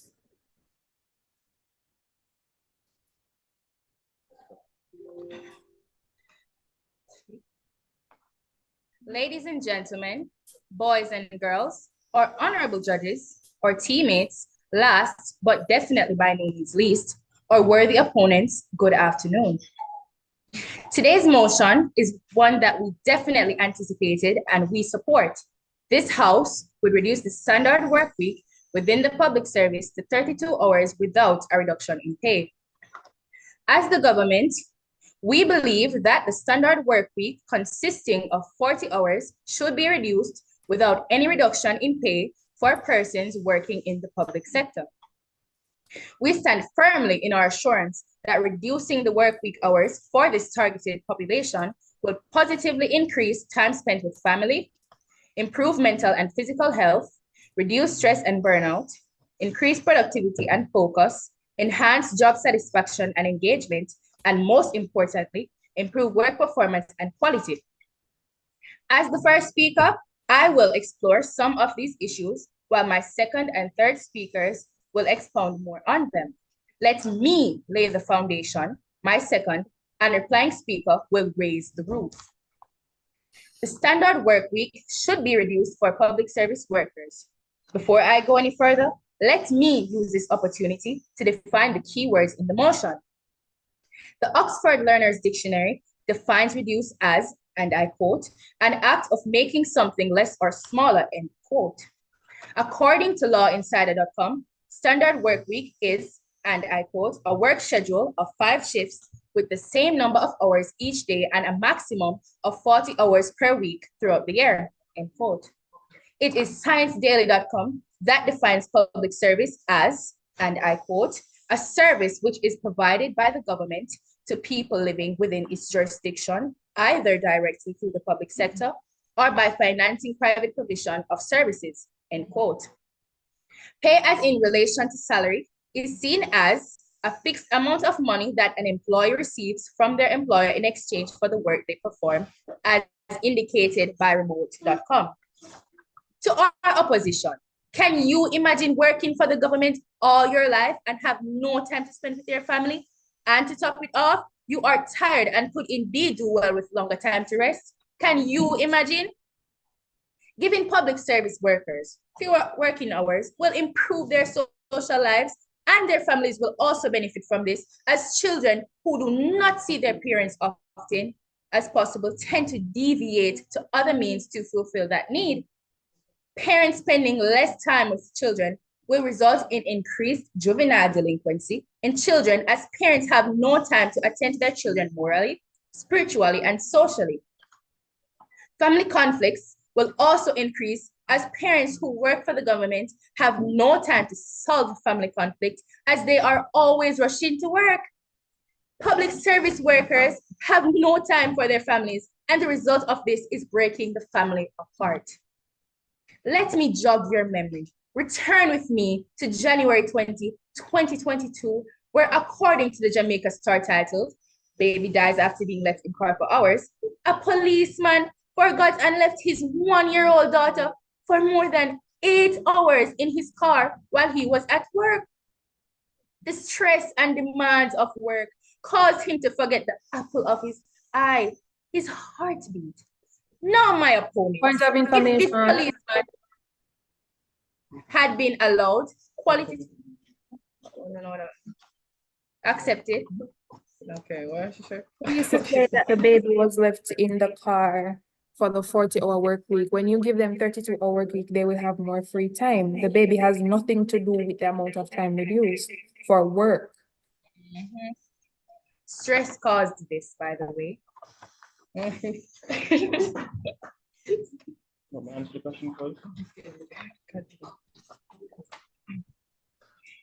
Now, my opponents, if this policeman had been allowed quality time with his family, I am very sure if the working hours were fewer, he would not be as forgetful, and this tragedy would have not occurred. Now, he must suffer the consequence of time lost, which cannot be regained. Neglecting the family can take a toll on all family members. Our opposition, is this what you really want to happen to our public service workers? Think about this. The more active parents are in their children's lives, it is perceived that the better children will do. School of Public Administration, Inner Mongolia University in China, conducted a research on the effect of the time parents spend with children on children's well-being. The result from the research proved that, and I quote, "In the parent-child relationship, parents' emotional warmth can not only provide a positive emotional atmosphere to the child, but also play a positive role in the psychological regulation of their child," end quote. Children learn from the environment they are in.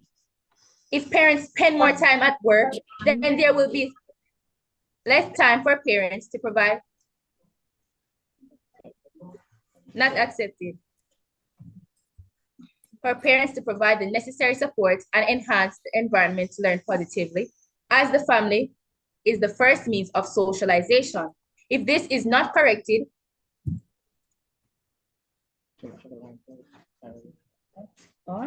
what is going on? Okay. If this is not corrected, then we surely have a serious problem in our country.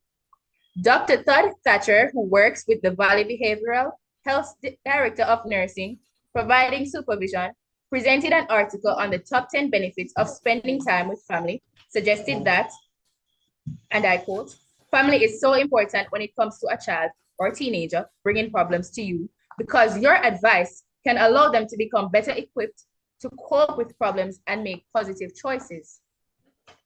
When you get to read his article, you will come to the realization that children are not only the ones who benefit from spending quality time with family, parents will also be likely to reduce stress and especially improve mental health as they communicate face to face. As I mentioned mental health or position, let me educate you on how important mental health is. A lot of persons associate mental health with madness. However, World Health Organization, WHO, defines mental health as, and I quote, a state of mental well-being that enables people to cope with the stresses of life, realize their abilities, learn well and work well, and contribute to their community.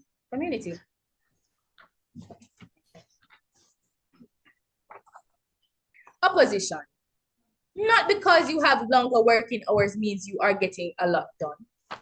Public sector workers Alright, work best. and that is time elapsed plus the 15-second grace period has elapsed. Thank you very much to the first speaker from Maud McLeod High for that beautiful, engaging speech. We now invite the first speaker from Team Hamptons to present to us a beautiful and engaging speech as well.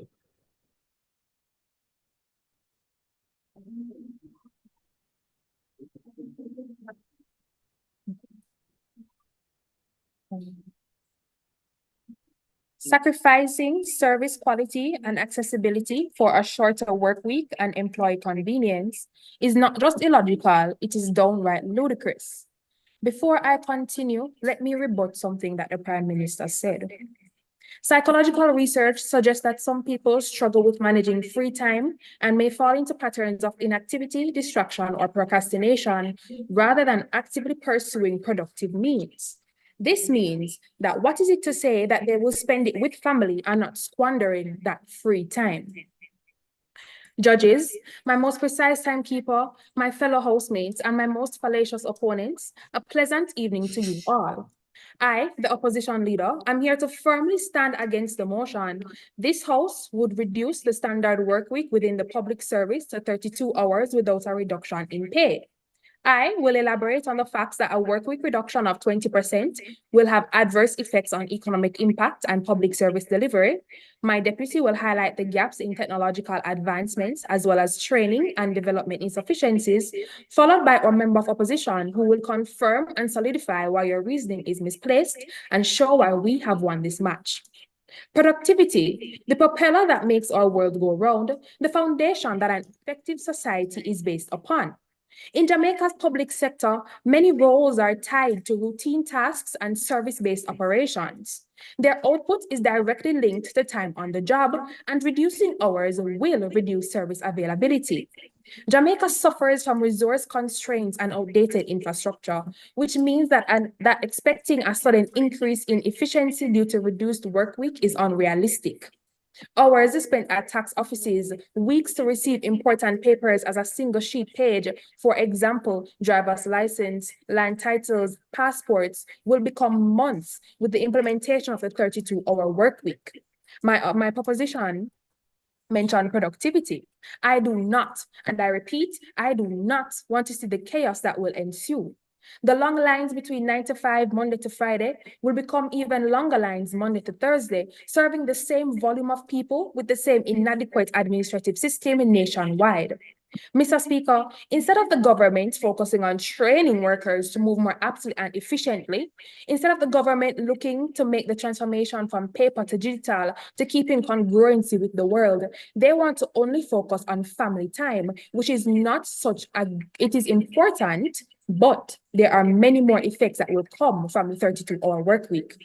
Citizens will be at such an unfortunate junction if this policy is presented, as public services such as healthcare, education, law enforcement, infrastructure management, etc., will be compromised. A 20% reduction in the number of hours worked by public servants is a 20% reduction in training for the doctors that will care for our sick. A 20% reduction in law enforcement seeking to keep our streets safe. A 20% reduction, Mr. Speaker, in the comprehension of students in a class. Look at the CSEC passes in the 2024 sitting, my opponents. Only 36% of students pass mathematics, a core subject in our perpetual world. Thinking about this, looking at the facts presented, and your only conclusion is to reduce the work hours of teachers who are tasked to correct this weakness by 8 hours? Why not put those efforts into modification in curriculum delivery and training sessions? Why not use the time and money you will spend into laying foundational values in the various subjects? No, you wish to take the illogical route. Essential services such as emergency healthcare, law enforcement cannot afford to have reduced hours without suffering from lower service standards, crippling the progression of the people.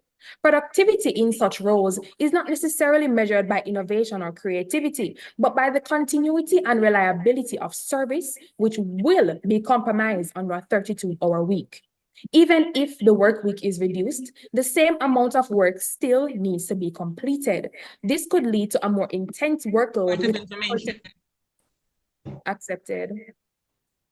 Are there any long-term studies showing the effects of reduced work week on productivity? Are there any long-term studies that show that the free time will be used towards family? I haven't heard anything. Council question. All right, you may continue. Continuing. I'm done. Question answered. This could lead to a more intense workload within a shorter time frame, potentially increasing stress levels and reducing overall job satisfaction, not benefiting mental health. We cannot justify the strain that this experiment will place on the economy. Speaking of experiments, and I use that word intentionally, as a multitude of large, more developed first world countries have also tried to implement this transition to no groundbreaking success. Sweden in 2015 conducted a trial in the city of Gothenburg where public sector employees, particularly nurses, worked reduced hours. And the result? By 2017, they had to return to their original mode of operation due to budgetary concerns. Germany in 2018 also tested reduced work week, and what was their result? They too reverted to the original 40-hour work week due to the staggering impact on competitiveness and global export numbers within 2 years. Now tell me, my opponents, if these large beacons of productivity and global standards cannot maintain this drastic shift, how will our tiny, tiny island of Jamaica do it? Or better yet, how will we do it effectively, actually providing improvements to the various sectors and the lives of individuals? The bottom line, we cannot. My opponents, while this proposal may seem appealing at first glance, economically, it is simply a bad gameplay. How will you, my opponents, account for the money that will be used to pay these individuals without an exchange of work or any form of productive output? Raise the amount of tax you take from an already crippling salary in an economically struggling time plagued by inflation? Reallocate funds from critical areas such as education or healthcare, depleting our reserves for in layman terms, rainy days, ultimately placing weight on our national budget that is already run on a tight ship, therefore being comfortable with fiscal unsustainability. Jamaica, a developing country, cannot withstand the economic implications of your proposal, as reducing the work week to 32 hours while maintaining the same pay will pose severe inflationary effects, as increasing public sector bills are responsible by the government, with a decrease in work output will erode the value of our already low dollar, plummeting our small country into a recession on the heels of recovery from COVID-19. That's COVID-19. Thank you. Speaker. Okay. Thank you very much to the first speaker from Hampton School. We now swing the debate back over to the proposing team, Maud McLeod High, for them to extend the debate for that side of the house.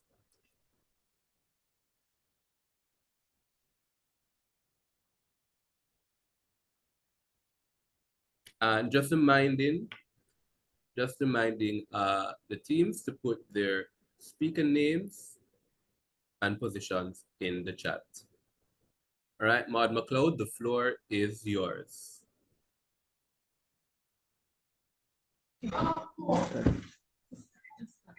Ladies and gentlemen, fellow students, my teammates, and our opposition, good afternoon. Today's motion, this House would reduce the standard work week within the public service to 32 hours without a reduction in pay. Emphasizing on what my first speaker has stated, we believe that the standard work week for all public service workers should be reduced. Let me explore my reasons.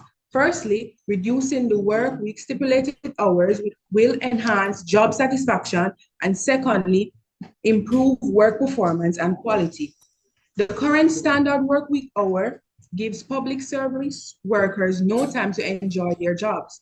A famous quote by Mark Twain said, and I quote, "Find a job you enjoy doing and you will never have to work a day in your life." End of quote. Now my opposition.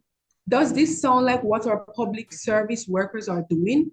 Are they really enjoying their jobs? Jamaica would not be the first country to move from standard work hours to shorter work hours. Countries like Japan and Iceland have benefited from this and have seen remarkable results when it comes to workers being more satisfied, motivated, and enjoying their jobs. World Economic Forum published an article on impact of fewer working hours and stated the results from their research, which showed, and I quote, people in the program had higher self-perceived health status, reduced level of stress, were less tired and felt happier and more satisfied, end of quote. We always hear the saying, health is wealth. If our public service workers are healthy doing their jobs, then they will be happy performing at their best and be motivated to even go to the extra mile to get things done. Our public service workers will be easily burnt out and demotivated if they have more working hours. As students, we have seen firsthand experience at school where we observed our teachers' frustration and how demotivated they are during the standard working hours. We want our teachers to be fresh and excited to teach, not to be weary and tired. Imagine our teachers who are public service workers having to wait more than 2 years to get a vacation leave. No, if fewer working hours were in place, they would find time for themselves to relax and rejuvenate, perform at the not accepted. A Loop news article titled, and I quote, 4 days work week trial, shorter hours, happier employees, end of quote, gave the result from Boston College, which stated that employees reported benefits with 71% less burnt out, 39% less stress, and 48% more satisfied with their job than before the trial. Another article by the Jamaica Gleaner with the title, and I quote, mixed bag for 4 days work week, end of quote, stated, surveys have also consistently showed that employees tend to be happier and more engaged when they are able to have better control of their mental health and well-being, get more time to spend with loved ones, and do the things they enjoy. According to a blog entitled, and I quote, should your organization consider a 32-hour week? Here are the pros and cons, end of quote, by Christopher Pappas. Adopting a 32-hour work week in public service can significantly improve performance and quality.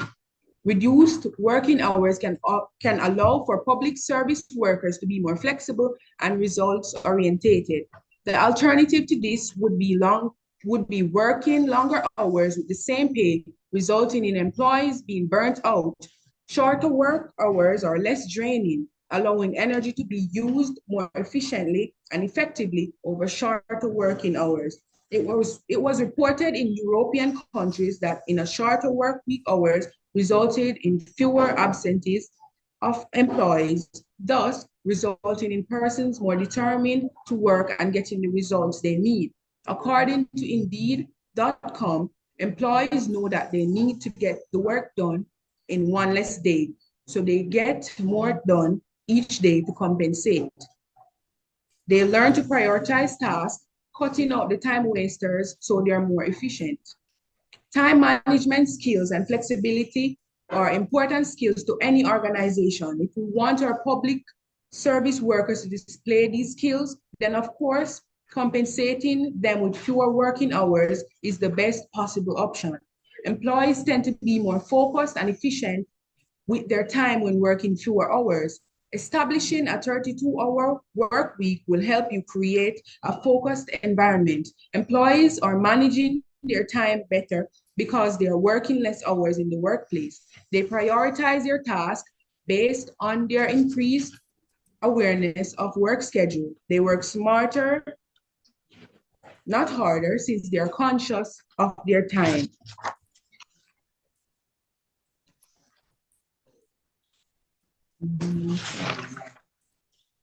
Today, October 10, is considered World Mental Health Day under the theme, "It is time to prioritize mental health in the workplace."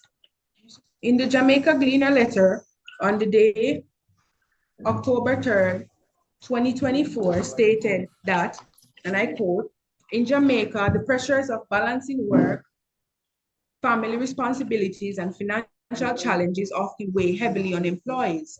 Long working hours, limited vacation time, and the constant stress of achieving targets create environments where mental health easily deteriorates.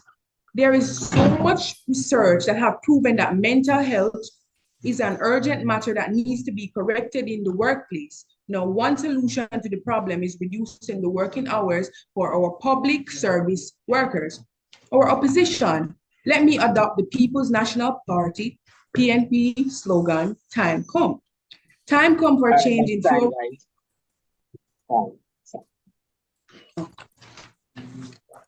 Indeed, indeed, time did indeed come for the second speaker of Maud McLeod High.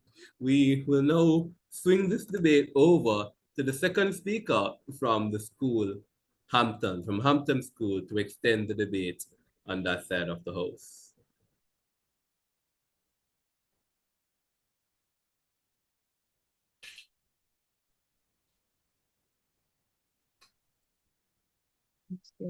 Honorable judges, worthy opponents, and fellow debaters, good afternoon.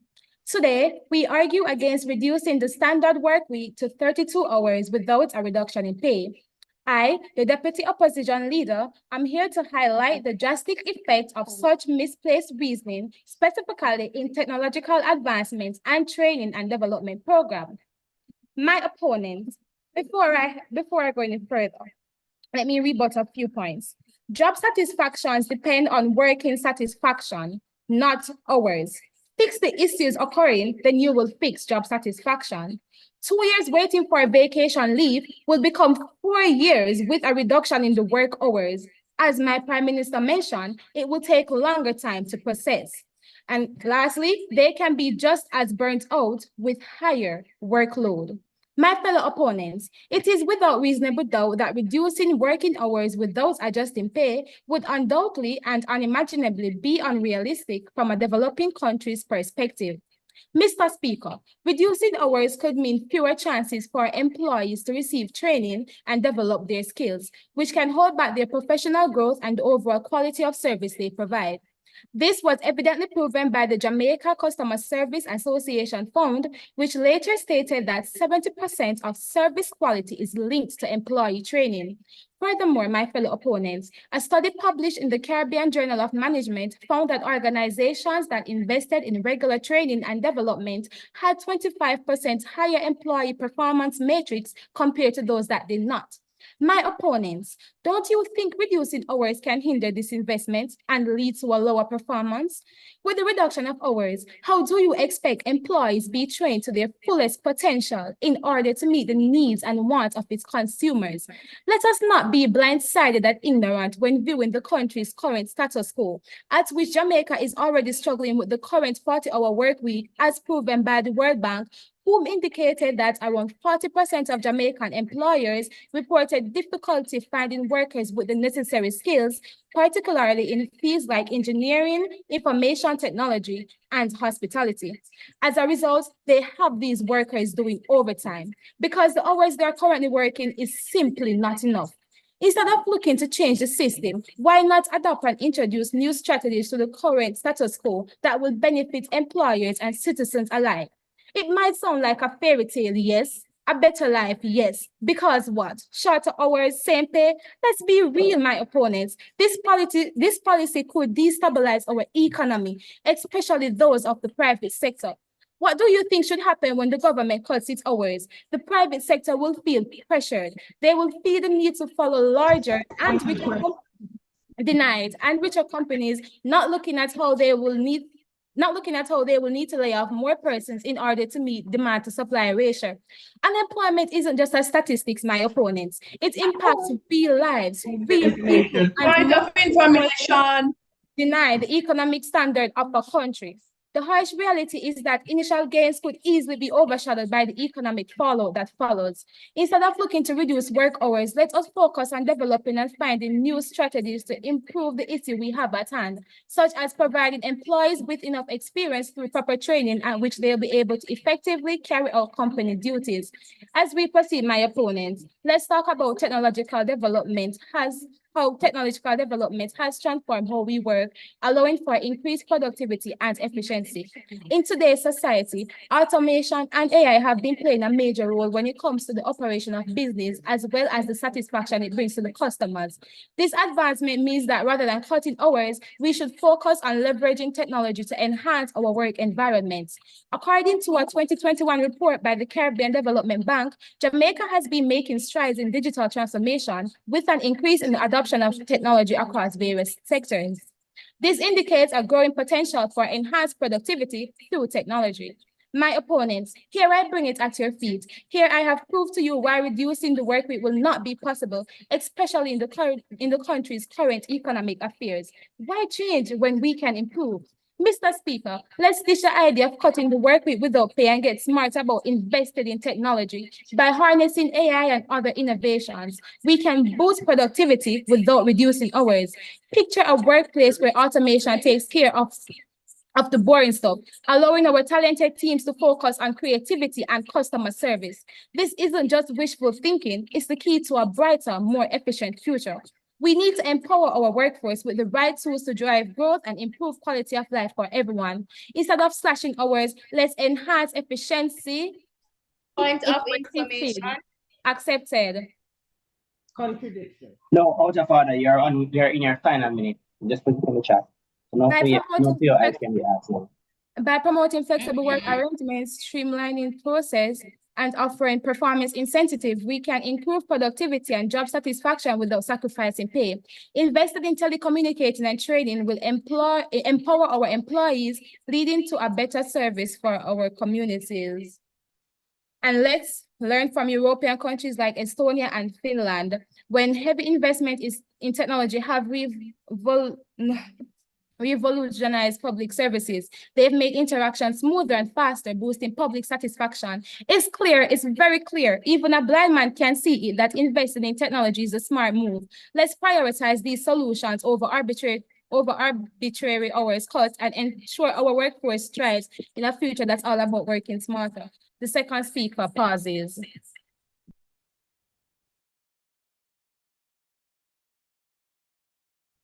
Indeed.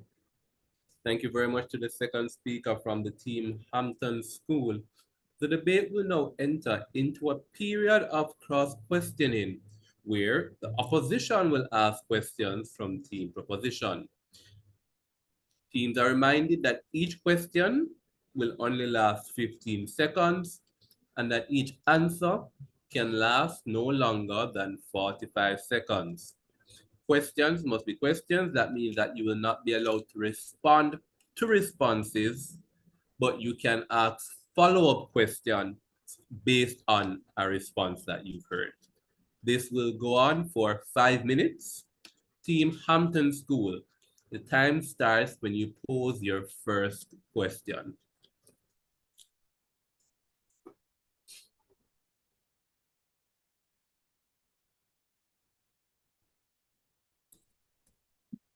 How does the government plan to fund the additional cost of maintaining full salaries while reducing hours by 20%, especially given Jamaica's current debt burden and financial recovery efforts?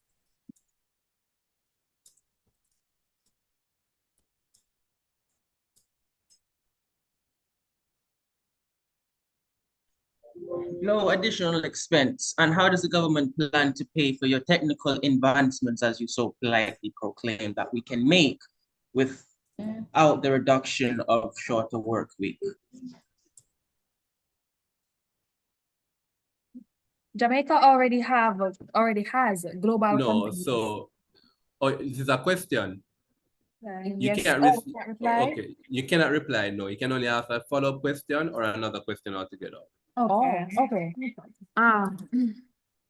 Given the existing inefficiencies in the public sector, like the long wait times in hospitals and government offices, how will reducing work hours improve service delivery when public servants will have even less time to handle the same volume of work?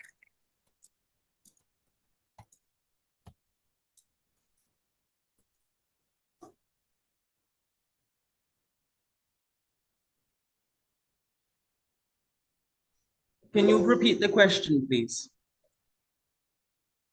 Given the existing inefficiencies in the public sector, like the long wait times in hospitals and government offices, how will reducing work hours improve service delivery when public servants will have even less time to handle the same volume of work?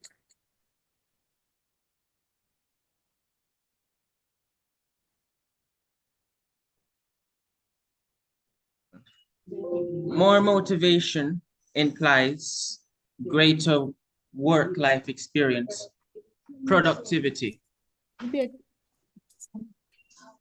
Okay. Can the government guarantee that there will be no further backlogs and delays in critical services such as healthcare, law enforcement, and education with fewer working hours?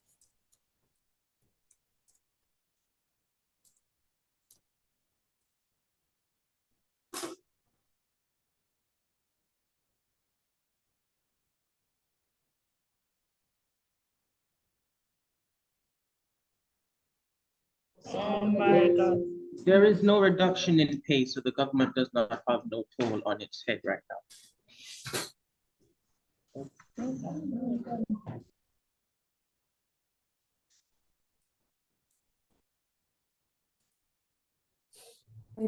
How does the government propose to balance the needs of essential workers who cannot feasibly reduce their work hours with those who can, without creating resentment and dissatisfaction within the public service?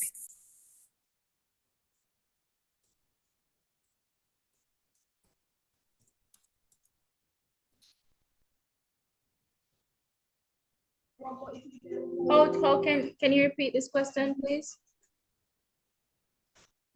How does the government propose to balance the needs of essential workers who cannot feasibly reduce their work week with those who can, without creating resentment and dissatisfaction within the public service?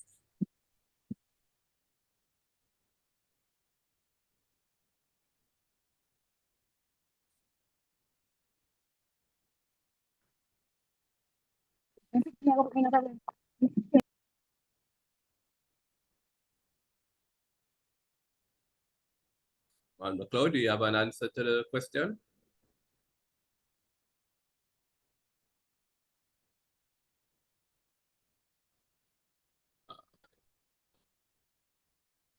Mark McLeod, if you don't want to answer the question, you can indicate as much, but you know, it's better if you try.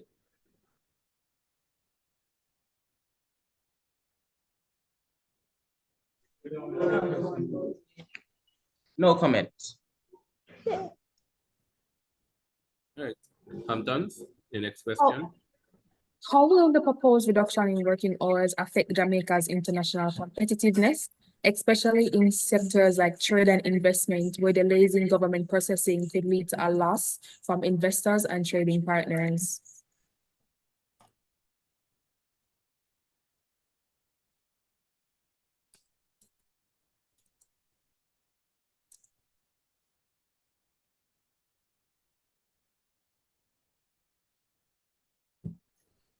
As my partner has said, research has proven that lesser hours does increase productivity. Iceland's 4-day work week trial, Microsoft Japan's 4-day work week trial, along with the UK. It has been proven that even with the reduction of the hours of work, productivity can still be maintained or then some increased.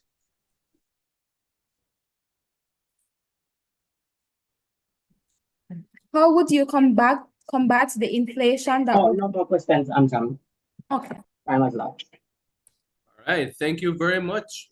We're now going to switch the configuration. Now, Maud McLeod will be asking questions of Hampton School.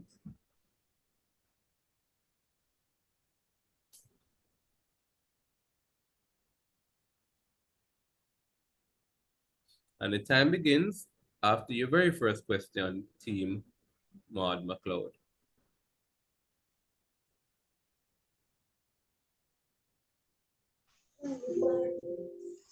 How do you measure productivity in a reduced work week? Not in a reduced work week. I'm sorry, can you repeat, please?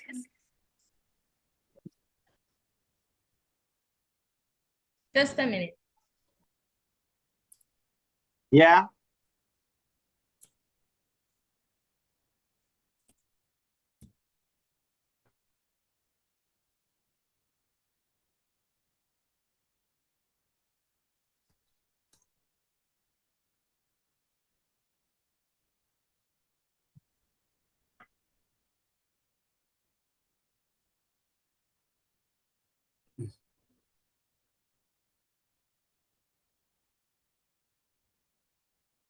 All right, waiting on your question, Team Maud McLeod.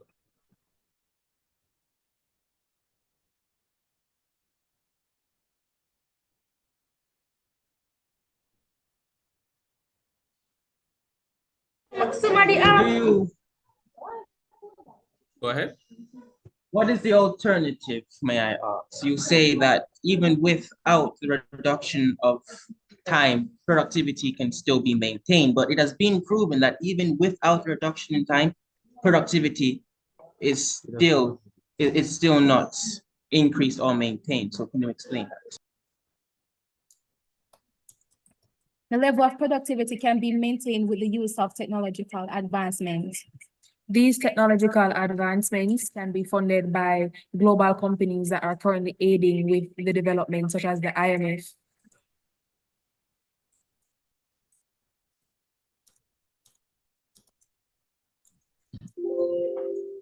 How does the concept of focus time contribute to increased productivity? Wait, the hell? Focus time contributes to increased productivity because based on how the brain works in segments. So if you're able to focus on a set item for a particular amount of time, you can get through your objectives faster instead of breaking.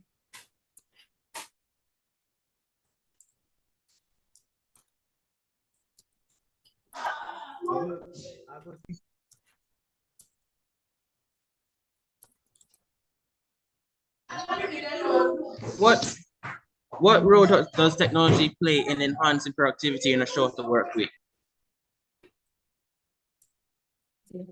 Technology can work hand in hand with the individuals, but you said in a shorter work week, we're not advocating, right? No, we're not. No, we're not advocating for a shorter work week. But in the 40-hour work week, technology can work hand in hand with the already existing human resources to improve the quantity and the quality of service given to its customers and fix the inefficiencies in Jamaica's system nationwide.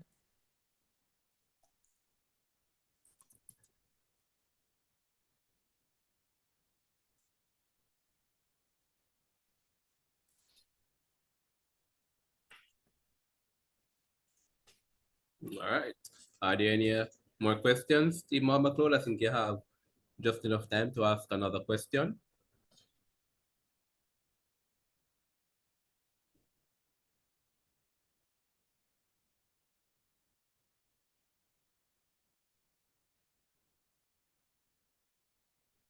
All right. So we'll wait until we get the time signal. Maud McLeod, do you have a question? No more questions. Okay. All right. Thank you very much. The debate will now pause for 1 minute. And that 1 minute is to allow both teams to put the finishing touches on their reply speeches. We will have the opposition reply speaker first, followed by the proposition reply speaker. And that 1 minute starts now.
The 1 minute has left, Ravan. Thank you very much, Javan. As diligent with the timekeeping as ever. We will now invite the opposition reply speaker to conclude this debate for the team Hampton School. Loud and clear. Judges, timekeeper, members of the esteemed opposition bench, and my misguided opponents, good afternoon. Allow me to restate the motion.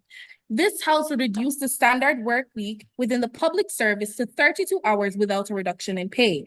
The opposition are in stern disagreement with this motion. And I, the opposition leader, am here to reiterate why we, the opposition, have won this debate. One, exposing the evident ignorances in the proposition speech. The opposition leader spoke on the terrifying effects that passing this motion would have on the economy. That pay-to-work ratio is not proportional. The same pay for less work for worse results, that doesn't sound logical in any manner. In addition, this change would lead to inflation. Several citizens are distraught about the price of groceries. If that were to increase, they'd probably pass out. Let us say you get $1,000 for your lunch, and for most people, that isn't even enough. Would you then take 20% of it, cut it up, having to suffice with $800 when $1,000 wasn't even enough? No, that would be completely absurd. With a 20% decrease in the work week, 20% in everything else would also decrease. The deputy opposition leader beautifully explained how it would affect the training quality of new employees.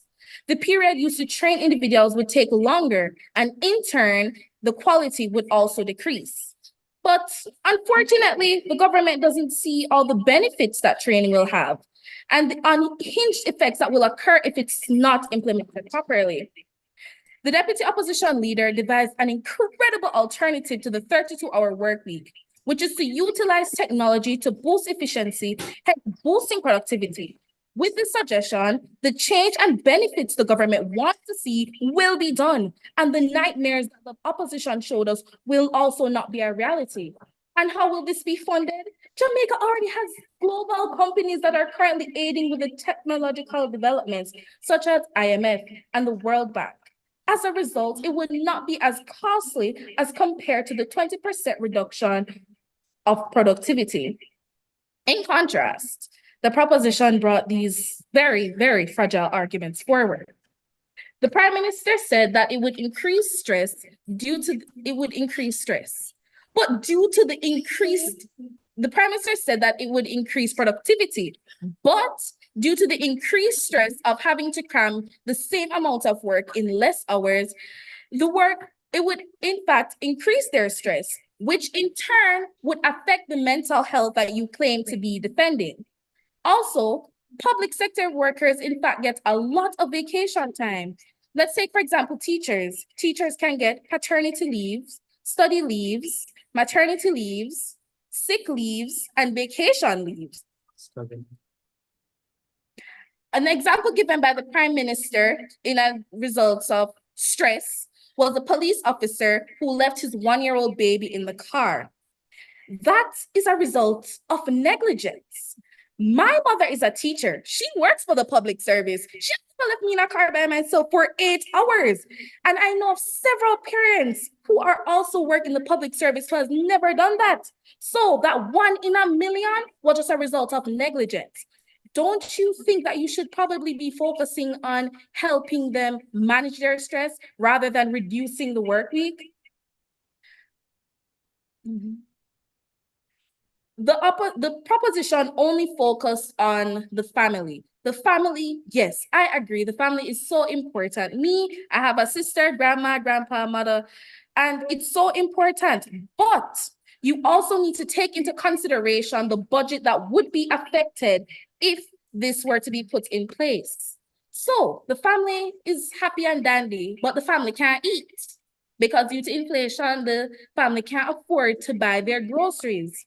This is what the proposition is pushing forward. This is the reality that they don't want the judges and the citizens to see. We, the opposition, have done a beautiful job in showing you all of these thorns in their roses, all of the ugliness behind the mask. And this, Mr. Speaker, is why the opposition have won this debate. The opposition raised. Thank you very much to the opposition reply speaker. We now invite the proposition reply speaker to conclude this debate.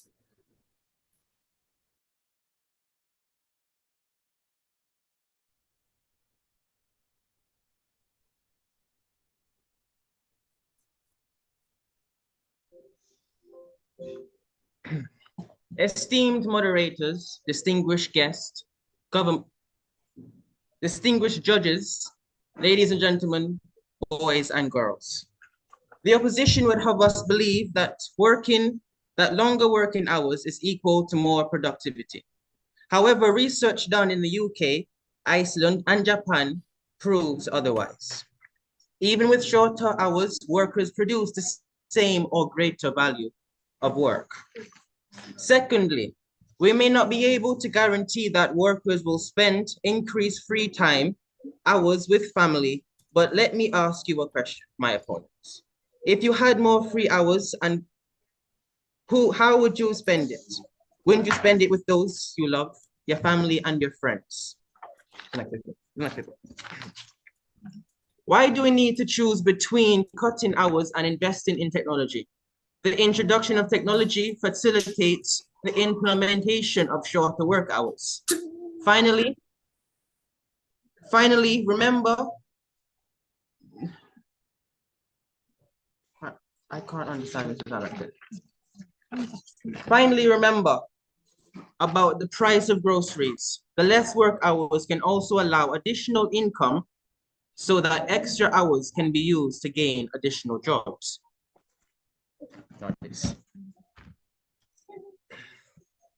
Today, as the third speaker for the government, I stand in agreement with the other government members as we seek to enlighten the sadly misinformed members of the opposition. I will not only refute the claims of the opposition, but I will also reiterate and cement the well-researched and presented points from my teammates. Today, I advocate for a transformative shift, the implementation of a 34 work week. This change isn't just innovative, it's essential for enhancing well-being, productivity, and job satisfaction. The fact is, ladies and gentlemen, those countries that have experimented with this idea have found the benefits far outweigh the disadvantages, and more countries are jumping on the shorter work hour bandwagon. You would have heard and will hear again about experiments that have been conducted in the United Kingdom, Iceland, and Japan, all of which have reported extraordinary success. Is it any wonder then that many more countries want to share in this success? Why should Jamaica be any different? But the opposition claims to have concerns, so let us humor them. First, let us address the concerns of, you have any concerns? You have any concerns with whatever? Let us address the third speaker's claim on her mother being a teacher, and this does not, what did she say again? Anyways, let us address that claim. As my teammate has said, even with the reduced work hours, this allows for more family time. This allows teachers to relax, to rejuvenate, and to become well prepared for their extra lessons. Okay, move. However, research showing that reducing hours actually foster efficiency, prompting employees to prioritize tasks effectively and thereby reducing the workload pressure. This is too much. Next, let us look at operational challenges that the opposition claims will occur with the shortened work week. The Icelandic studies demonstrate that the organization could maintain or even boost productivity with shortened work weeks. Effective management can overcome these hurdles. True, there is no one-size-fits-all solution. When it comes to shortening the work week by keeping the lines of communication between employees and employer open, each organization can formulate a system that works. Financial implications are another concern for the opposition. Yet studies from Stanford University reveal the productivity gains often offset labor costs. Happier employees also mean lower turnover, thereby saving on recruitment expenses and the time and resources spent on a new employee.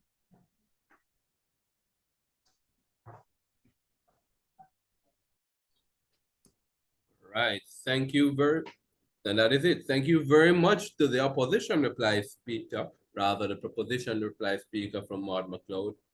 The judges will now excuse themselves to discuss and to crown a winner of this debate. In the meantime, I encourage you to keep your mic open to share what the experience in this competition has been like. The judges will now excuse themselves.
Ladies and gentlemen, the judges are back with the results of this match, and we know which team will be joining the others so far in round 2 of this competition. We have the team Maud McLeod here, and we have the school Hamptons here. We have both schools here, right? Lovely. See Hampton School. Do we still have the team from Maud McLeod here?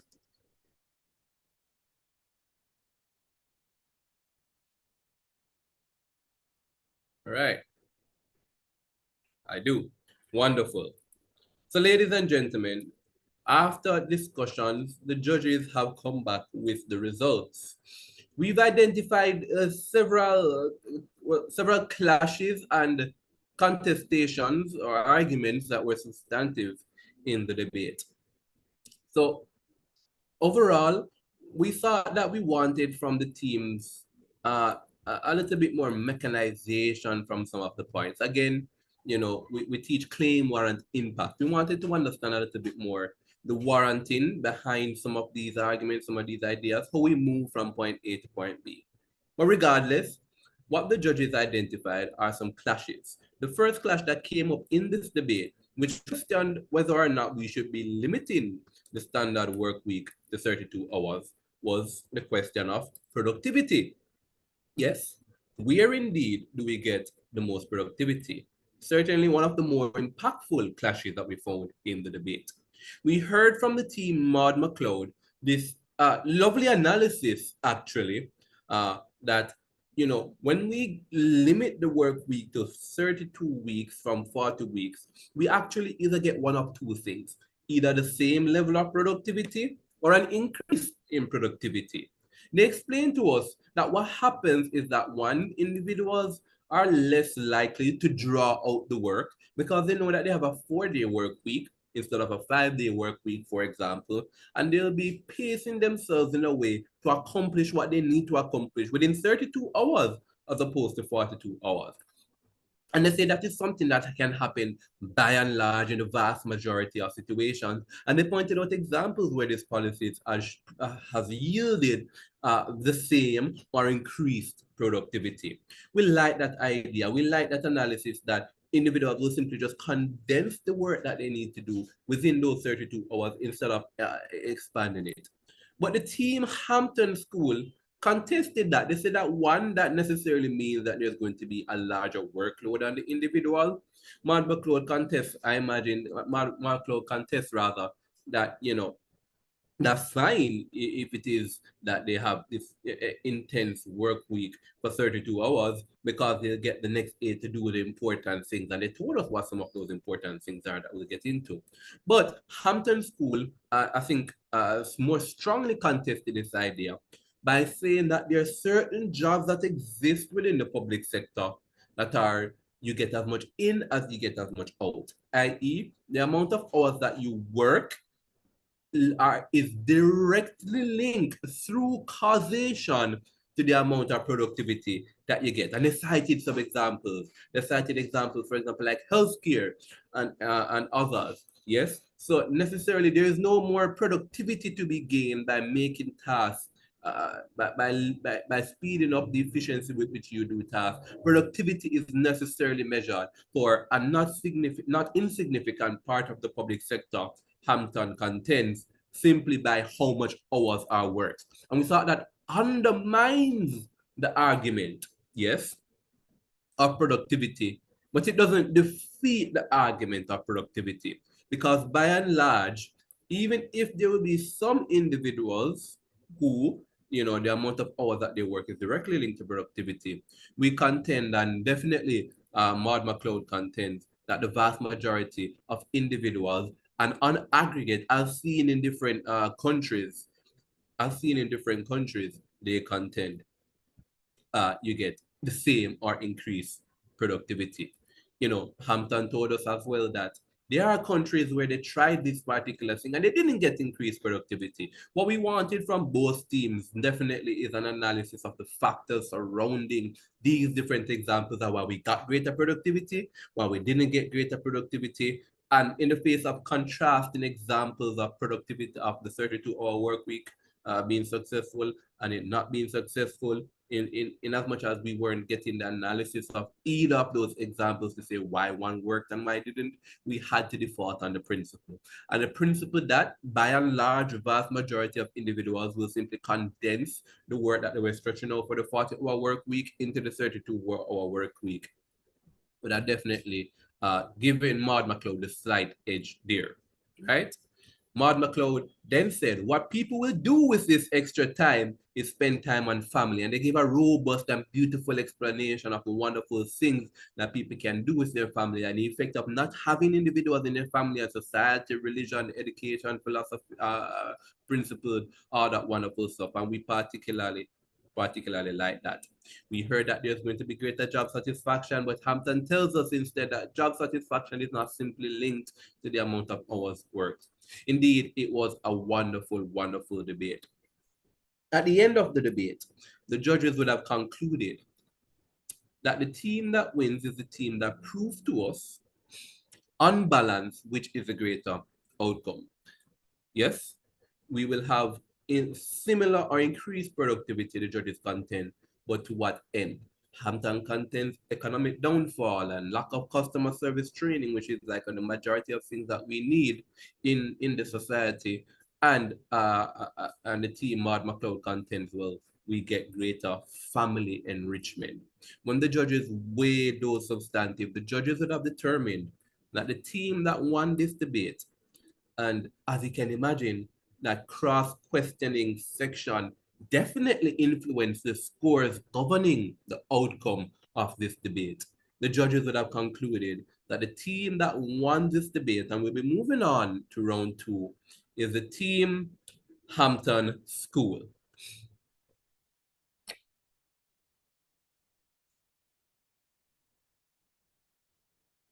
Congratulations, team Hamptons. Well played. The best speaker from this match comes to us from the winning team from Hampton School, and that is the first speaker, Miss Zamoy Francis.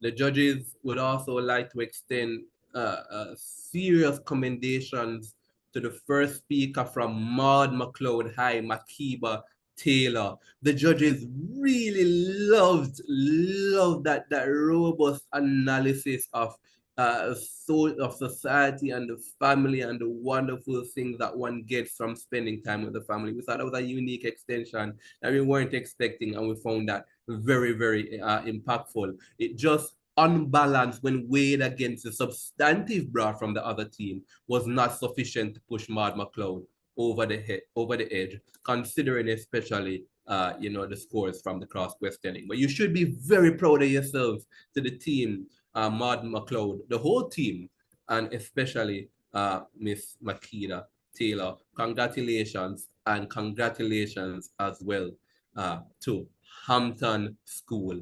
Well done, Hampton School. We will see you in round 2 of the JCSA High Schools Debate Competition 2024. Thank you. Thank you, sir. Good match, Maud McLeod. You did great. Indeed. Ladies and gentlemen, this concludes the final match in Zone B. Join us tomorrow for the 4 matches in Zone C, where we will be determining which are the final schools we'll be debating in round 2 of this competition. Until then, take care.